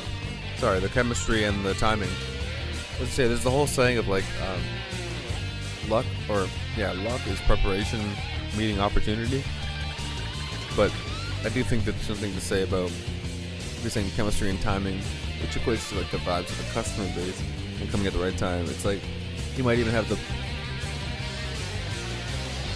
incredible whatever music it might be again, or fashion, right? Like you might make something, you know, completely innovative, but it's just like too early, and it wasn't. It's just like, oh, it's dope. Yeah, it's just like the timing wasn't right. It just gotta get everything. The stars have to align, man. And then it all You've got works like out. all these other people. The left's gotten better. We had Jon Stewart. Now we've got like John Oliver, kind of more entertaining people. But the right was so good at packaging this stuff. I feel like in a broader sense, academics, people in science, everybody needs to do better at presenting their stuff rather than assuming that it's just too complicated to understand or people just don't like it because of what it is, and instead say, well, you know, you have a good idea, a good concept, but you actually need to do work marketing it, because it being good in and of itself isn't a reason for somebody to consume it. It's got to be like really accessible and everything too. And when I think of like Wikipedia and stuff, the nice thing about Wikipedia is that like, yeah, you can go to the website type of thing and you have it instantly, as opposed to having to do, like, man, especially now when I'm reading, like, papers and stuff, it's like, okay, is it on this store? Maybe, maybe not. I gotta go to this, like, Russian site, this Sci-Hub, and I gotta see which, like, mirror is up right now, so I can open it, and then like, all this bullshit. Even when pirating existed. When I was poor, I pirated because I can't afford anything, and then when I got wealthy, I still pirated for a long time because the pirating sites were so much better organized. If you were on Oink's Pink Palace a long time ago, or what, or any of these other torrenting sites that popped up for like music and stuff, the organization, the tagging, the categories, it was like a better experience. Even if it was pirated, like I would pay for this. I paid $60 a month to have this subscription. But the people on the legal side was like, well, our stuff is legal, so you should consume it. So fuck you. Yeah. I wish people would recognize that, like, as much as earlier we were talking about how it's sad that these things are turned into purely anesthetic. You were holding back, weren't you? It's kind of like when you end up needing to emulate a game because the hardware maybe doesn't even plug it into modern TVs, or if you do, it's the shitty converter that has latency and it's just this dog shit. And then the company, usually Nintendo, or actually I should say all of them, the 3 major gaming companies, then just like don't fucking offer it in any way, so you can't acquire it legally, you can't pay them. It's like, I will give you money, which they've started to learn and like port over, you know, whether it's GameCube games or whatever it might be, that they're like, yeah, we could repackage this shit for 60 to 80 bucks and sell it again 10, 20 years later. Fuck them. But and yeah, and not only was it categorized by the people who valued it, it sounds like he was talking about a very specific like subscription torrent service, which is like pretty intense. But even just in general, when you can look at like the whole internet's like sheer vast capacity of downloadable whatever it is, albums, movies, like, as opposed to like, this is what's on this streaming service, this is what's over here, you can watch this TV show on this thing, and it's like, it's fucking everywhere. Fuck that. Just hit that Pirate Bay, you know? Don't actually, but it's basically Google for media, and then you just like hit the button and yes, I will have those, please and thank you. I will have them all. No, that's not true. A soft, spineless brat like you could never replace Kakarot. Stupid child. Yeah, Vegeta's right. I can't define who I am based on who my dad was. Totally. Very, I need very to do bad. some serious soul searching. I'd better stay a Super Saiyan a little longer. Blah, blah, blah, kid. Greetings. Thank you so much.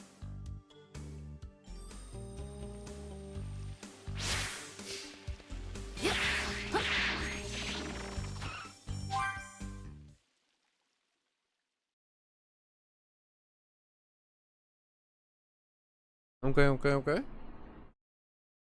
The aesthetic value of something or the Homer's rhetorical house presentation really of something is stands out. equally as important, It's if not huge. more so sometimes than the concept itself, because without that connection, it's like activism without voting. It doesn't matter because nobody's going to actually engage with what you're doing because you haven't made it digestible or presentable to the average person. No, I agree, and this is what I mean when I sort of say, like, as much as it seems like a somewhat defeatist position, but I think that the case for trying harder is a useful one. That is a useful thing for people to hear and for people to be motivated by. An example that I would give, you know, I haven't eaten meat in quite a long time. I've been vegetarian for over a decade, and I remember there was a time when like a veggie burger was like the shittiest burger you could ever have. Like it was like some crumbly patty made of quinoa and like corn nuggets or something, and it was disgusting. And people, Let's not pretend that they're suddenly good.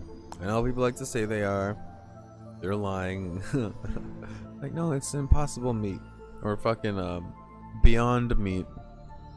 Like, nah. It's imitation meat.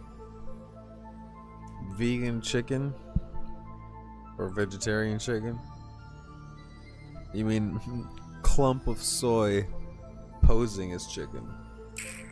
Oh, they're probably better than they were. But they're always like, oh, it's just as good as the real thing. I'm like, okay. Cool story, brah. I ain't buying it though. I ain't people are buying not it. irrational for not wanting to eat that and to say, I don't want to be a vegetarian because this is the kind of shit I'll have to eat. But now, you know, you've got Beyond Meat and these Impossible patties and all this kind of like cool dynamic stuff. Greetings. See you again. Hey, maybe I'm just being an asshole, but I guarantee you it's not as good as real meat. I guarantees it. That's being created by the alternative to meat scene and the vegetarian industrial complex and whatever. And it tastes real when all you've eaten is grass and leaves for years. Oh, don't kill me, bro. That's what it is. I'm like, what do you think? You know, vegan gains. This motherfucker. Now, keep in mind, he could kill me, okay, and hopefully he doesn't. But thank you so much. Could you shut the fuck up? So vegan gains, I'm sure, could like actually just tear me into 2 separate chunks because he's insane and because he's jacked. But if you hear his voice, motherfucker sounds malnourished. That's one malnourished sounding motherfucker. I'll tell you what. So and I blame that on being vegan. I know this is a oxymoronic contradiction with his overall jacked body type, but you get the point. Fucking leaf, seed, grass eating motherfucker. God damn it. Yeah, exactly. If he just killed like a couple cows a year, this guy would be. Or even if he was the exact same size, he would have so much more life in his voice, you know? you could hear the death of other animals in the vigor, in the way that he would speak. That was vigor with a V, by the way. Like, spirit. He's got spirit. This motherfucker's alive. Right. Excuse me. It comes in all fucking, hey man. It's like, bro, I might sound sleepy and high or whatever the fuck. What? But that's because I'm sleepy and high. This motherfucker. Exactly. You can hear the death of animals in the tone of his voice. Hey. This motherfucker ate some cooked meats. Huh? Yes. The real deal. Some nutrient dense motherfucking cooked meats. Only using the word soy. Yeah. I think there you go. Hey. Look, it's not our fault, okay? Let's see. Wasn't us who decided to just eat clumped up soy. Bag of gold dust. What? Sure. The drugs? Right. Yes. Alright. Faster, please, faster.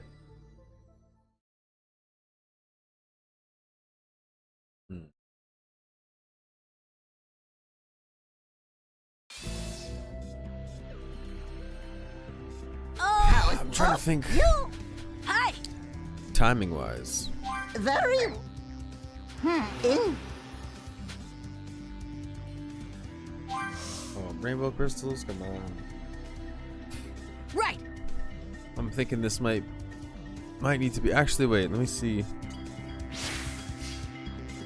40 minutes Better left. make this fast. What the fuck? Whose voice was that?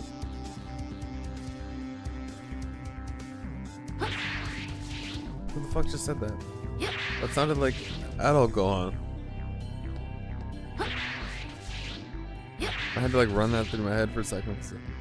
I thought it might have been Yamcha. That's a weird glitch.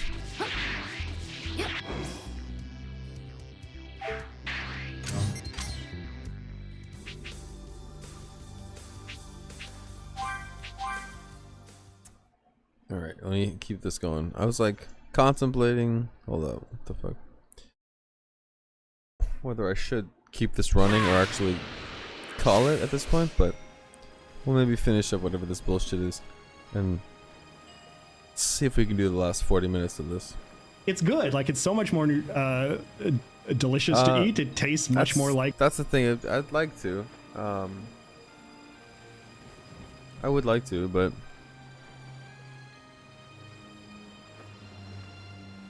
wait, I was Would I only have covered 40 minutes of it tonight? That'd be kind of crazy. Because I was at 1:45 when I started tonight. But watch me fade in real time. I mean, yeah. There's that little part of me that's like, all right, I know the sun's coming up. I know it's 6, and like I'm chilling, and I could do that like super just vibing, like gonna crash soon. Playing some Hades too. Also, I generally like to get like really tired so that I can fall asleep much easier.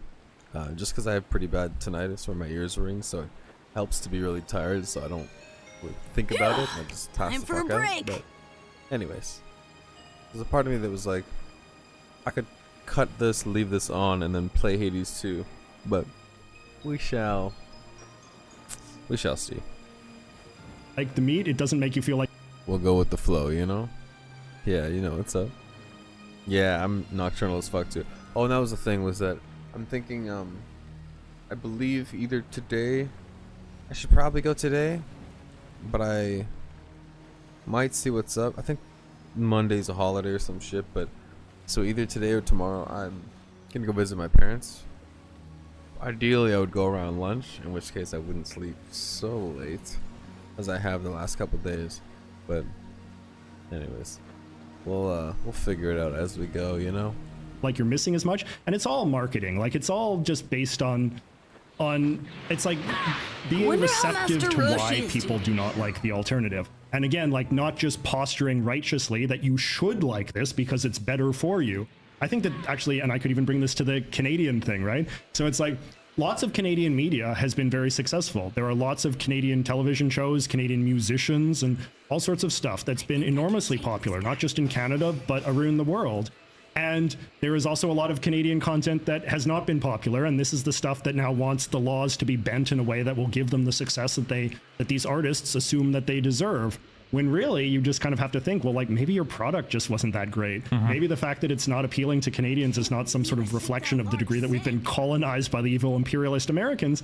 Maybe you're just not trying very hard. And then like, you know, the Justin Biebers of the world or whatever are just offering a better product and have better marketing and all this kind of stuff. Yeah, I don't know how often you hear people say this, but like I'll talk to, usually happens on the conservative side. Sometimes it's happened on the far left side too, but people will start complaining like, oh yeah, there's a guy at Google that's like turning our channel down. There's a guy at Google that's like fucking with it. And it's like, and then you like open the channel and it's like, okay.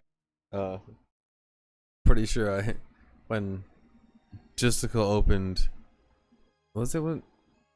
regardless, he was checking out a Tomfoolery stream, and so I checked it at a certain point, and I think I clicked towards the start of it, and he'd mentioned whatever about multiple channels, but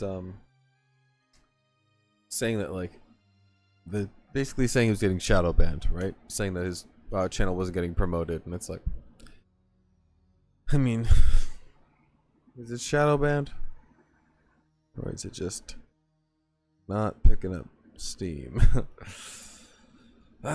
Whatever. I won't get into that shit.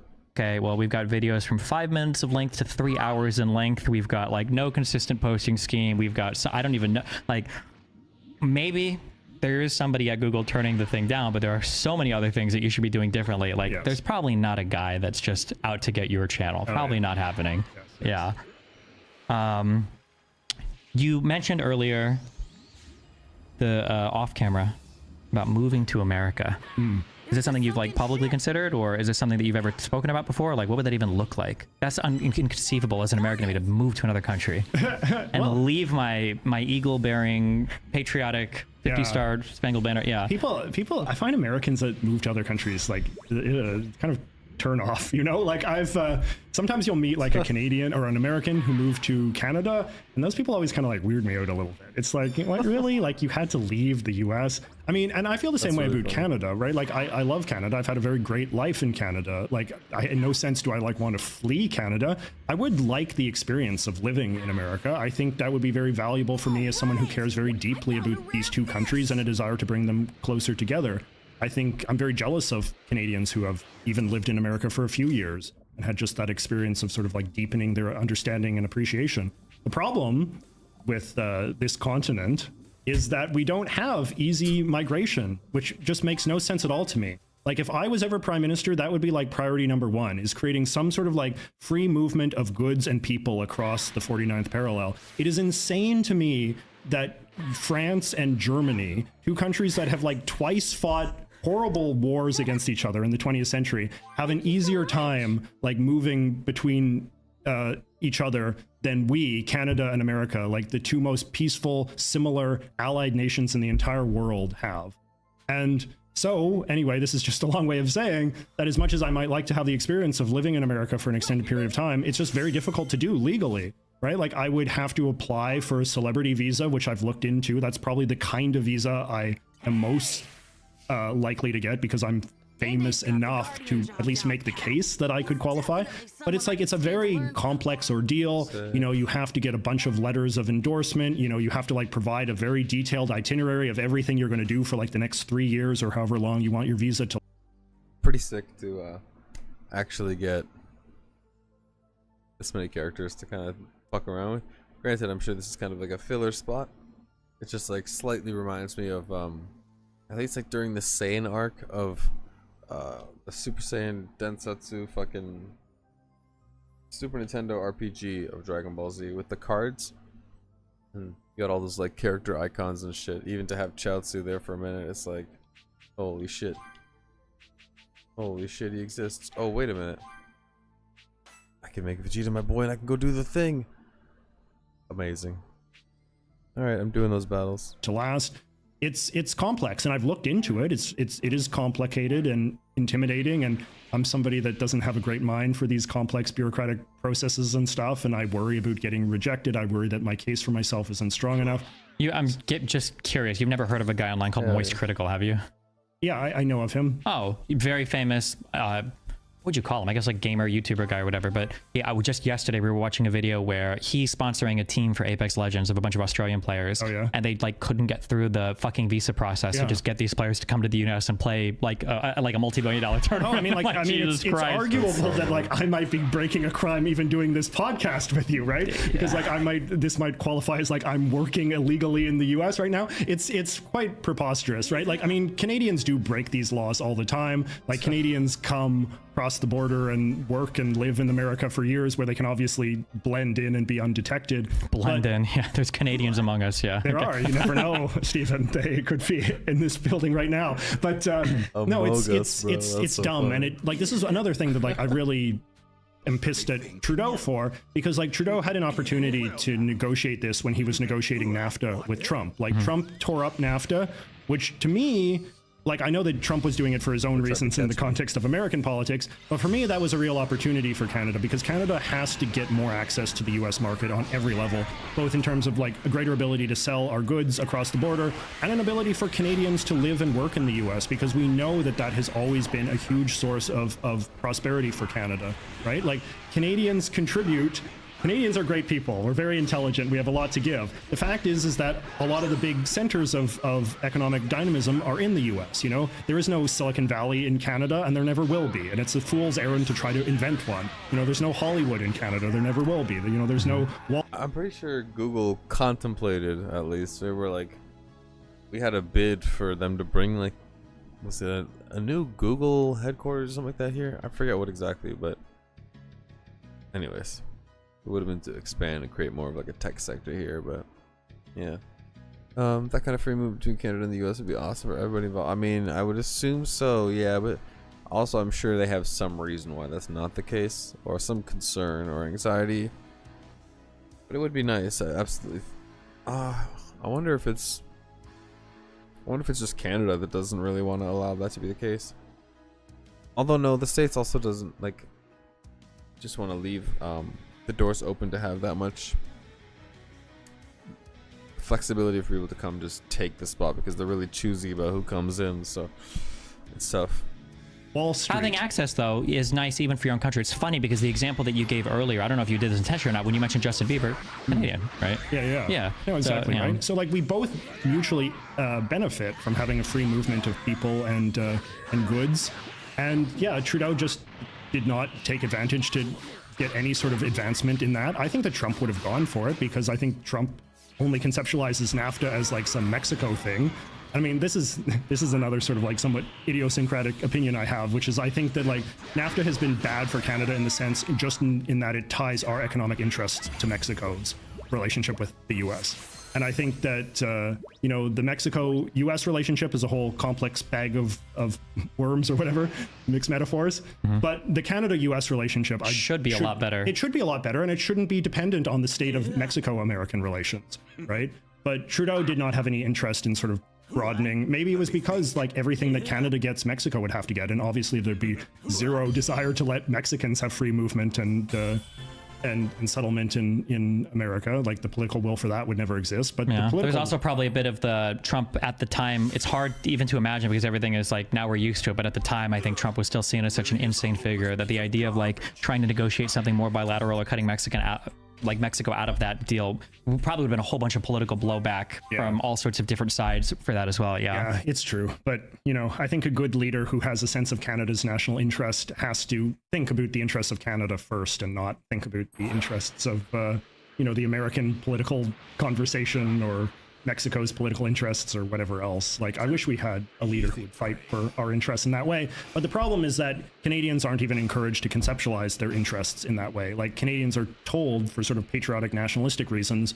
I mean, and some Canadians like sincerely believe this, which seems insane to me, that like Canada's destiny and like a strong, good Canada is a Canada that like goes it alone, that has less to do with America, that trades less with America and this kind of stuff, which is just these ideas of like I think it's called an autarky, right? Yeah. Or what do they call it in North Korea, like juche, like complete independent self-sovereignty, right? And you can an autarky, like autism, but oligarchy or whatever, you know what I'm saying, patriarchy, hierarchy of some kind.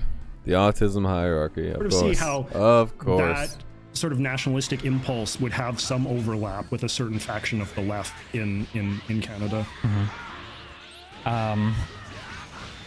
Do you ever worry as your opinions change?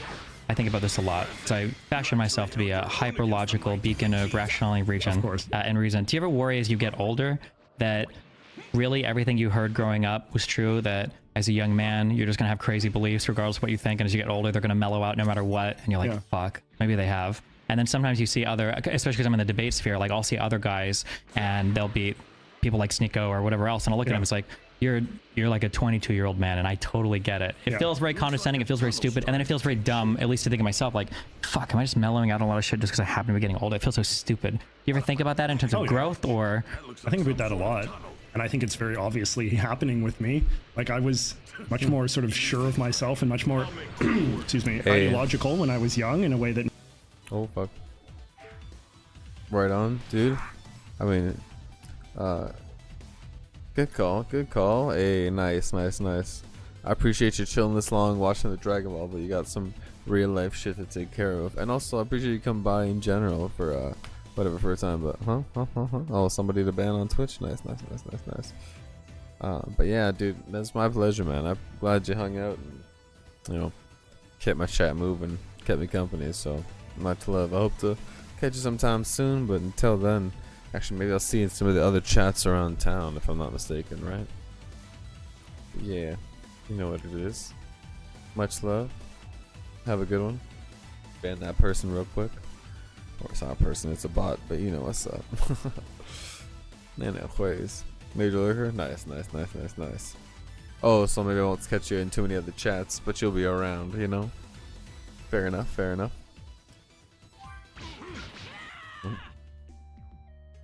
Well, hopefully you can reveal yourself in here some other time when we're chilling for some more games or just Dragon Ball shit.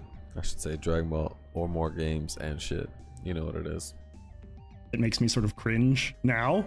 Whereas I do feel like, you know, the fundamental problems are complicated and that they don't have easy answers. If they had easy answers, we would have solved all the problems a long time ago. Yeah. But the reason why these easy answers aren't being pursued is not because we have some sort of nefarious elite who are just hate, you know, their fellow man and are trying to ruin society for its own sake, or because they're getting their pockets lined or whatever. It's because a lot of those ideas don't work. And so I feel like as you get older, you can't help but just kind of feel like the best we can aspire to is just kind of like muddle through, get small wins here and there. Yeah, that it's a slog fest. It's not like a, It's Yeah, it's not a dash, it's a marathon, as they say. But it's the other thing true. The other thing that you said rings true to me as well, because I do like forming relationships with younger people in their 20s and stuff. I like doing mentoring and mentorships and that kind of stuff. That's very meaningful to me. I think it's something that more older people should do as well.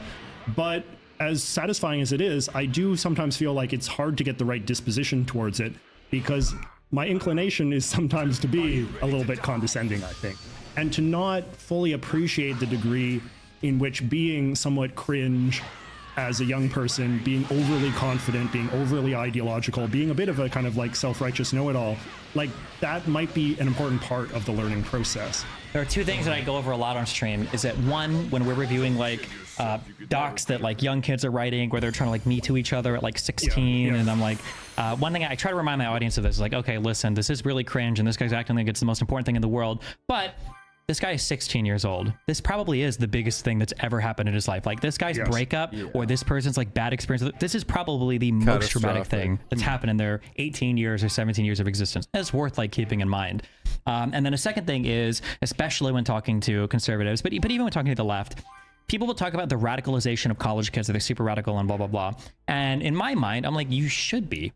18 to 22, this is the time in your life everybody is fucking crazy when you're a kid, and you should be. The only problem is that social media has given you ways to immortalize that, or ways to make you feel more important than you should. And I think that's a big problem, that rather than college being this kind of safe place to be crazy and wild and radical and make your communist and your Nazi whatever student unions and all the crazy shit you're doing, now it's, I'm actually 19 and I'm going to tell you, the rest of the world, how it should be run. Greta Thunberg is now the representative and speaker for climate change, even though this person's never worked a job before, even like back when they were popular, right? And that's it's problematic because one, people are like, why are college kids so radical? It's like, college kids are always radical. With the Vietnam demonstration, like this is always what college kids are. But then two, one of my another thesis, a big thing I have, is there's a lot of, everybody has a lens for how they view the world, and conveniently that lens will usually explain every single problem in the world. So if you're a feminist, toxic masculinity is why Ukraine and Russia are fighting, and it's why, But I feel like when people talk about their little things, you know, whether it's democracy and fascism, authoritarianism, feminism, blah, blah, there's this huge thing, which is like the internet and social media that's changed everything in the world, and nobody really wants to seriously grapple with that, except for when it conveniently intertwines with their particular thing. So like red pillars will say things like Tinder has destroyed like dating markets. Sounds like Discord has probably destroyed, because everybody's online now.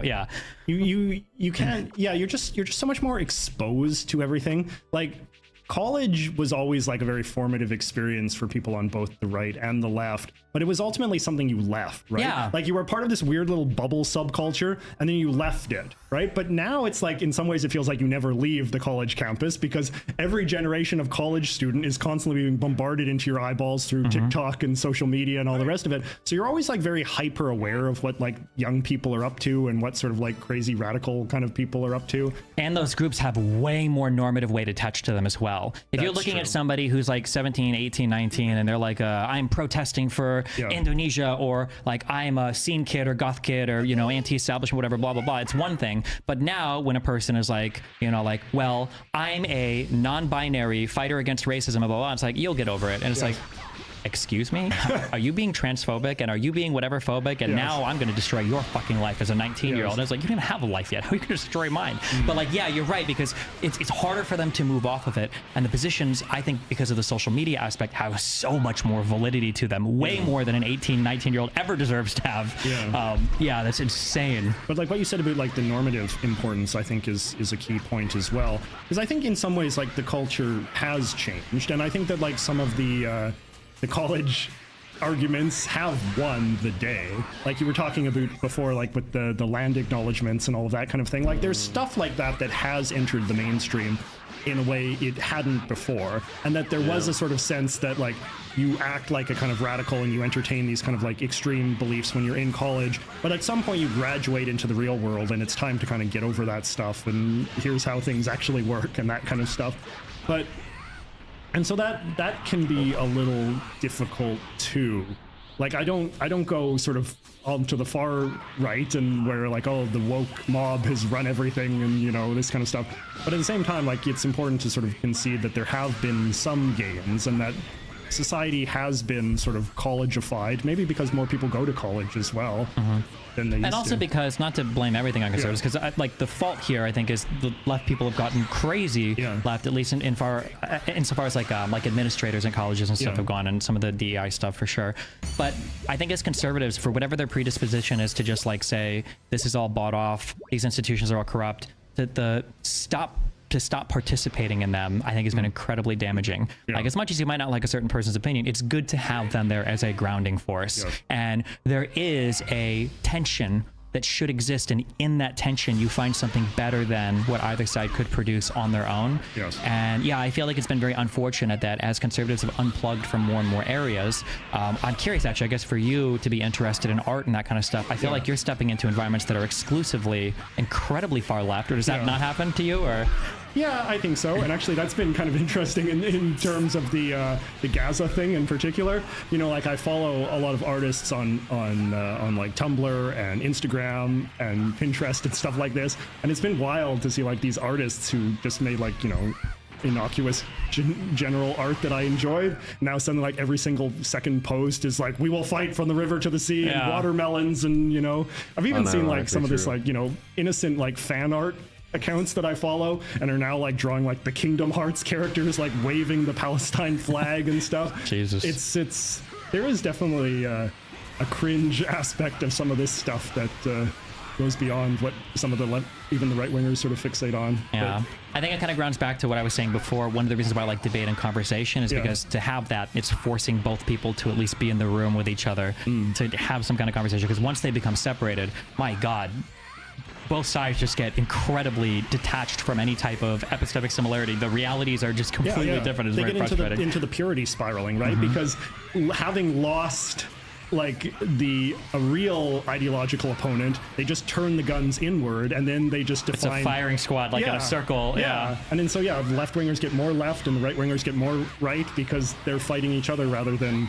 Yeah, and because like the demand for opponents exceeds the supply, so then you have to start imagining that like somebody who's just like a slightly moderate like leftist is in fact actually like a crypto fascist or whatever, and then like, you know, somebody who's like a moderate Republican is actually like a woke far left, you know, whatever. So it's nuts. Yeah, and then all of this has been contributed to by both sides, by people on the left calling everybody a Nazi, by people on the right being Nazis but lying about it. There was a by people on the right calling everybody socialist, by people on the left saying, "Oh, bro, yeah, you actually just reminded me. I have another window up here, which I think, I got a tab here.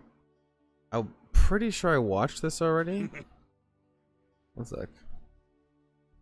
Chill on this for a second. I'm almost positive I watched this, which let me just pop this over here. But it says full match gameplay, so I'm like, is this just like a whole other thing I didn't watch where it's like I don't know, but let's just take a diversion based on that comment. Let's see a full fight from that shit, cause yeah, absolutely, bro.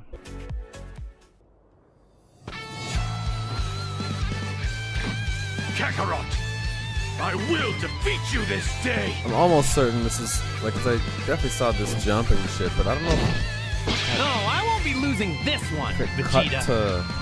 if it was like cut into a trailer or what. I don't remember seeing this whole, or I just like forget now because I only watched it one time. It's probably more likely that, to be honest, you know.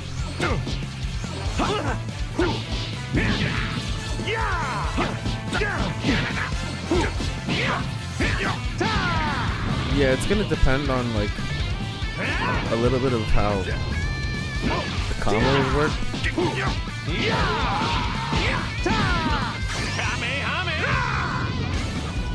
Oh man.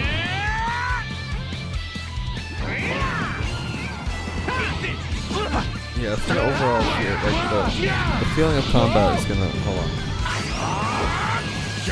It's super loud.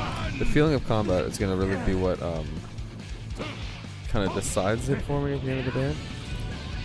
Ultra Ego Vegeta. Oh, that's a good question. Like, will they go into the Morrow stuff? Is he doing Ultra Instinct right now? Or is it still baseball? No, he baseball. Sorry.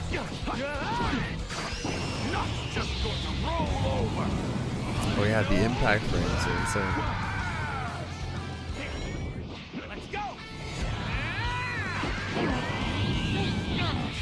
fucking movie transformation.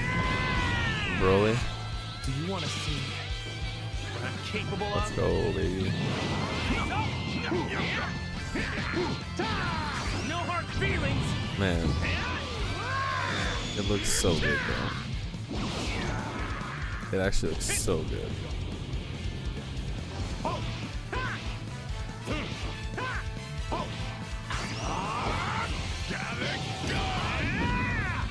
Oh, reflecting it. Okay. Or like parrying it away, I guess.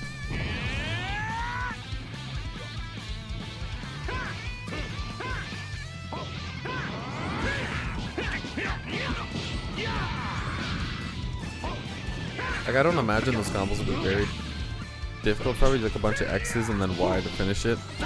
Or maybe like whatever, several Ys in a row essentially, but yeah, like I hold back a little bit of the hype until your hands on it, just knowing that it could, like many anime games, be very kind of subpar. You know, although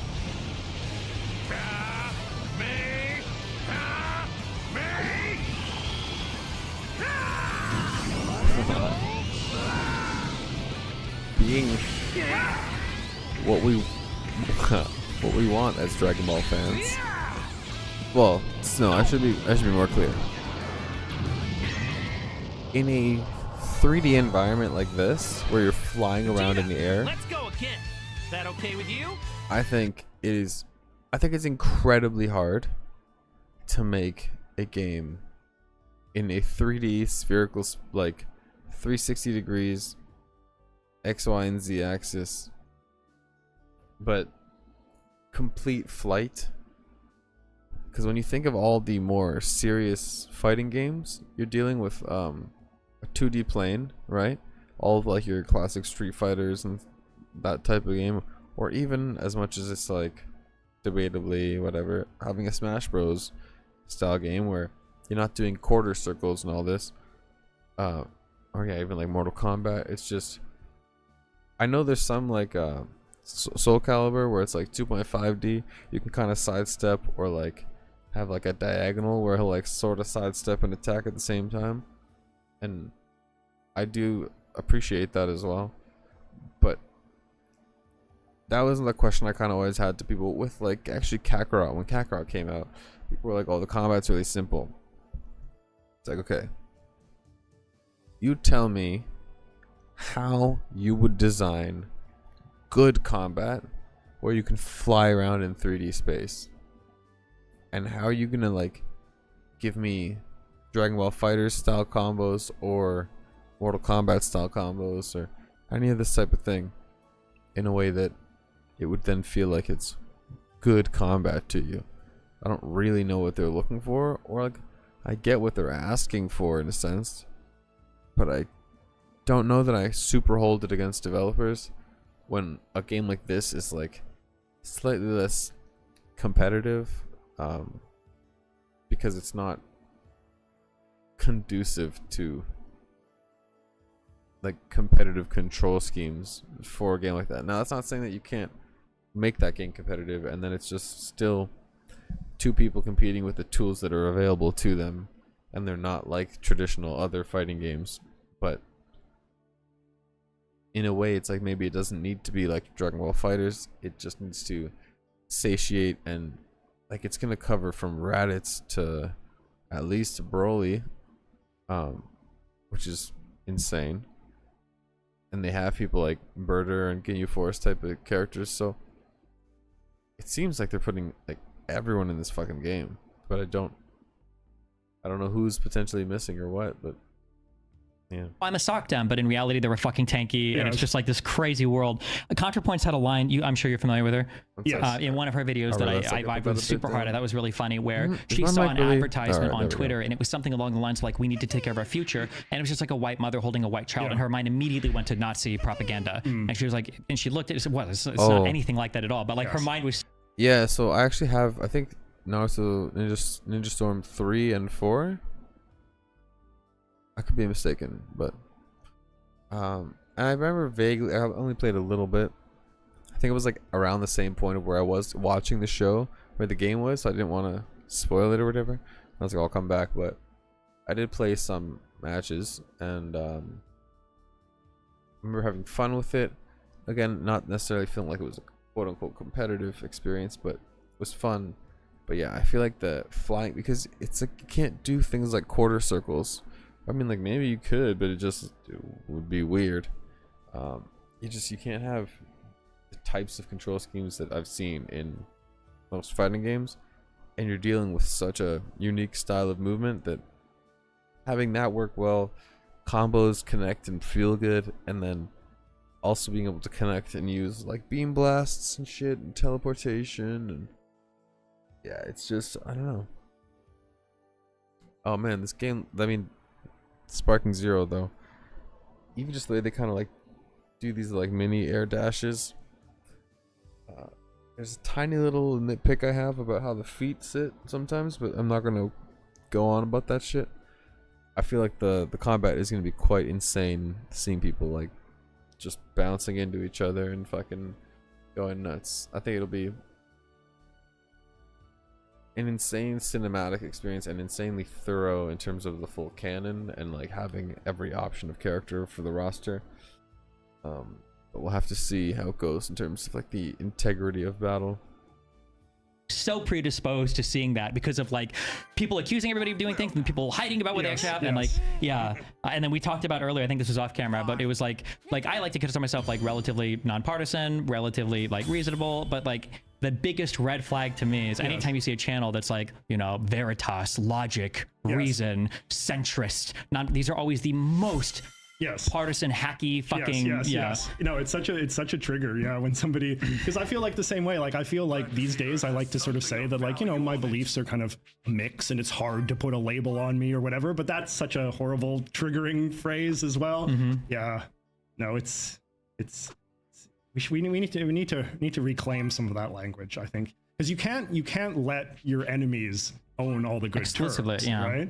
And this is like something that conservatives used to argue in their more sort of intellectual days, where they would always sort of say, like, we should claim the title of liberal. We shouldn't let the lefties have liberal, and you know, because liberalism is a when you actually look at it, it's a proud tradition that encompasses much of what we believe. But you know, that perhaps is asking too much these days for people to make those kind of arguments. Yeah. Do you what do you feel about Made? Made? We talk about that a lot down here. Oh, I'm sure you do. I mean, again, this is another classic example of Canada existing in the American consciousness mostly as like a metaphor or a calibration point. I mean, or a meme to tell people to do a thing that you can't tell them to do because of TOS.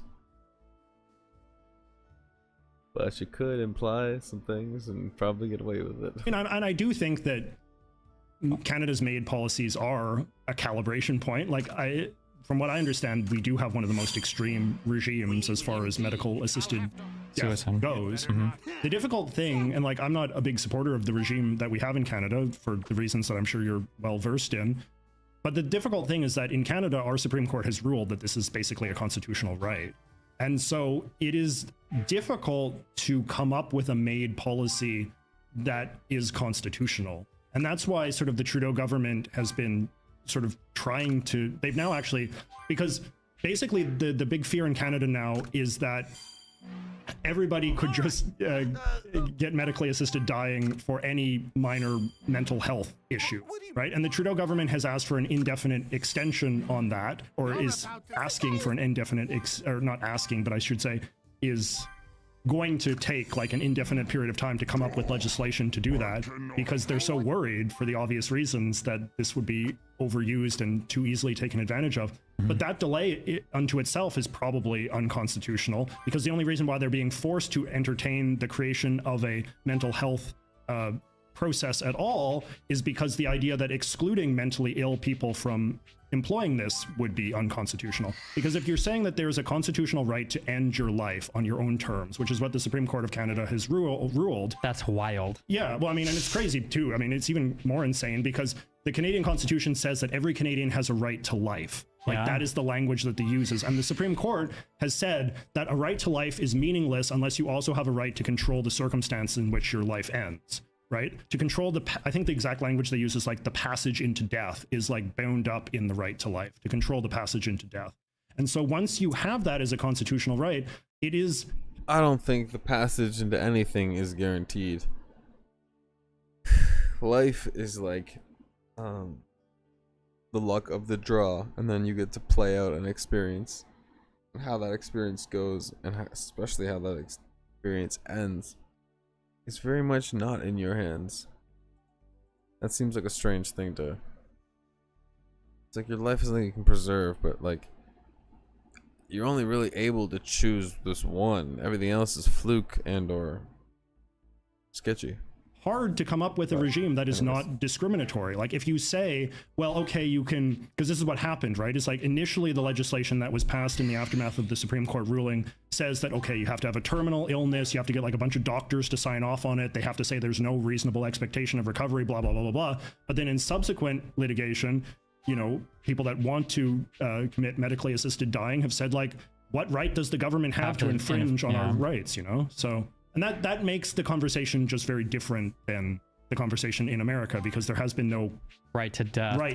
That philosophical argument, I would have to read what I guess your court said in particular. I feel like that's very unconvincing. That's insane. That well, if you have a right to life, you should be able to kill yourself anytime you want as well. You should. That would be a fun Destiny live stream, I'm sure, reading the Supreme Court ruling. I think that our Supreme Court is not that great, if I'm going to be honest. I think that there's another difference, right? It's like, excuse me. The American Supreme Court, you can love them or hate them, but I think that they are very high caliber individuals that sit on that court. You know, even somebody like Amy Coney Barrett, who's like seen as like this wild-eyed lunatic. Like, I think that she, you know, is very credentialed, very experienced, probably a very good writer, persuasive arguer, and all that kind of stuff. Whereas the Canadian Supreme Court is just not. Like, their arguments are a lot weaker. They often do arguments that contradict other arguments. And because the Canadian Supreme Court isn't sort of ideological in the way that the American Supreme Court is, like in Canada, this is another sort of problem with like sort of the phony consensus. The Canadian Supreme Court tends to always rule unanimously on everything because it's seen as important for all the judges to get along. And I think that when you... It's seen as important for all the judges to get along? Yes. Okay. That sounds incredibly fucking horrible, but okay. Yeah, and I know. Because then, I mean, the argument that I've made is like, if that's the ruling mindset, then why bother having 9 judges at all? Why not just have 2 or 1? Yeah. Right? Like, if consensus is the only thing that matters, there's no point of having multiple judges. But anyway, I think part of the way that this consensus manifests is that a lot of times you do kind of get rulings that read like that they were designed to appease a bunch of disparate opinions. So... But no, it's, do you believe that, no, I guess you don't accept that there is a right to die. I feel like you can get that from some areas, or like, I would have to work on building the philosophical foundation for this, but like, I can clearly accept that there are cases where I think it is that there are no arguments on the other side against it, or very few, where if you are dealing with some sort of chronic pain that's reached a certain threshold that has no end in sight, I think it's totally fair that this person should have the ability to exit their life. So like the obvious cases are some sort of like on life support or on some sort of treatment. You know, you can live with a cancer for maybe 8 to 12 more months, but it's going to be like on chemo the whole time. It's going to be painful. You're probably not going to live. I could totally think in those circumstances, the idea of saying a person can't kill themselves is insane. But absent those conditions, I think there's an argument for... But at this stage of my life, I'm a little bit against that, the total democratization of everything. I think there's an argument for more friction in life in general for things, and suicide, I think, should be a high friction event to where if you were to give everybody, you know, let's say everybody has the right to death, and somebody tomorrow invents a technology where it's like, okay, well, here's a button on your computer, and if you push it, you can just kill yourself painlessly, and you know, everything. You know, fuck, at the end of sports games, we might lose a fifth of our population. Like, I don't know if it's good for everybody to have that choice, like, because humans do take a sort of path of least resistance, whether it's researching topics on Wikipedia or a book. Whether it's choosing to kill yourself or figuring something out. Like, if you make that process too easy, there's a concern there. And obviously I'm sure of this without doing any research at all. I hope it's the case that in Canada the majority of your made things have to do with people with, like, at the end of their life, chronic illness, stuff like that. But obviously the sensational stories are like the 24-year-old attractive young woman decides that she wants to kill herself because she's had depression for 6 years. Oof, that's like a really rough one. No, there was some story that made a lot of headlines in the Canadian news the other day where it was like a guy in Quebec, and he was like waiting in the hotel, or not the hotel, the hospital, waiting room for hours, and he developed like a horrible infected bed sore. Oh, the bed, yeah. Yeah, and then that sort of made him, he was in so much pain that he wanted to kill himself over that, right? So yeah, I mean, I'm not an expert on this. I don't want to pretend like I know all the examples of this, but I do think that it's still, despite the fact that the laws have gotten more kind of loose, I think that it is still mostly used in severe contexts. But the problem is that exactly what you sort of said, like the old cliche about suicide is it being a permanent solution to a temporary problem. And I think a lot of people just don't have the capacity to understand the degree to which the misery that they experience in the present might be able to be alleviated through means other than a permanent fix. Mm-hmm. So there's the, did you say it was C11? Was that the name of the bill? So you've done stuff with Canadian politics. Your channel is largely built on politics. You've got a fan base that probably watches you for political stuff. Going forward, as you make more content, do you feel any type of obligation to your audience, or do you feel like you carry a mandate from them to do political stuff? Do you feel bad like trying to switch more to cultural stuff? Have you done videos where you're like, guys, I hate this, I want to do cultural stuff? Well, I haven't been that political. Like when I left my job as a TV talking head to start YouTube, like I was literally working for a television station, and then one day the TV station just went out of business and I had to figure out something else to do. And that was when I decided to give this YouTube thing a try. I was already in my 30s by that point. And I specifically decided that I didn't want to do just what I did on TV on YouTube. I kind of wanted a break politically. And inevitably, though, people can kind of sense where your skills are and sense where your passions are. And when I would sort of do like lightly political stuff, it would really resonate with my audience, and they'd be like, more political stuff, do more political stuff. Every time that there'd be an election or like some sort of big Canadian news story, people would turn to me and expecting me to explain it to them and give me my offer my hot take on it. And that was it's like a kind of mixed blessing, because I like having a reputation as a guy that can speak openly and honestly about Canadian politics in a way that I think a lot of people cannot, because they're too partisan or polarized or whatever. But on the other hand, like a lot of this stuff is upsetting and is not fun, and I don't enjoy doing it, and it contributes to a kind of toxic culture. And there's a lot of other topics that I think are... All right, yeah. As much as I want to chill through the last 15 minutes of this shit, I should have put it on 1.25x or something like this. Although I didn't want to actually have to rush through it. It's just, I'm fucking tired. I'm not going to just sort of like veg out and be too mellow. I should really get some fucking sleep. And then, whatever. Maybe tomorrow night I can stream again, but we'll see what time I get home. And just like, what's going on in general. Energy levels. And not set myself up to fuck up my Monday too. But anyways, to fucking everybody that was chilling, chatting, avoided Hornet, Neophyte, we actually had a handful of new fucking follows, if I'm not mistaken. Although I can't check the YouTube follows list. I know we had a handful of people. I know Neve popped in, Dave popped in, and anyways, and I mean, obviously, a Hornet, you're sitting there on YouTube too. But I gotta find a way to like have my most recent YouTube follows list somewhere. I'm sure there's a mechanism or a widget or some shit like that for it. But anyways, probably no raid this time, but it is what it is. We're done for tonight. Hopefully tomorrow we'll be back, or tonight again, you know what I'm saying. But if not, either way, fucking appreciate you. Be good to yourself, be good to each other, and I'll catch you on the next one real soon. Much love.